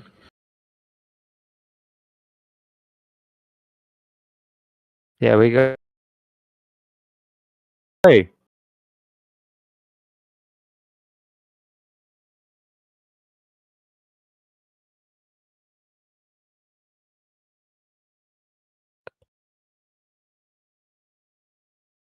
And people can try different things out, just as we did. You know, Doing 2 straight. Tried different things. And we've now found that this is what works for us. Yes. Yeah, and I mean, for me in Germany, it's something completely different because I am, as far as I know, the only German language cricket channel on YouTube. So I have to do basically all the stuff. I have to do the news updates. I have to do the after match reports for German listeners. I have to do basically from the archive the primer for something like what's the Ashes? Why is the Ashes important? Stuff like that. So I tend to do this a short history of the Ashes, stuff like that in German. So German people can grasp the importance of something like the Ashes, the Border Gavaskar Trophy. Why is it called the Richards Botham Trophy? And so there's a lot of inspiration for that kind of stuff with something like You're From the Archives segments. And that's probably why I love your podcast so much, because it gives me a lot of ideas how to present stuff like that to German. I'm not going to I'm not copying basically your stuff, translating it into German and then doing an episode on it. That's not where I'm going with it. We'd be honored if you ever wanted to, so don't worry. Yeah, I might actually pick you up on that with proper attribution. Dear listeners, don't be alarmed. I would never steal content. I would ask if I can do a translation, and I will attribute the original authors. Of course I will. I think what you're doing. I think what you're doing is brilliant because, and I sort of think you're the kind of person who the ICC should be incredibly grateful for because you know, the way cricket spreads is through passionate people who are willing to take their passion to others. And I think in some ways it's very easy for like Toby and I, when obviously talking about cricket in England is a very easy sell. It's like, I mean, you could have an argument: is it as easy a sell as it was 20 years ago? I'd still say it's pretty easy. But yeah, talking about cricket in Germany is you're a pioneer, I guess. I mean, as you say, you're the only person doing it. So yeah. Yeah. But well, I think it's an important thing, and it's also a very, as you said earlier, a very rewarding thing because people actually seem to listen to what I have to say on cricket, and it's so interesting to hear how people got into cricket in Germany. Of course, there's a lot of expats and people that moved here from nations that play cricket, and so they are obviously still interested in cricket, and they know it from their childhood and stuff like that. But I have one of my German listeners once told me that he got into cricket because on Steam he was browsing the sports games directory, and some cricket. I think it was Cricket 23 from the Australians Big Ant Studios was on sale for less than €1 in Germany or stuff like that, and so he said, okay, that's not a lot of money. I'm going to look into this. Bought it. Now listens to my podcast. And I think there's something really important about seeing every way into the sport as valid. You know, I think I love county cricket and I love everything around that.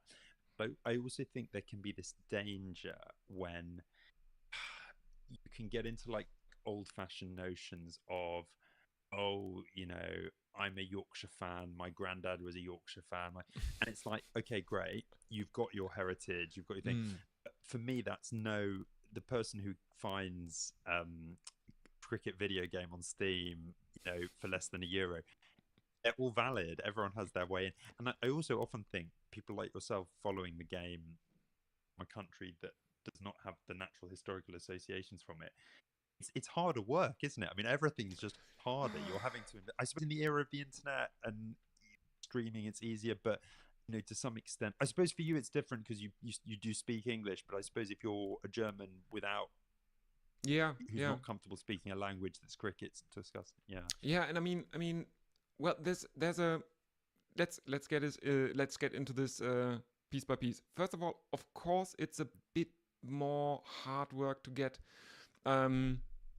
into cricket and to follow cricket in Germany, but also there are a lot of upsides actually, because of course for example on Amazon you find a lot less books about cricket on German Amazon, but what you find is way cheaper because it's you get secondhand Wistons for $2.73, something like that.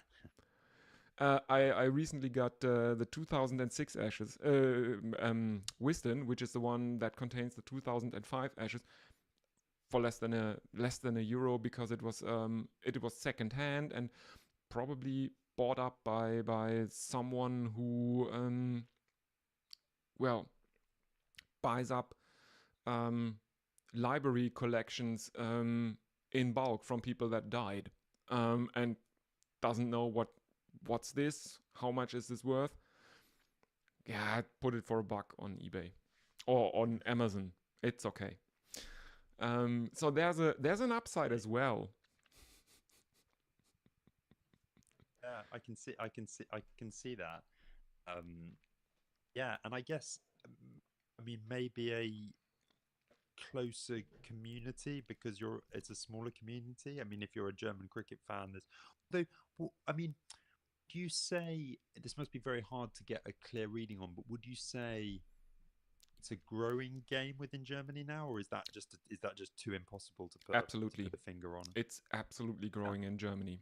And I think it's interesting. But why is it growing in Germany? A lot of it has obviously to do with migrants from Afghanistan. The end of the Afghanistan war, people fleeing Afghanistan,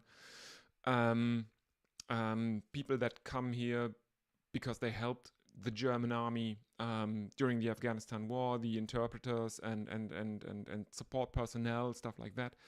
And they come to Germany and they bring with them this game, their cricket. And cricket in Germany has actually been played for a very, very long time.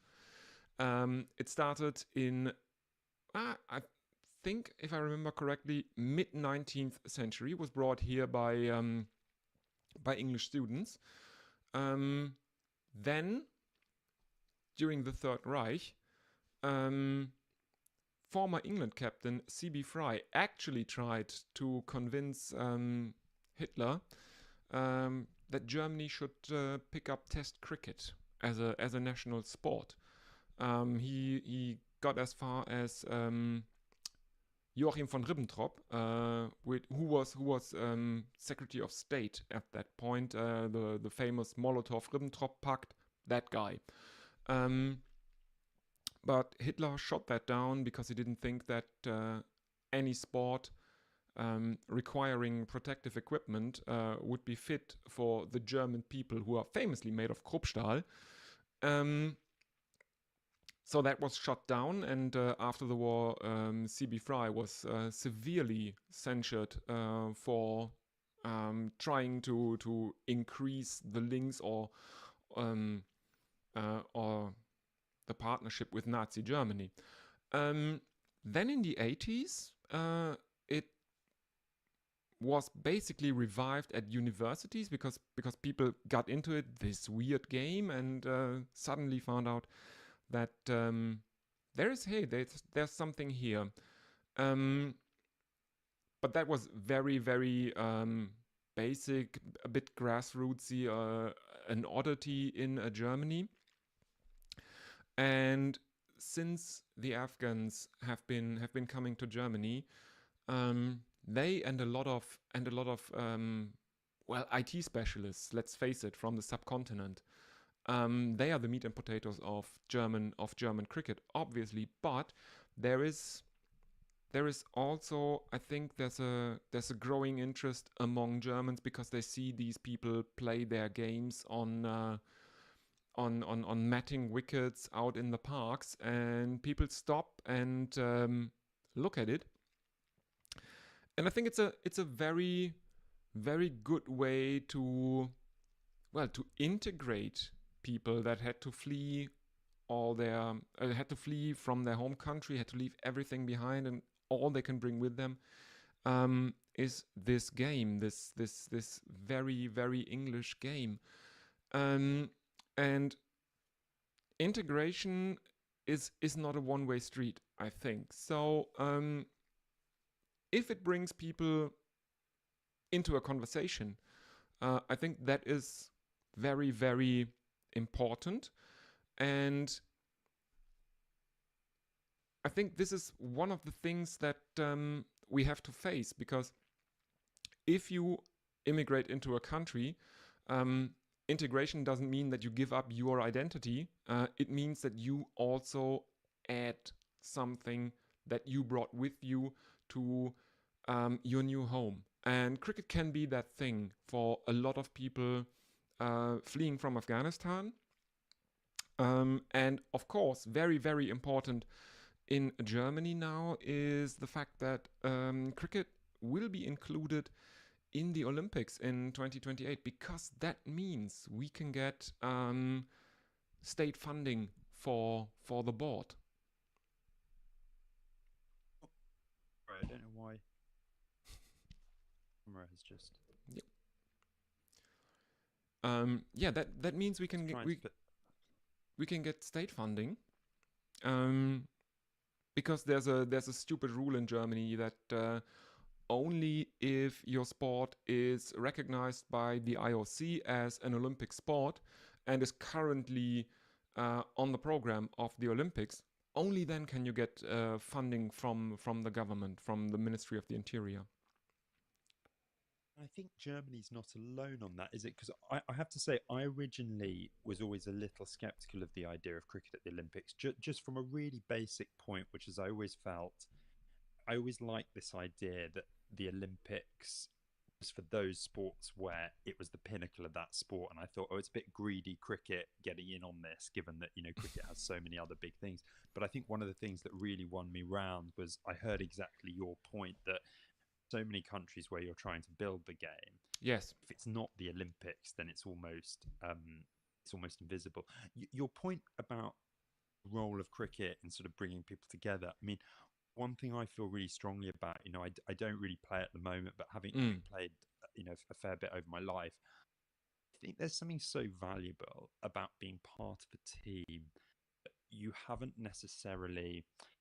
If you join your local club, you're not pre-selecting your teammates, and I think that's so valuable. You're being thrown together, and I think they're so wonderful about that. And one thing I often think about is I think a lot of modern life, and I don't think this is a terrible thing in lots of ways, but I think we choose, don't we? We set up groups of friends that are very tied towards specific interests, tied towards. But I think once in a while, there's something amazing about turning up at a cricket club, joining a team where you're just thrown in. There may well be some people there who you would never see or meet in any other aspect of your day-to-day life. And yet cricket brings you together, and I think it's really underrated actually as a quality of the game. Yes, but I mean, well, obviously you could probably say that for any kind of sport that is a team game, but I think cricket is unique in Germany in that respect, that it is something that is not really big here yet, but which is very big where a lot of people that have fled here, where it's big in their homes. So these people don't play football or stuff like that. They play cricket, and it's a real chance because it gets people talking. And once you start talking, it humanizes you, and you start to realize that basically they're just people. Talking is exactly right, because I agree with you, by the way, on your earlier point that teams of all sports would play a role, but the reason I think cricket stands out is exactly the talking. If you play, I don't know, a 5-side football game in the evening, you play the game and you go home, there's very little interaction. The thing about cricket, even if you play a 20-20, the nature of the fielding, the nature of the waiting to bat, you have to talk, right? Like you have to get to know your teammates. And it's a rather wonderful feature of the game, I think, that it's sort of you so often succeed or fail on your own, whether you're bowling or batting, and it makes it a terribly lonely game at times. But at the same time, you are always thrown together. You're waiting to bat, and you're chatting and you're chatting and you're chatting. Sometimes you're spending so much time with this group of people that you have not had, you have been randomly allocated to rather than anything else. Yes, exactly. Well, and I mean, and I think I am doing what I do because I want to do my bit for it. I think it's really, really important in cricket that you know of history, and that you know of why things happened as they did. And if you're talking about cricket, you always have to talk about history. And you do that in English. you're talking a lot about history, and you're doing it a lot more than you do it in other sports, because cricket is, well,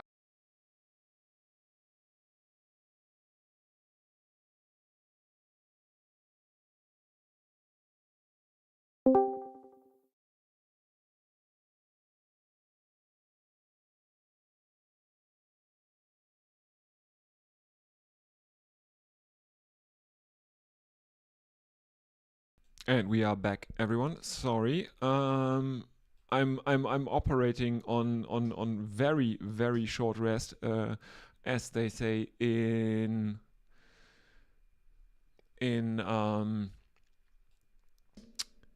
baseball.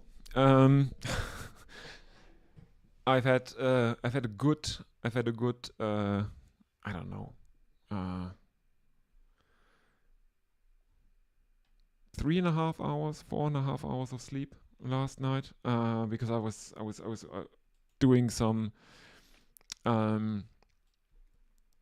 stuff in. Let's do it this way. I was doing some community organizing stuff. So yeah, sorry everyone. Well, India have been bowled out for 150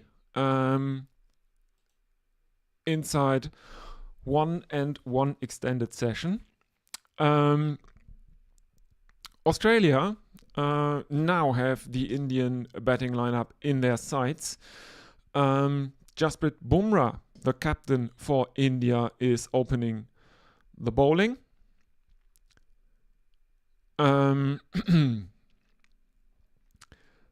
And Australia are off the mark right away, as Bumrah concedes 2 wides of his very first delivery. No, it's leg byes. Sorry, I think. Give me a second. No, it's 2 no balls. Because Bumrah has overstepped, and he catches Khawaja in the pants, and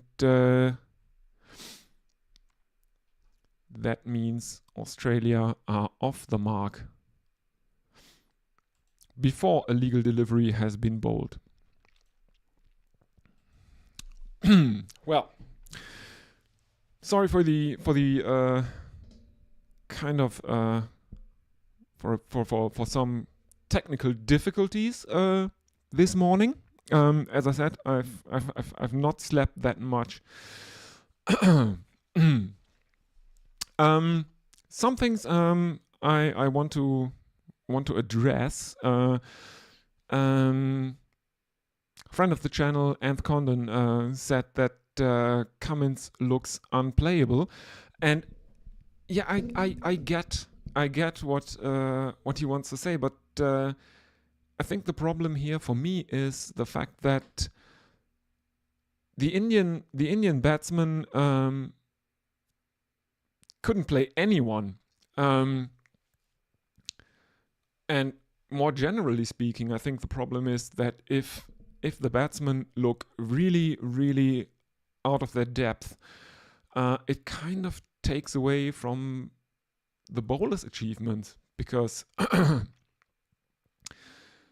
is the fact that the batsman can't play him, is it really down to him being amazing, or is it down to the bowler, the batsman, well, not being able to play anyone? Is it, or speaking, sorry, is it down to the quality of the bowling, or is it down to the inability of the batsman to play the bowling that is on a display? That's a bit harsh, I know. But India have never looked good in this match so far.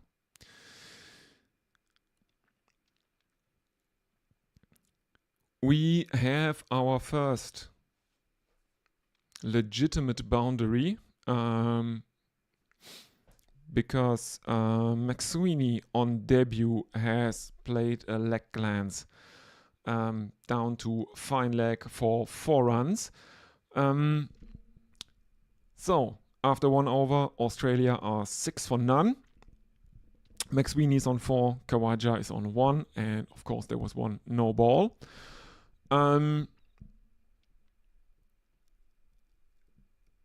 It's not surprising to me that Jasprit Bumrah bowled himself in the opening over. But I think I will agree with Jared Kimber, who says that Bumrah is not really an opening bowler. Bumrah is something far, far rarer. Bumrah is an old ball specialist. He is generally much more threatening when other bowlers can't find anything to do with the ball.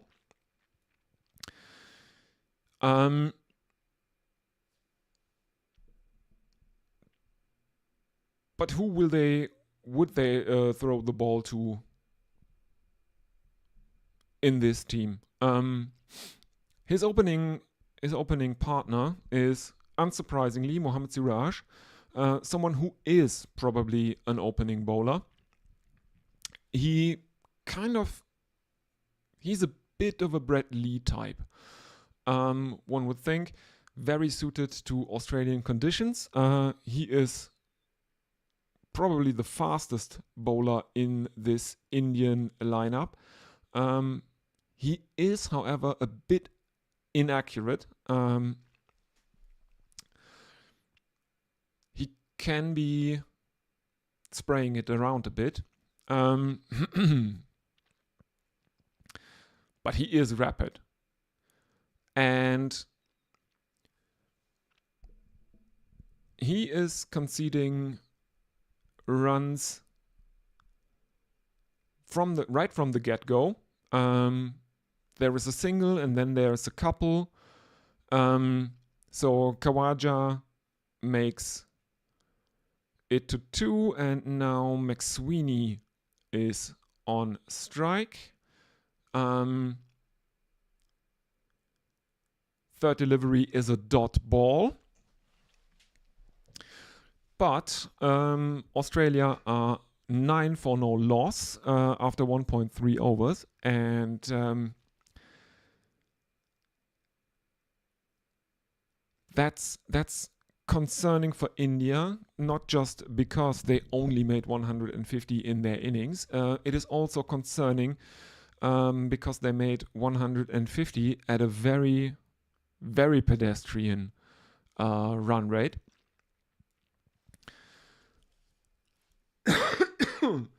So 3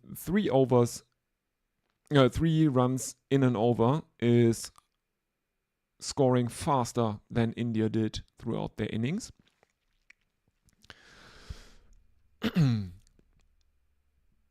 India will definitely need early wickets here, as there is a very, very tough chance of an outside edge from McSweeney that pierces the slip cordon, runs away to the boundary at third man for 4 runs, and Australia are 13 for no loss, and McSweeney makes double figures on debut.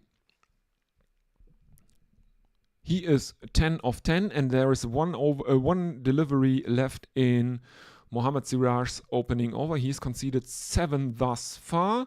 There is an appeal for LBW as McSweeney shoulders arms, but it's looking very, very high. It hits him on the hip, basically. The DRS timer is ticking down. No one is really thinking about reviewing that one. And Jasprit Bumrah is taking off his cap and getting ready to bowl the third over of this Australian innings. Reminder, if you want to get in touch with the stream, you can always use the YouTube chat, or you can get in touch on social media. The top one is Twitter and the bottom one is Blue Sky. And I have to admit, I probably prefer Blue Sky right now. It's a much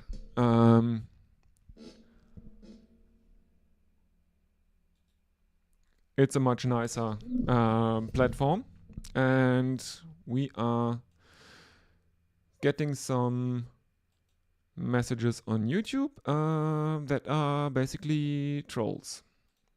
Goodbye. So,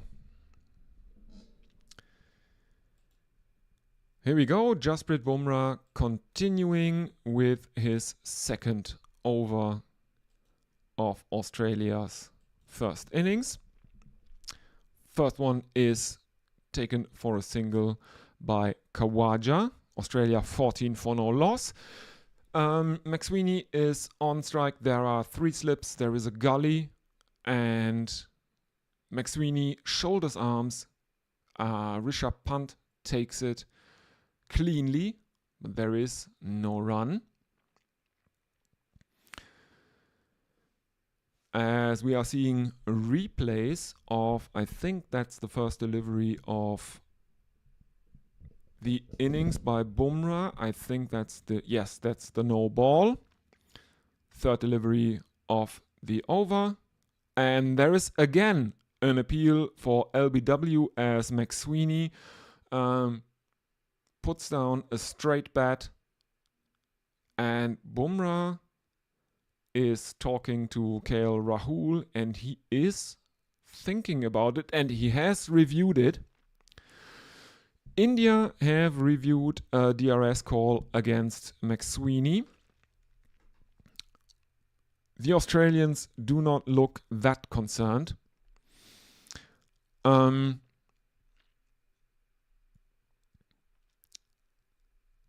Let's see what the third umpire decides.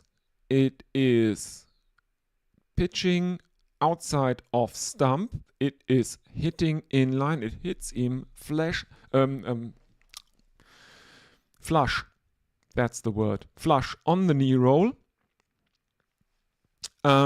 So the third umpire decides that it is pitching outside of its impact in line,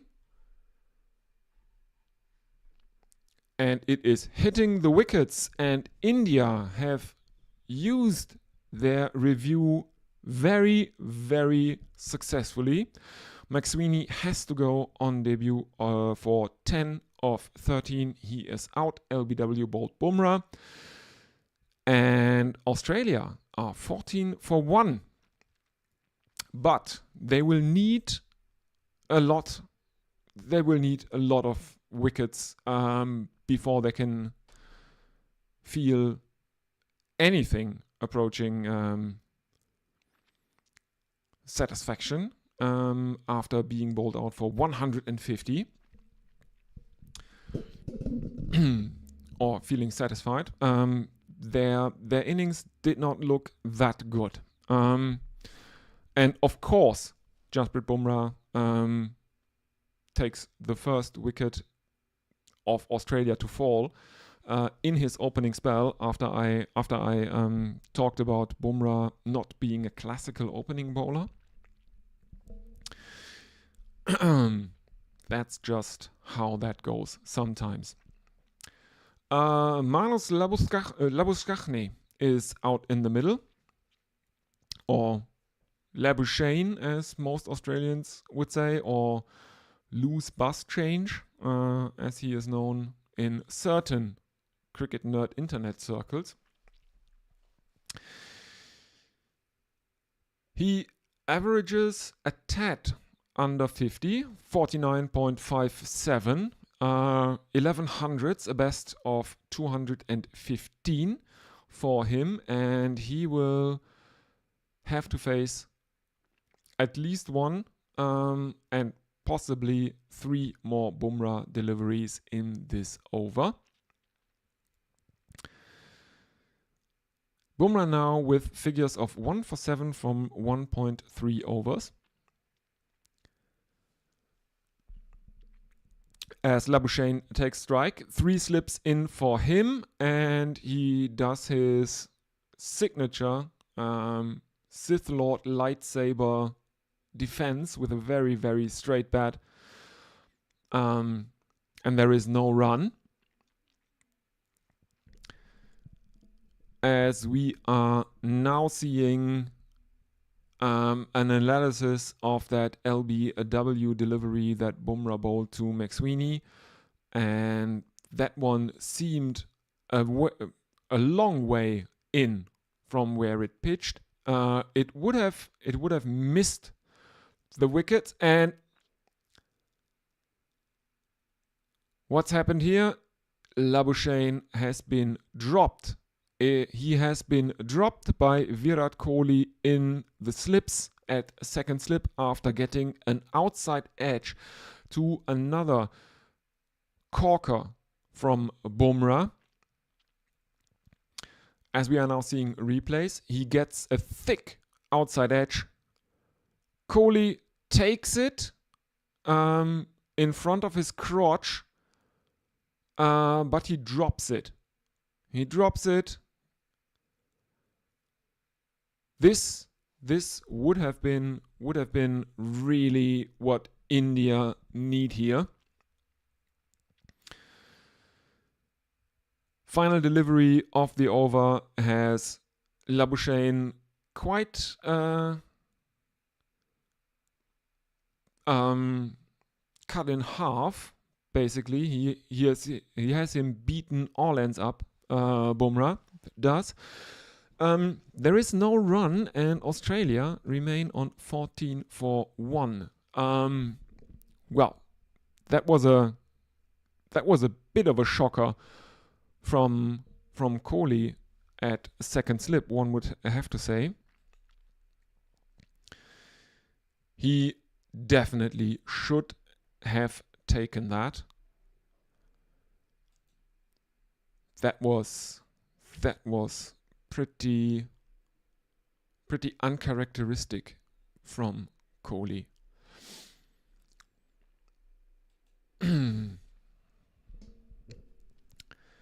Let's see what Mohammad Siraj can do now. As we are seeing replays of that Kohli drop, he dove to his right, and on the way down lost hold of the ball, and Bumrah, who was initially celebrating, can't believe what he sees. As Siraj continues to Khawaja, and the first 2 deliveries of the over are dot balls. Australia remain on 14 for 1. Please forgive me. I might actually have to take just a sip of water.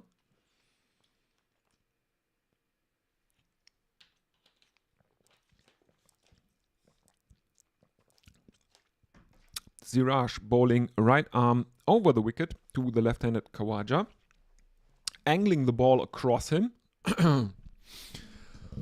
But Khawaja has no problem leaving those deliveries. They are going way too far off the off stump, outside the off stump. Sorry.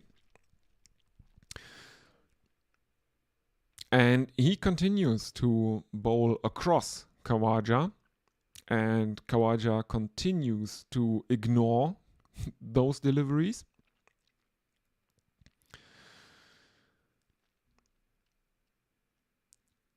And we are seeing again replays of that dropped Kohli catch. And one can only imagine that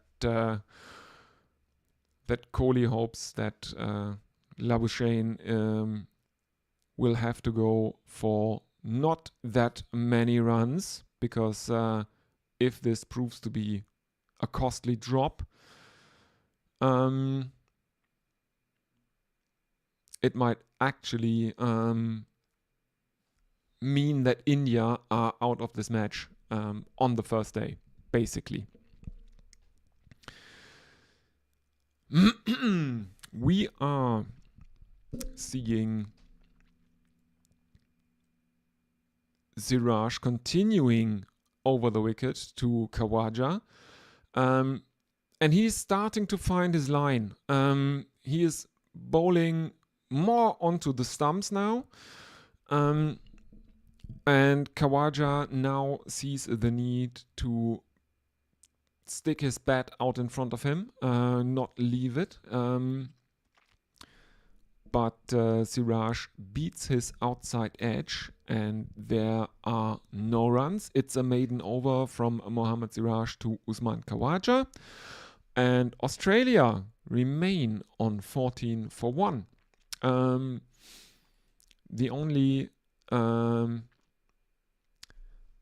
only wicket to fall thus far is debutant Nathan McSweeney, who is out for 10. LBW bowled Bumrah.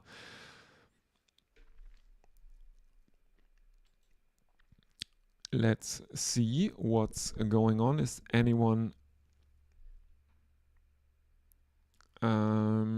with us?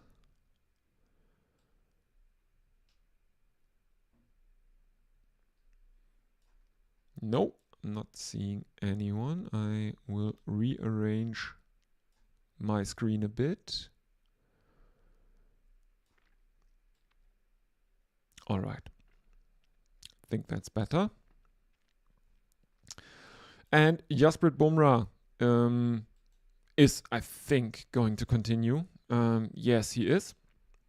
First delivery is a dot ball to Labuschagne.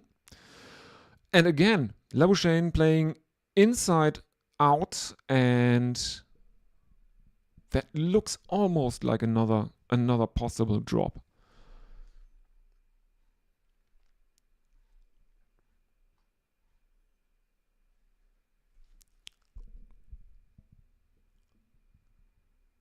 There is definitely an edge to that one, and this time it is not Kohli, it is Rahul who misses a chance to dismiss Manus Labuschagne early on in his innings in the slips.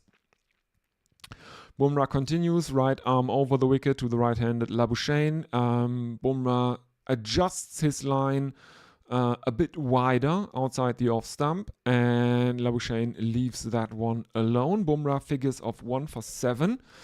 Australia remain on 14 for 1 after 4.3 overs. Khawaja on 3, Labuschagne on 0 of 6.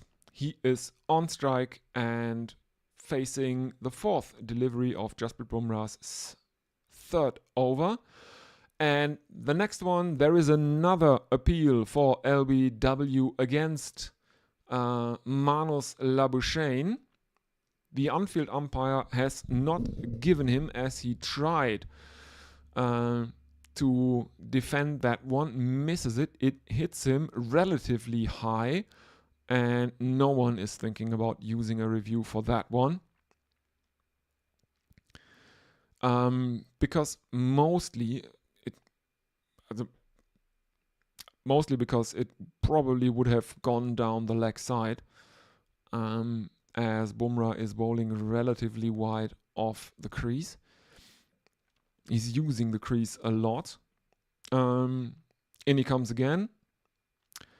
And Labuschagne leaves him again, this time on width. As we are seeing a replay, and it would have missed the wickets. Both on height, and it would have gone down the leg side as well.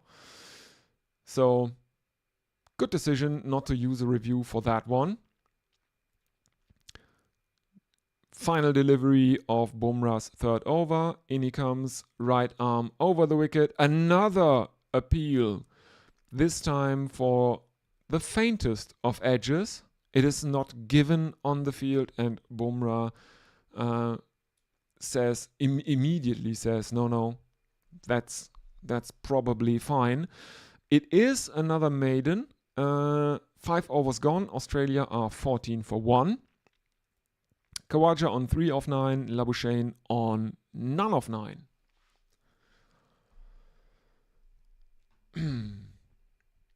Let's have a look.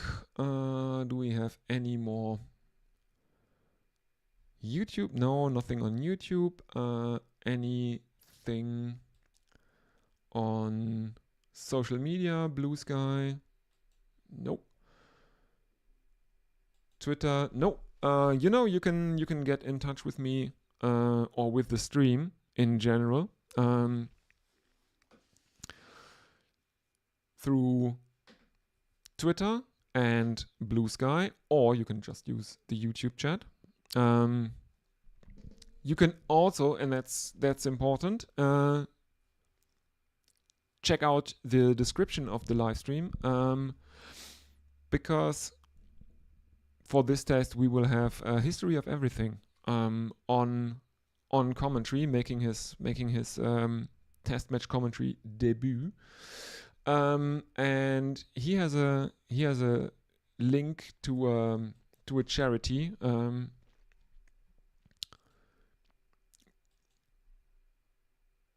He will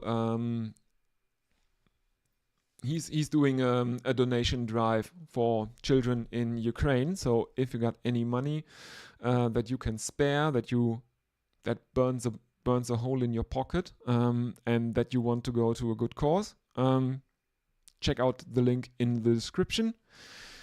As Mohammad Siraj continues, his first 2 deliveries are played out for dots by Usman Khawaja. Next one is lap swept, basically, by Khawaja.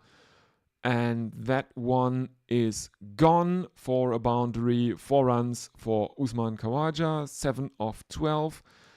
And Australia are 18 for 1.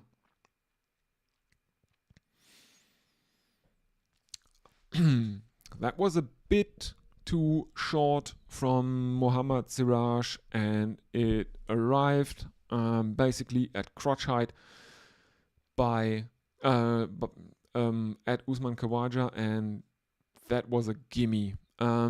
Easiest of boundaries for Khawaja there.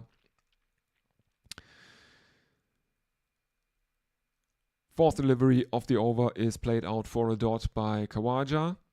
And we are now seeing Bumrah, who is the designated ball shiner for Mohammad Siraj.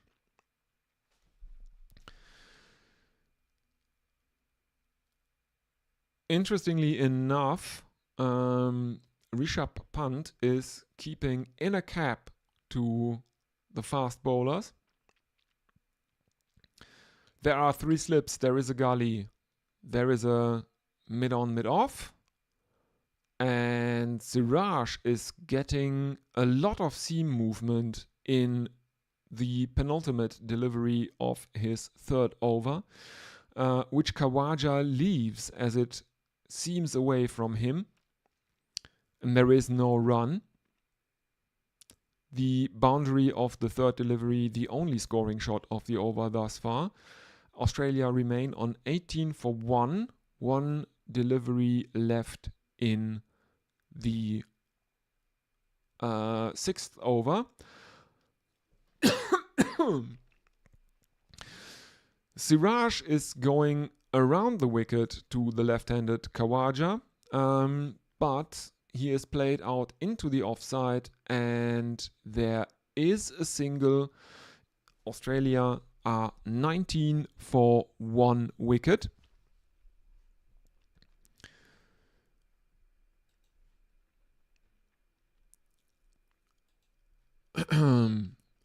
Usman Khawaja is on 8 of 15. Manus Labuschagne yet to score.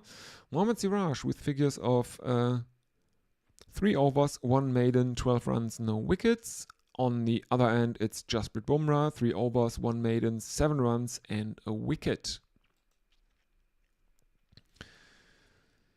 Bumrah is continuing for his 4th over. He is bowling to Khawaja.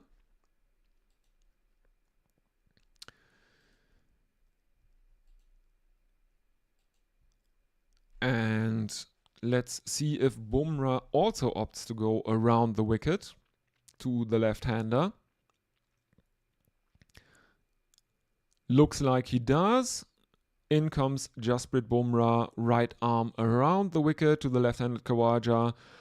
And this one is full at the stumps. Khawaja plays inside the line trying to defend it. It misses his outside edge. It is taken by punt behind the stumps, and there is no run. Khawaja is trying to play a very weird aerial defense, if you will. He is jumping up into the air with straight legs and a very straight bat. But luckily for him, he misses everything. Next one from a Bumrah. Again, a bit short of a length, and Khawaja tries to play that out into the leg side, but he can only find square leg, and there is, again, no run.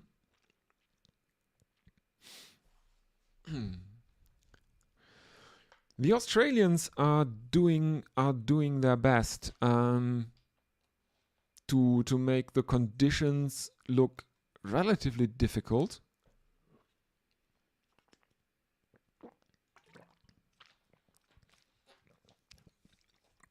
Perhaps making the Indian batsmen seem not that bad, as they were all out for 150. Nitish Kumar Reddy being the highest scorer for India. He is on debut. Second highest score was Rishabh Pant. Not many double-digit scores for India in this innings thus far. Or, not thus far, not many double-digit scores for India in this match so far. And Usman Khawaja has been caught in the slips of an outside edge from Jasprit Bumrah, who bowls right arm around the wicket, and Khawaja tries to defend with a very straight bat. But it takes an outside edge, and this time Virat Kohli, who, reminder, dropped Manus Labuschagne earlier in the innings, this time clings on. And Australia are 19 for 2. Usman Khawaja has to go. He is out caught Kohli, bowled Bumrah for 8 of 19 deliveries. 5 scoring shots in that innings. The stats ribbon informs me. And yes, might India actually be in this match?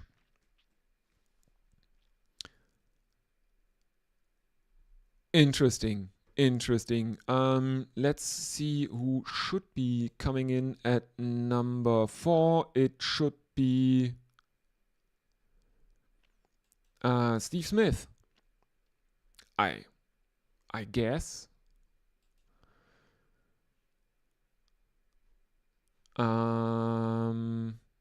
As we are seeing some advertisements, no cricket yet. But it should be Steve Smith who is back to his preferred position at number 4. He might have to face 2 deliveries from Jasprit Bumrah to round out the over as he surveys the field that is set for him. There is a point, there are 2 slips, there is a mid 3 slips, and first delivery, there is an appeal for LBW against Steve Smith, and it is given out on the field, and Bumrah has 2 in 2 unless Smith reviews this, and nope. Labuschagne says no, that's plumb, and Bumrah is on a hat-trick as Australia slide to 19 for 3. This is really, really unexpected. This is really, really unexpected. We were thinking that India were absolutely out of it. Looking at their 150 all out in their first innings, which was a kind of a combination of the Australian bowlers looking really, really good and the Indian batsmen looking really, really inept.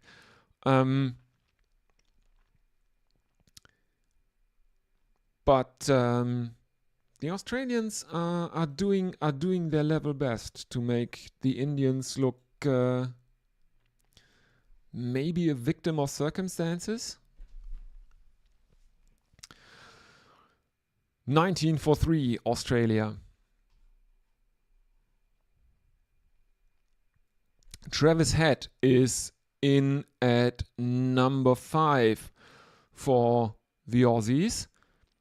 He will have to face the hat-trick ball from Jasprit Bumrah, who now has figures of 3 for 7 from 3.5 overs. Australia 19 for 3. Head comes out into the middle. First of all, first order of business for him is to do a little bit of gardening before marking his guard.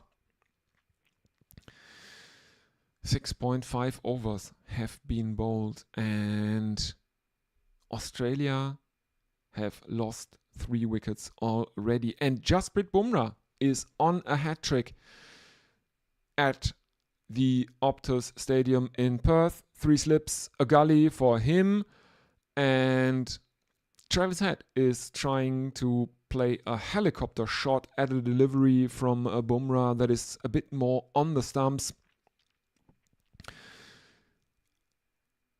There is no run, as you can only squeeze it out to square leg. And yes, that is the end of the over. It's a wicket maiden, a double wicket maiden for Jasprit Bumrah. And the batsmen out in the middle for Australia are Travis Head on naught and Marnus Labuschagne also on naught. Bumrah has bowled 4 overs. He has bowled 2 maidens, conceded 7 runs and taken 3 wickets.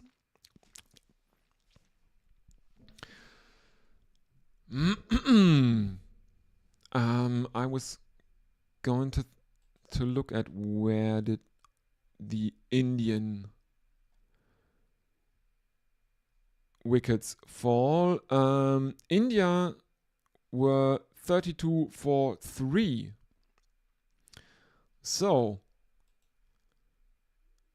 unless the engine room of this Australian side can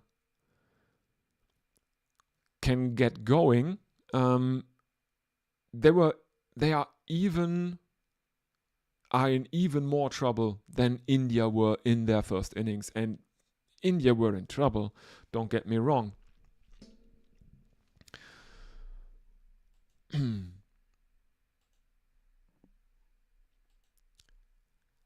So, let's see what the Indians can do. And we have a bowling change.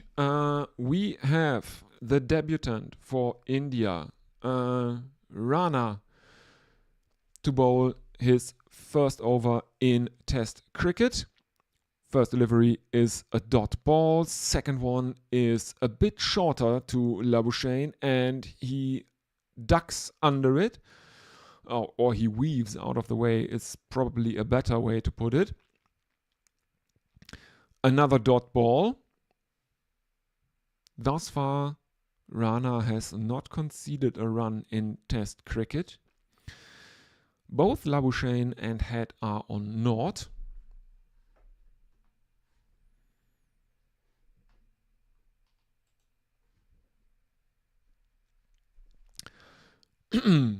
Third delivery. Labuschagne trying to defend it. It hits him on the pad though, but no one is going to review that one. It would have been very high because it slams into his crotch actually. And these are the moments where I'm a bit salty that I can't really listen to the audio from the stumps, because I can only imagine that there was some right in the dick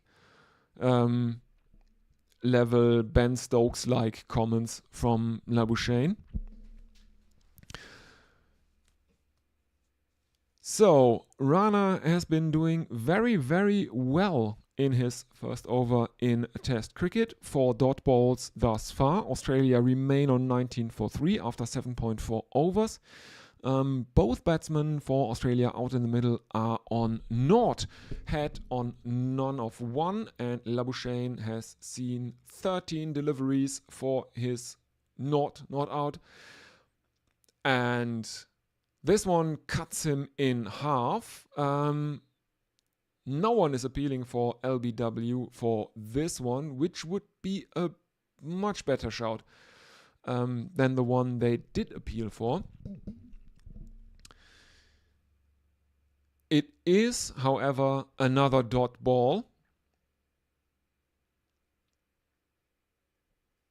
As we are seeing replays, no, that was too high again from Rana, or it hits Labuschagne too high, would have flown over the stumps.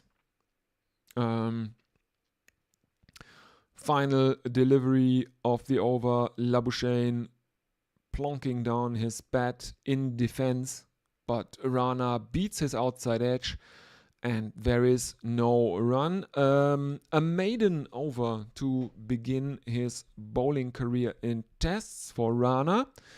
Australia, 19 for 3.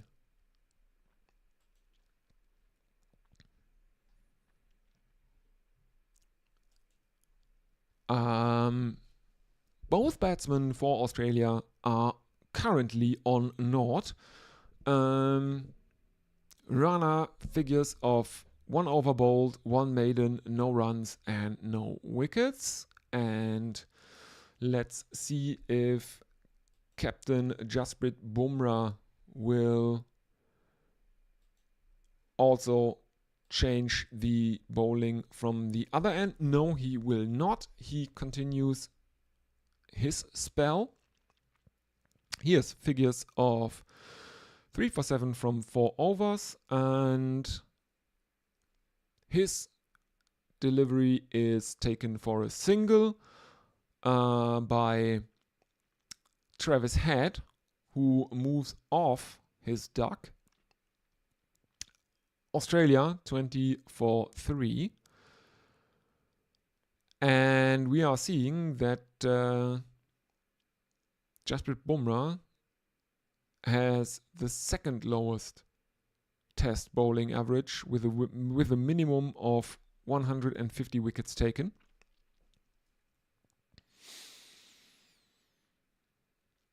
Australia are 24-3 as Bumrah continues, this time to Labuschagne.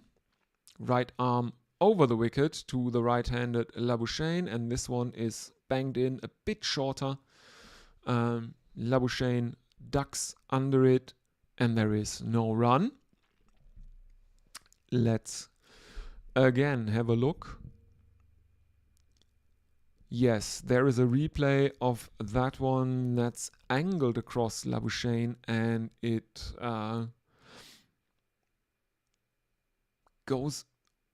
almost goes down the leg side. It flies over the top of leg stump after Labuschagne ducks under it. Next one is a very, very similar delivery. Right arm over the wicket, relatively short and going down leg. We were seeing earlier in the day that the Australians were bowling relatively short. Jasprit Bumrah thus far has bowled a lot more good lengths than the Australians did. In he comes again, and Labuschagne is hit, this time in the chest, and there is no run. It's not a bouncer because Labuschagne was bending down.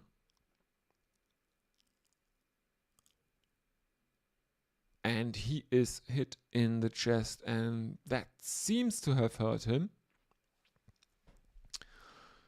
Rubs his rib cage. But the umpire has not warned Jasprit Bumrah for bowling bouncers yet. 3 consecutive dot balls now though, and this one is a bit outside the off stump. There is a lot of bounce in that one, and Labuschagne, I think, leaves more on height than on line. There is no run as Rishabh Pant behind the stumps takes it cleanly. Australia are 24-3. Labuschagne is on naught of 19. And here comes Bumrah again for the final delivery of the over. And Labuschagne defends that into the onside, and there is no run. Australia remain on 24-3.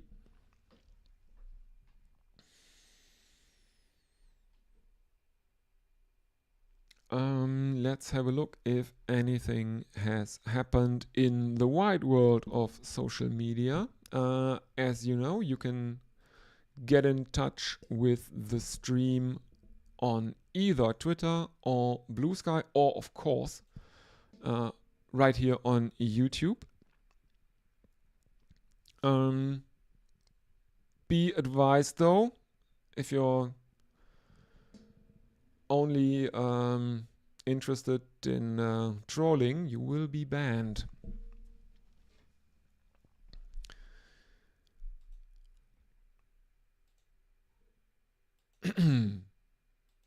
As Irana continues, and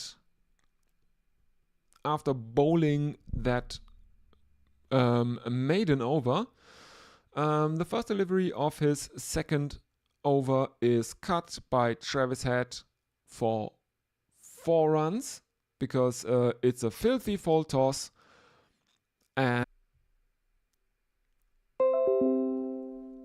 oh yeah, there seem to be some connection issues. I'm sorry for that. Really nothing I can do about that. Yeah, and I'm getting a lot of lag in my video feed.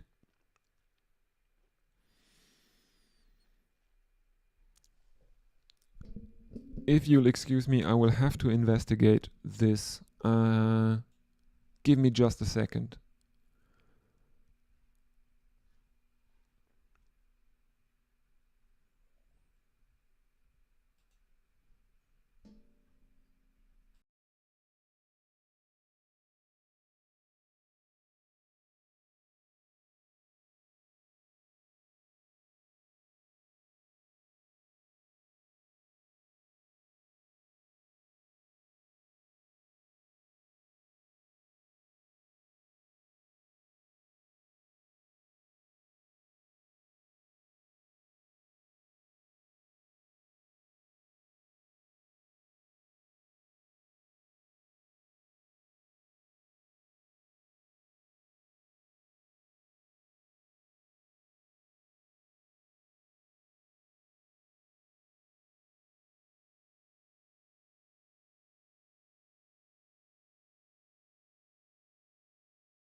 And we're back. Very, very sorry. I had to restart my repeater. That seems to have been the problem.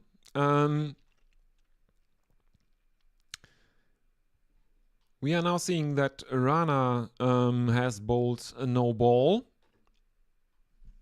and Australia have raced along to 30 for 3 in 10 overs.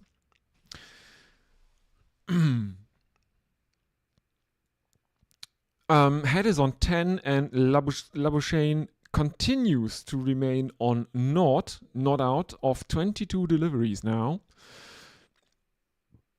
Head will now take strike to face Bumrah, who has figures of 3 for 8 from 5 overs. And he now sets his field. There are 3 slips. There is a gully. There is a backward point. There's a forward short leg. Forward square leg. Sorry. And Bumrah bowls right arm around the wicket to the left-handed Travis Head. Bowls it wide outside the off stump. And Punt has to dive to his right as Head tried to glance that into the leg side. There is no run. And Bumrah to continue second delivery. He remains right arm around the wicket, bowls it on the stumps, and Head again tries to glance it into the leg side. Doesn't get a hold of it, and it dribbles out to square leg. Again, there is no run, as we are seeing Rana, who seems to be off the field at the minute, standing just outside the boundary rope, looking at proceedings. I can't tell you who is on for him, as Bumrah continues, right arm around the wicket, and Travis Head is fishing at a wide one outside the off stump. There is a muted appeal for a caught behind, as the ball passes very closely or very close to the angled bat of Travis Head. But I don't think he got anything on that. But what I can tell you is that Bumrah is getting a lot of movement, both through the air and off the pitch. And Bumrah continues fourth delivery of the over now. And he has Travis Head squared up, who plays inside out, and it dribbles out to Gully. There is no run again. Australia remain on 34-3 after 10.4 overs. Head is on 10 of 11. Labuschagne still on 0 of 22.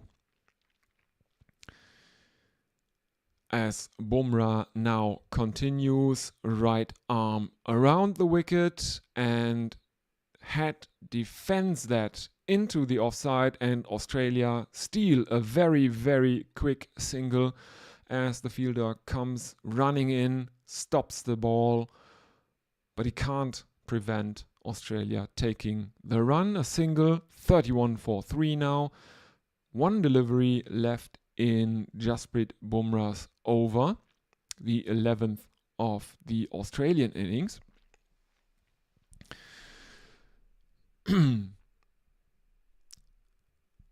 As we are seeing replays of Nathan McSweeney's wicket and the catch that Virat Kohli dropped in the slips of Manus Labuschagne.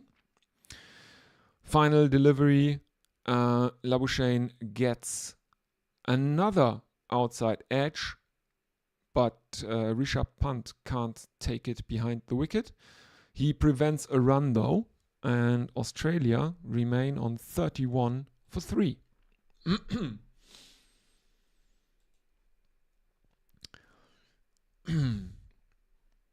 So that means let's see who will continue the bowling attack for India. Again, reminder, if you want to get in touch, there is Twitter, there is Blue Sky, and you can also, of course, use the YouTube chat. Be nice, everyone, though. The ban hammer will be swung relatively relentlessly. And it is Rana to continue. He has a Travis Head in his sights now. Head on 11 of 12. Labuschagne on the other end is on a long duck. And that one has gotten through the defenses of Travis Head. Rana has bowled Travis Head for 11 of 13, I think now. That's... And Australia slide to 31 for 4. As we are seeing the replays, Rana bowling right arm around the wicket, and that has taken the top of Travis Head's off stump. Rana is elated. That's his first test wicket. And yeah, after that, after that first innings from India, where they made 150 all out, they are in with a shot here. One would think.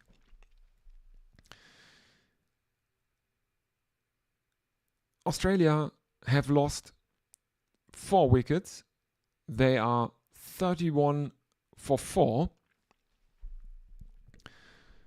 And when did India lose their 4th wicket? It was somewhere around this. No, India had 47 runs on the board when they lost their 4th wicket. At this stage, India were 32 for 3, basically. Or when they had 32 runs on the board, they lost their 3rd wicket, which was Virat Kohli, who has not had a good day so far. He didn't make a lot of runs, and he dropped Manus Labuschagne.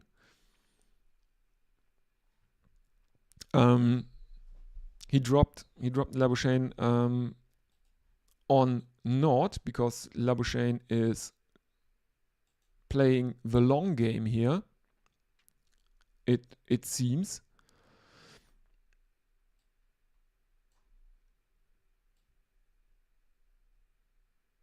Let me just rearrange my screen a bit.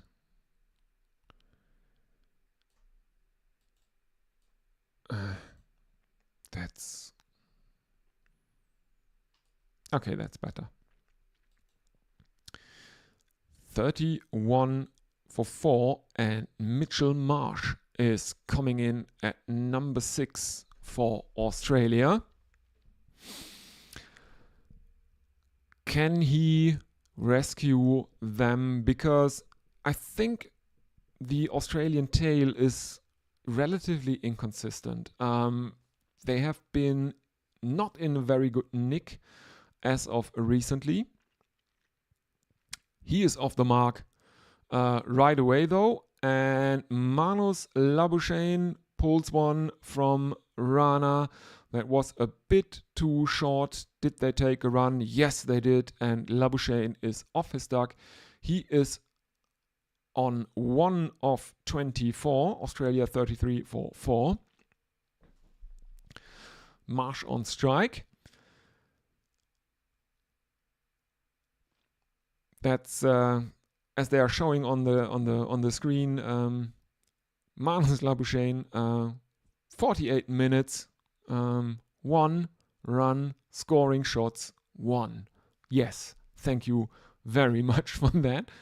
Rana continues to Marsh. He bowls right arm over the wicket, and Marsh squeezes it out into the offside, and there is no run.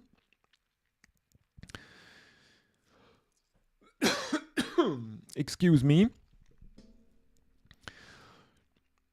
As we are seeing replays of Travis Head's wicket.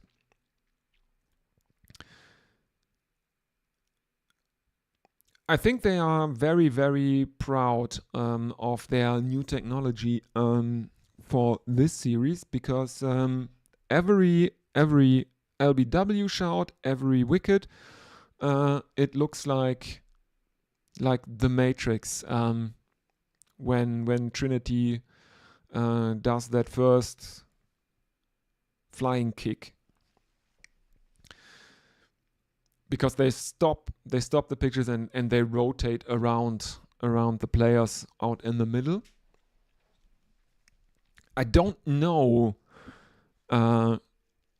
if they do it like they did in the Matrix with a lot of cameras, or if this is all CGI with I don't know, probably the help of predictive AI. I don't know. Next one is defended by Marsh, and that concludes Rana's third over. He has figures of 1 for 12, Australia 33 for 4.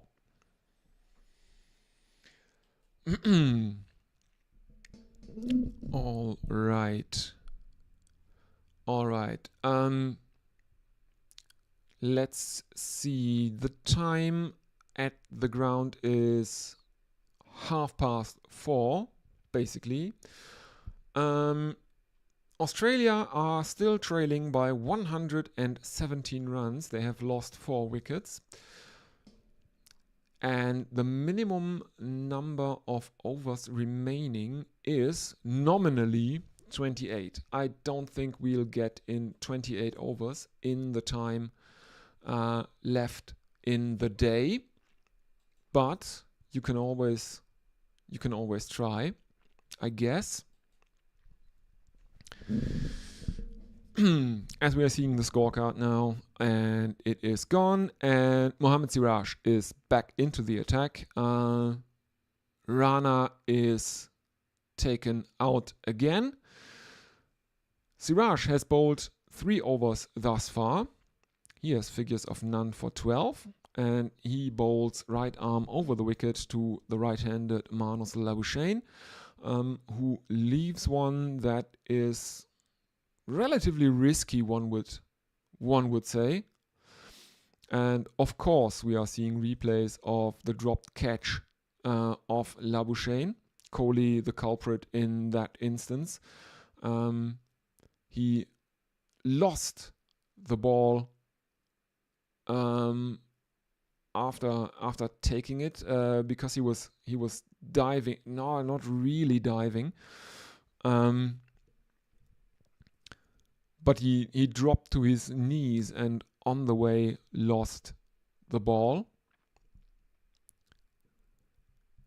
First 2 deliveries of Siraj's 4th over are dot balls though. And I mean, I don't know what's going on here. There has been a bit of, well, let's call it lip between Mohammad Siraj and Manus Labuschagne, as Labuschagne is flicking the ball away from his stumps after it looped up. He's using his bat though, so that's okay. But Siraj is asking, "What are you doing?" Getting a bit into his space. Labuschagne, I don't know, probably says something like "No, you," or something like that. 3 dot balls for Siraj in his 4th over, and it is now followed by a 4th.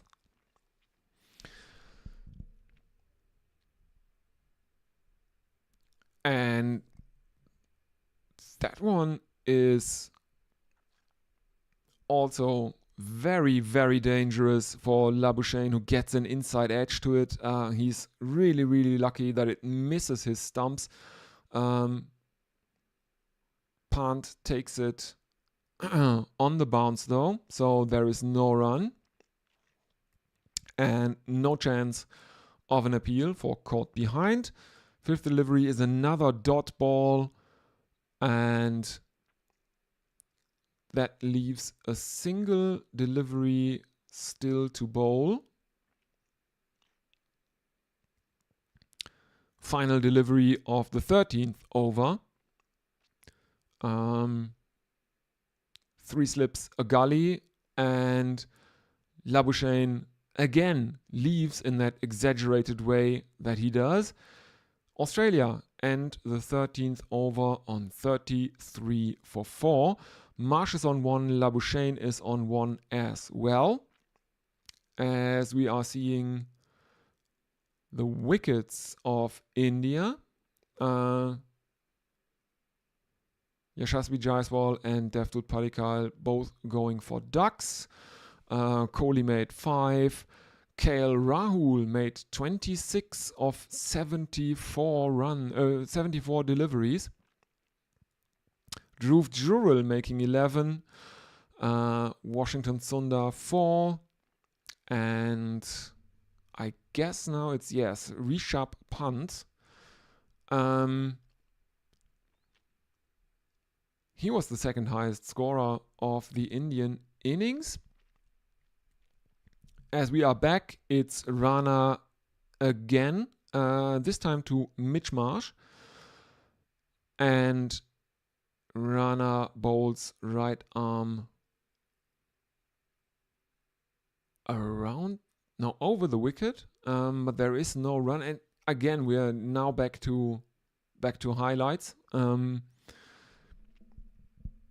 direction in this test match has been relatively confusing, one would have to say.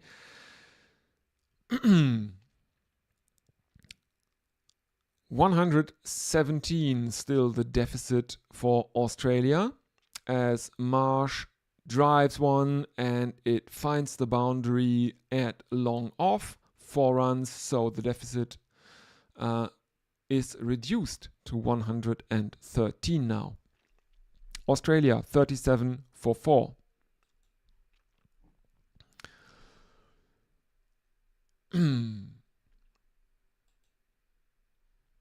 And let's have a look if anyone is with us. No, there is no one on.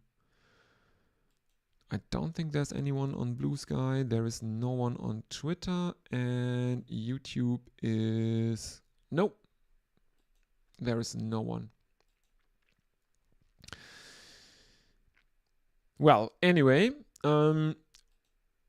Rana is bowling to Marsh, and he is beating Marsh's outside edge. He has taken his first test wicket. So that's out of the way, and now back to work for Rana, as he hits Mitchell Marsh at about the waistline. No one is appealing for that one. Way too high. No chance of an LBW. Australia 37 for 4 after scoring a boundary earlier in the over. Mitchell Marsh is on 5 of 8. Marnus Labuschagne is on 1 of 30. 2 deliveries left in Rana's 4th over. In he comes again, right arm over the wicket to the right-handed Mitchell Marsh, who tries a drive, misses it. Punt takes it cleanly behind the stumps. There is no run, but it has also clearly beaten the bat, and no one is appealing for any caught behinds. Australia remain on 37 for 4, Marsh on 5, Labuschagne on 1. 13.5 overs bowled, 1 delivery still left in Rana's 4th over. In he comes again, right arm over the wicket, and he bowls, and Marsh defends it towards point, and there is no run. 14 overs gone. Australia 37 for 4. And that is a drinks break, and I will gladly take a drinks break right now. See you in a bit.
And we are back.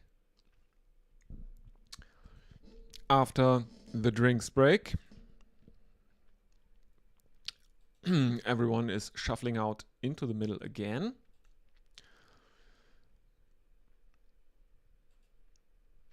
What is happening now? Manus Labuschagne is taking strike. He will have to face the 5th over of Mohammad Siraj. He has figures of none for 12. Labuschagne is on 1 of 30. Marsh on the other end is on 5 of 10. 14 overs have been bowled in Australia's first innings, and they are 37 for 4.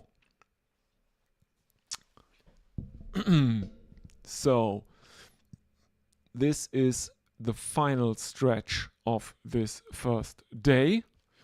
And in comes Siraj, right arm over the wicket. There are 3 slips and a gully in place for Manus Labuschagne. Mohammad Siraj bowls outside the off stump and Labuschagne leaves that alone. There is no run, dot ball. Labuschagne plays very, very sensibly here, I think. He is probably aware that Australia will need him to play a long innings to stop the rot, basically. a bit like something that Rishabh Pant did earlier in the day. He played the longest innings of any Indian batsman. He didn't top score, mind you, but he was the 2nd highest score for India. But he he provided much needed stability for India in their innings as Siraj comes in right arm over the wicket, and again Labuschagne leaves in that very Labuschagne kind of way. 3 dot balls now in Mohammad Siraj's 5th over. Australia remain on 37 for 4, 14.3 overs bowled. Mohammad Siraj's speed through this over has been around 138 on the average. In he comes again, right arm over the wicket, and Labuschagne leaves one that could well have gone on to hit the top of off. It didn't, but that is very, very dicey from Manus Labuschagne. That could have been his wicket. And it's basically a scrambled seam delivery from Mohammad Siraj, as we are seeing in the replays. Siraj in again, right arm over the wicket, and again bowling outside the off stump, and again Labuschagne is making half a step towards the offside, leaving it, and there is again no run. He is playing a dangerous game though. The balls have been creeping towards his off stump, and he might be in trouble here, because I don't think he can really read Mohammad Siraj out of the hand, and he is leaving a lot of balls that are borderline, I think. Final delivery of the over is clipped into the leg side, where it is fielded, and there is no run. 15 overs gone. Labuschagne still on 1 of now 36 deliveries. Marsh on 5 of 10. Australia 70 37 for 4. Sorry, not 73. That would have been probably a pretty good score in the context of this match, but they are 37 for 4, which is slightly behind where India were during their innings. As Rana continues, he will bowl his 5th over and he comes right arm over the wicket to the right-handed Marsh, who defends it into the leg side, and there is no run. Rana also around the 138 mark. Just like Mohammad Siraj during his last over. And I don't.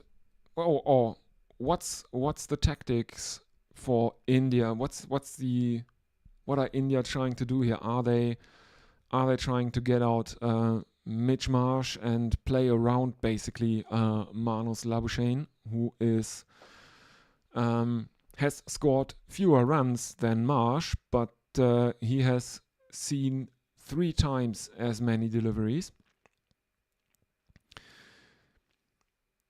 Reminder, India were all out for 150 in basically 2 and a bit sessions, because the second session of the day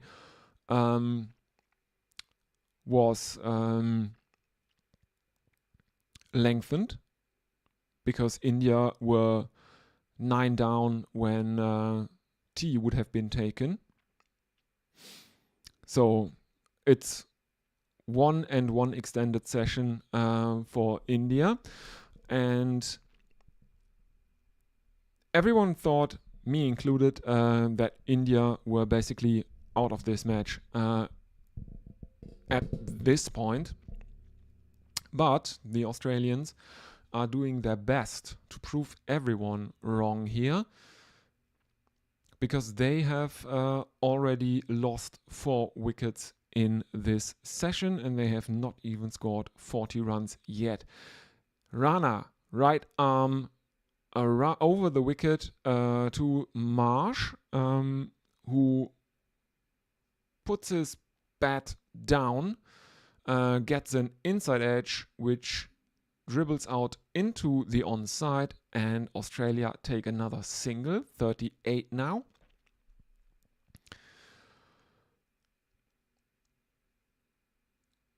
Big stride forward from Mitchell Marsh to this delivery, and there is a faint inside edge that goes into the leg side behind square.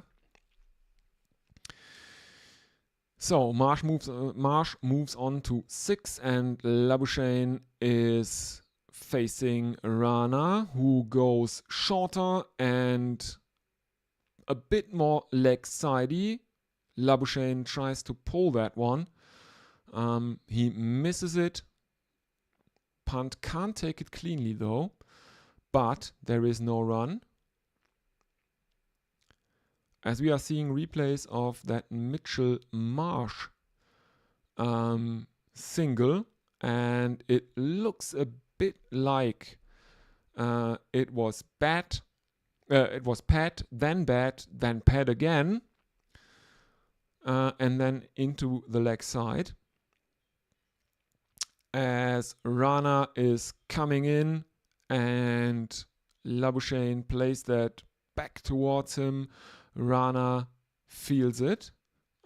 It's not a caught and bowled chance, and Rana throws at the stumps of Manus Labuschagne, but nothing else happens. There is just a dot ball, no run for Australia, who remain on 38 for 4.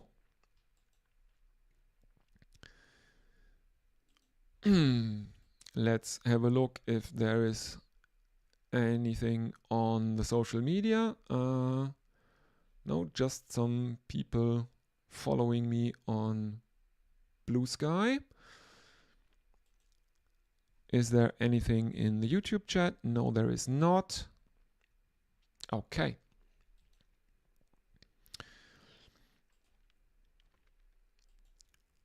Yeah, I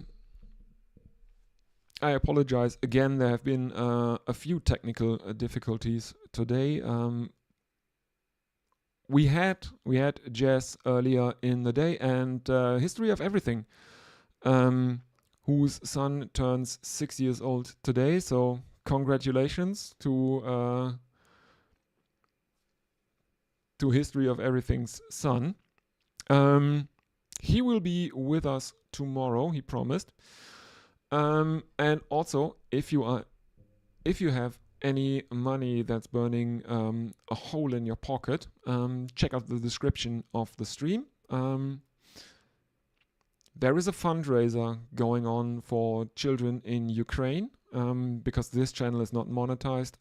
If you want to show your appreciation or something like that, use the link in the description to give some money to children in need. As Marsh drives one out that is stopped at short cover, and there is no run. 4 deliveries left in the over. As he defends one, it dribbles down into the ground, and apparently Mohammad Siraj has given him permission to throw him the ball, as Marsh bends down, picks it up and throws it to Mohammad Siraj. There is no run. 16.3 overs bowled. Australia are 38 for 4.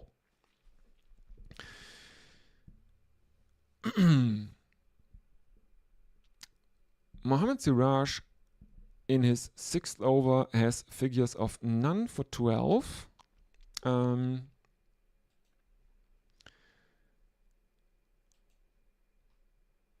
Which means he is thus far the only Indian bowler used in the innings who is not in the wickets, who is not amongst them, as they would say.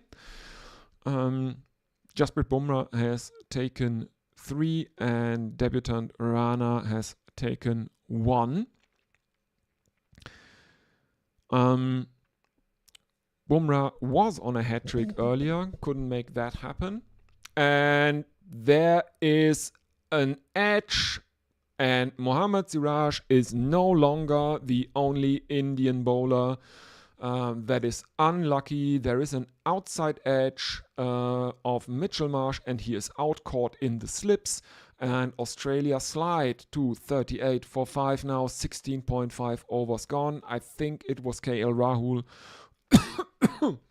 who took a pretty good catch in the slips. But the decision on the field has been reviewed. It's a batsman's review. Let's see what happens here. It looked out on the live pictures. Where does the deviation come from? There's a clear deviation of the ball. Is the catch taken cleanly? Because Rahul was diving to his left from second slip. Kohli was diving to his right from first slip. And I think if the criteria are fingers under the ball, I think Marsh will have to go. It looks a lot like that catch is taken cleanly. And yes, I think that is out, and Australia have lost their 5th wicket. I would be amazed if the third umpire is not giving that out. Third umpire is coming up now, and the decision is out. Australia have lost their 5th wicket. They are 38 for 5. And the new batsman in should be Alex Carey. At number 7 for Australia.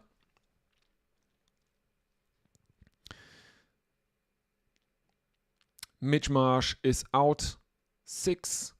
Caught Rahul bowled Siraj, and indeed it is Alex Carey who will have to face one final delivery in the over from Mohammad Siraj.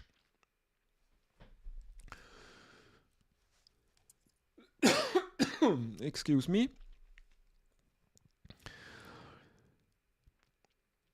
Again,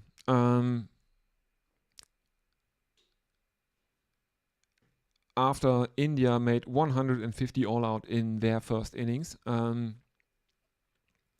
everyone and their mothers were pretty sure that India might actually have lost the test match on the first day, especially considering that India won the toss and elected to bat and then were held down to 150.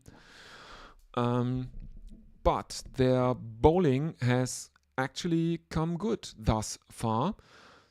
Alex Carey survives his first delivery of the innings. Australia remain on 38 for 5. Let's have a look if anyone is with us on social media. You can use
Okay, I should be back.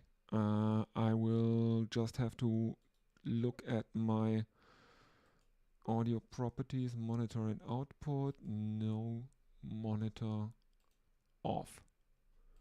That should be better. Can you hear me now, Stephen?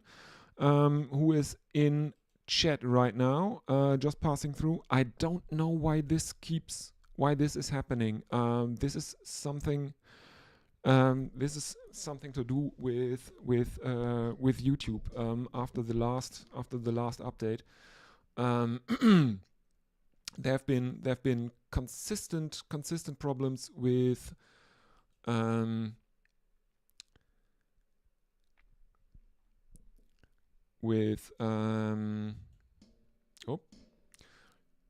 the audio output. I don't know why. It's been very, very annoying. I admit. I hear bleep from your computer now, but no audio, no speech. Yes, you hear me. Yes, you can hear me. Okay, all right, good. This is very annoying. Because you basically have to disconnect your audio in the streaming software and basically reconnect it, and then YouTube picks it up again. Anyway, this has been a very, very wild day. I have to admit, India made 150 all out in their first innings, and everyone thought, okay, they have lost it at this point. And then Australia said, hold our collective beers, because they are now 48 for 6 in the 24th over. Manus Labuschagne made 52, I think, ball 2, which is the longest innings by an Australian batsman in this match thus far. The top score for Australia is, I think, 11. Alex Carey now has the chance to become the top scorer. He is currently on 9 not out. 2 runs or 3 runs away from becoming the sole top scorer for Australia.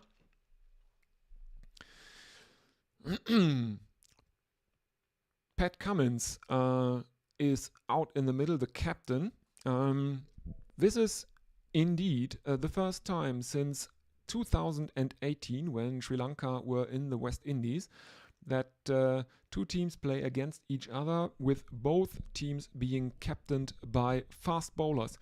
The West Indies captain at the time, of course, was Jason Holder, and the Sri Lankans were captained by stand-in captain Suranga Lakmal.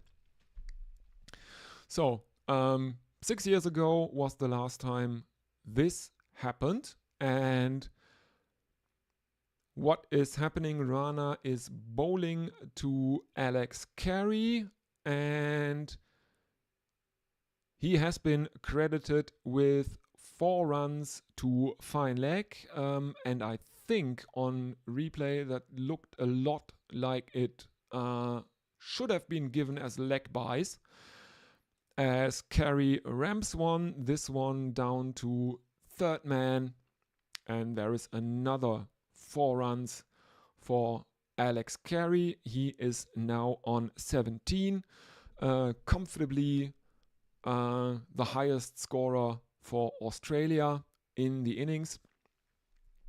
Second place is, I think it is, yes, it's Travis Head, who made 11.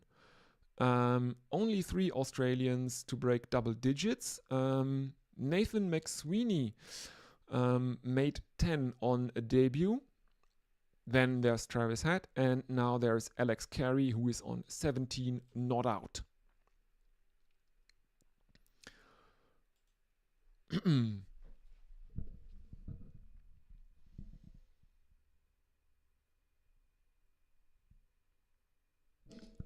Yeah, they are 48 for 6. This has been a crazy match.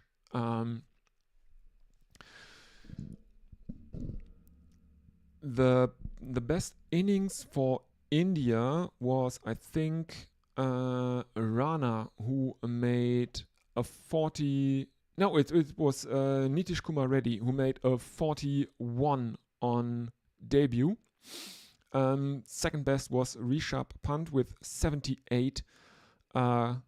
Comfortably not comfortably, with 78, the longest innings played by an Indian batsman in this match so far.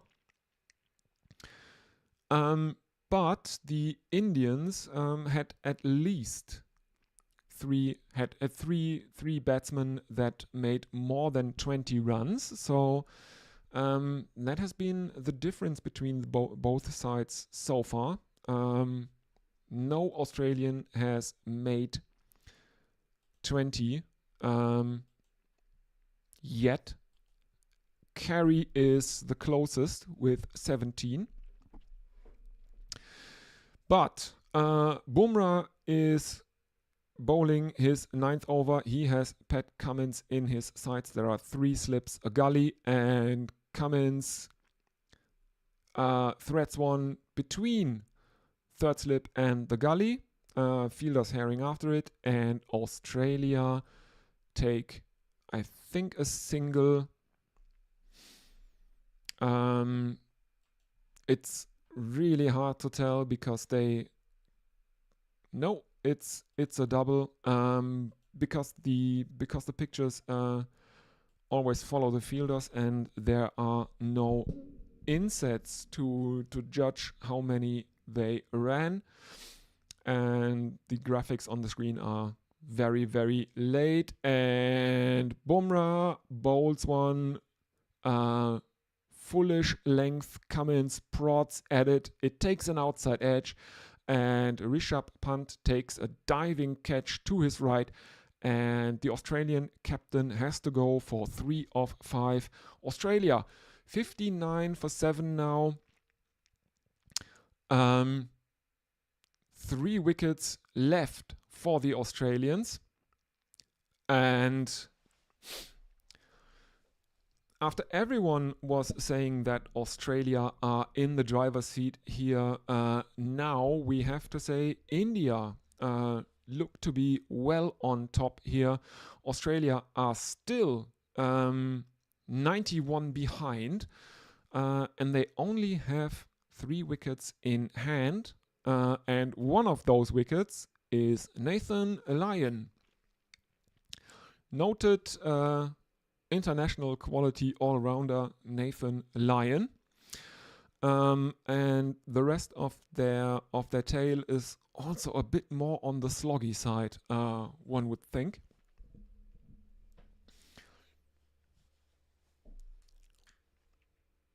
And it is Mitchell Starc who will have to face at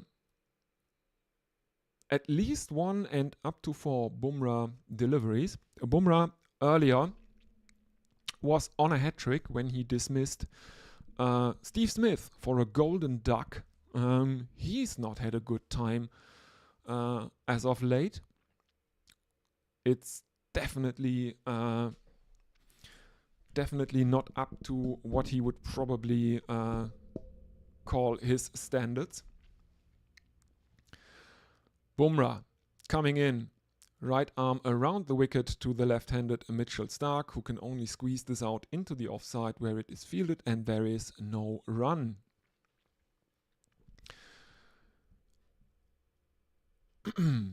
Bumrah is now approaching the 138 clicks per hour mark after being a bit down earlier in the innings. He was around 132.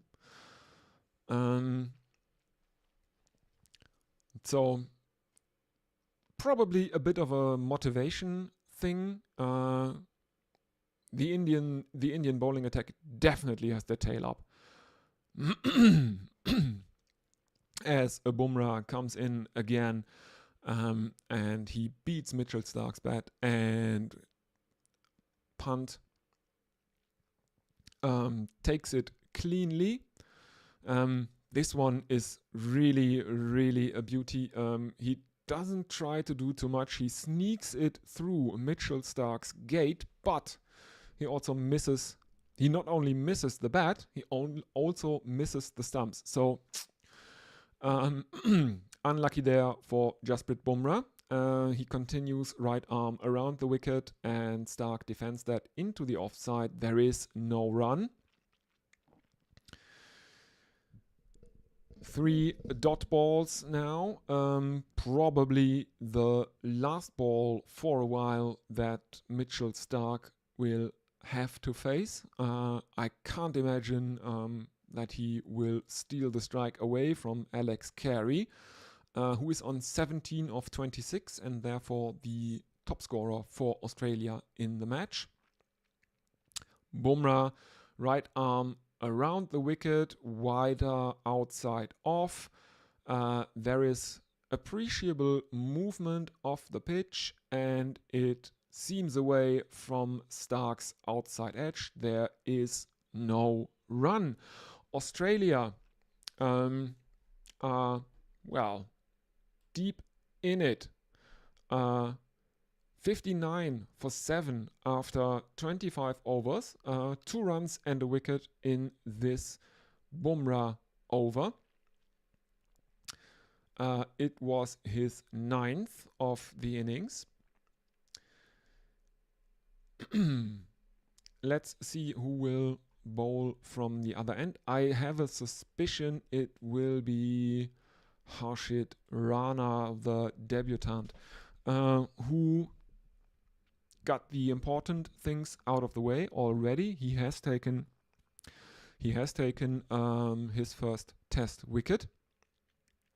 He bowls right arm around the wicket to the left-handed Alex Carey, who plays that down to fine leg, and there is a single in it. Stark back on strike. Not sure if that is what the Aussies want here. Maybe they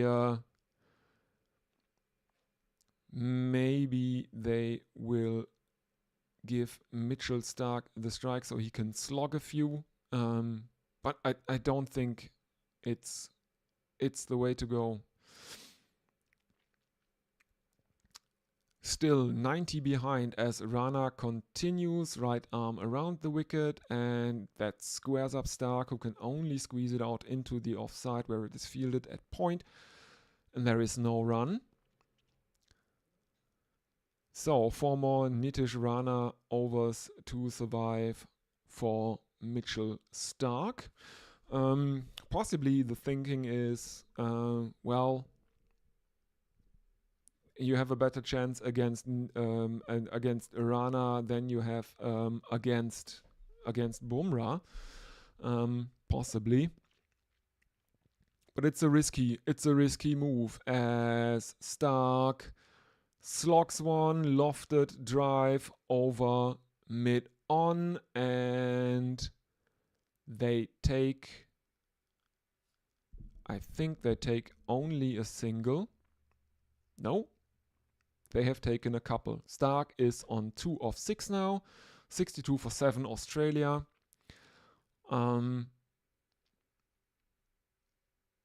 This is it's not a pretty shot. The bat rotates in his hands as he makes contact with the ball. So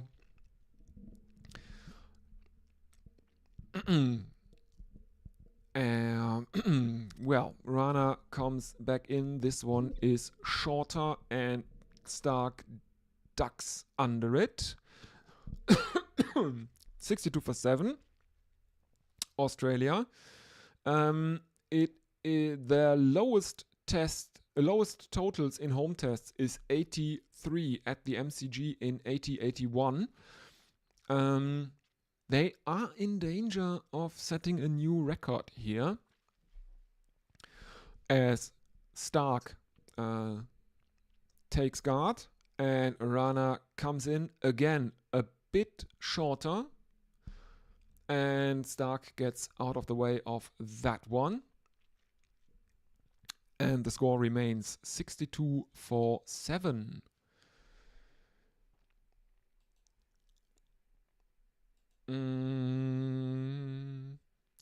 We are nearing the extra half hour is about to run out now. I think there is possibly one more over in this. There is possibly one more over in this after Rana completes his over. He is now bowling his probably final delivery of the day, and he bowls right arm over the wicket to the left-handed Stark, who squeezes it out into the offside, and there is no run.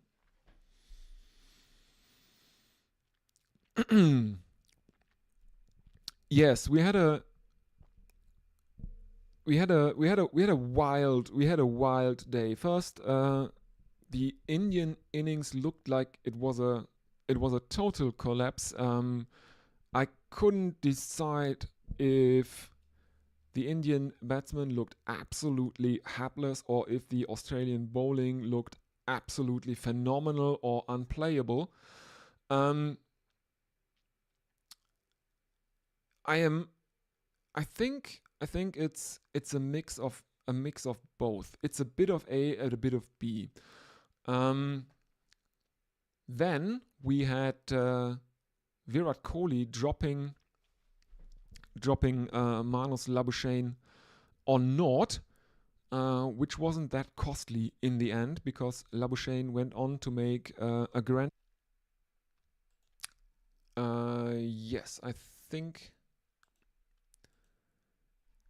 that is right. Here's the second lowest test average for any bowler with more than 150 wickets.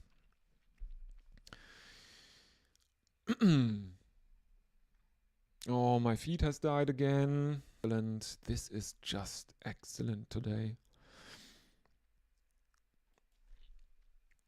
Let's have a look if anything. Yes, Stephen Kelk saying it's been a bonfire of batting. Yes, it has been wild. It has been absolutely wild.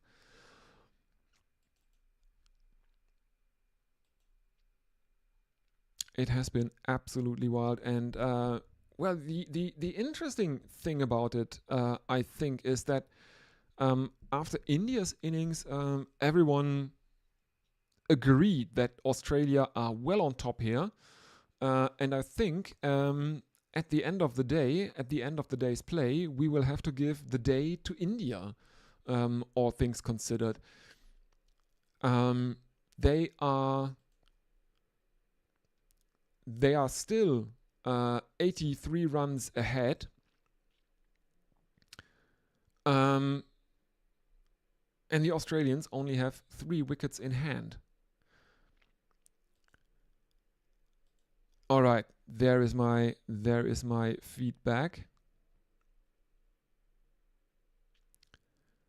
And I think it's just in time to witness the final delivery of the day. Jasprit Bumrah will complete 10 overs in the day. As for some reason, Virat Kohli is talking to him like he were the captain. He isn't. Bumrah is.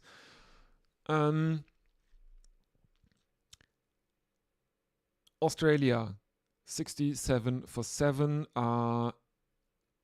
final delivery of the day, I think, the last one of the 27th over of the innings, and it is Bumrah bowling to Stark, who puts down a straight bat and it loops up into the air. Bumrah running after it, looking for a caught and ball chance, but it falls short of him, and that is it. That is it. That is not out by about half a meter, and both Bumrah and Stark can laugh about it now. Australia go to stumps at 67 for 7. Well, as I said earlier, or let's just go through a bit of highlights. What happened? The Indians seemed to make a mess of it. Jaiswal had to go for a duck. Then KL Rahul made a 26 as an opener. He faced 74 deliveries for it. Devdutt Padikkal made a duck. Virat Kohli had a bit of a shocker and made only 5. Rishabh Pant stabilized the Indian innings, top scoring at the time for India with 37. But debutant Nitish Kumar Reddy had other plans, and he made a relatively quick fire of 41 to become the top scoring Indian in this test match. All in all, India were all out for 150 in one regular session and one extended session, because at the time that tea would have been taken, there were 9 down, so session was extended a bit because the 10th wicket fell relatively shortly thereafter. So that was tea, and Australia basically had to survive the final session, which they technically kind of did. They the only 2 Australian batsmen in the top 6 to make double-figure scores are Nathan McSweeney, also on debut, and Travis Head. McSweeney made 10 and Head made 11. Marnus Labuschagne was dropped early on by Kohli in the slips, which was a real sitter. And he was dropped when he was on naught. In the end, it didn't cost India that much because Labuschagne made a Boycottian or Tavarean 2 of 52 at a strike rate of 3.84. The top score for Australia, as it stands at stumps on day 1, is Alex Carey, who is 19 not out. He is out in the middle with Mitchell Stark, who is on 6. 67 for 7 Australia thus far. The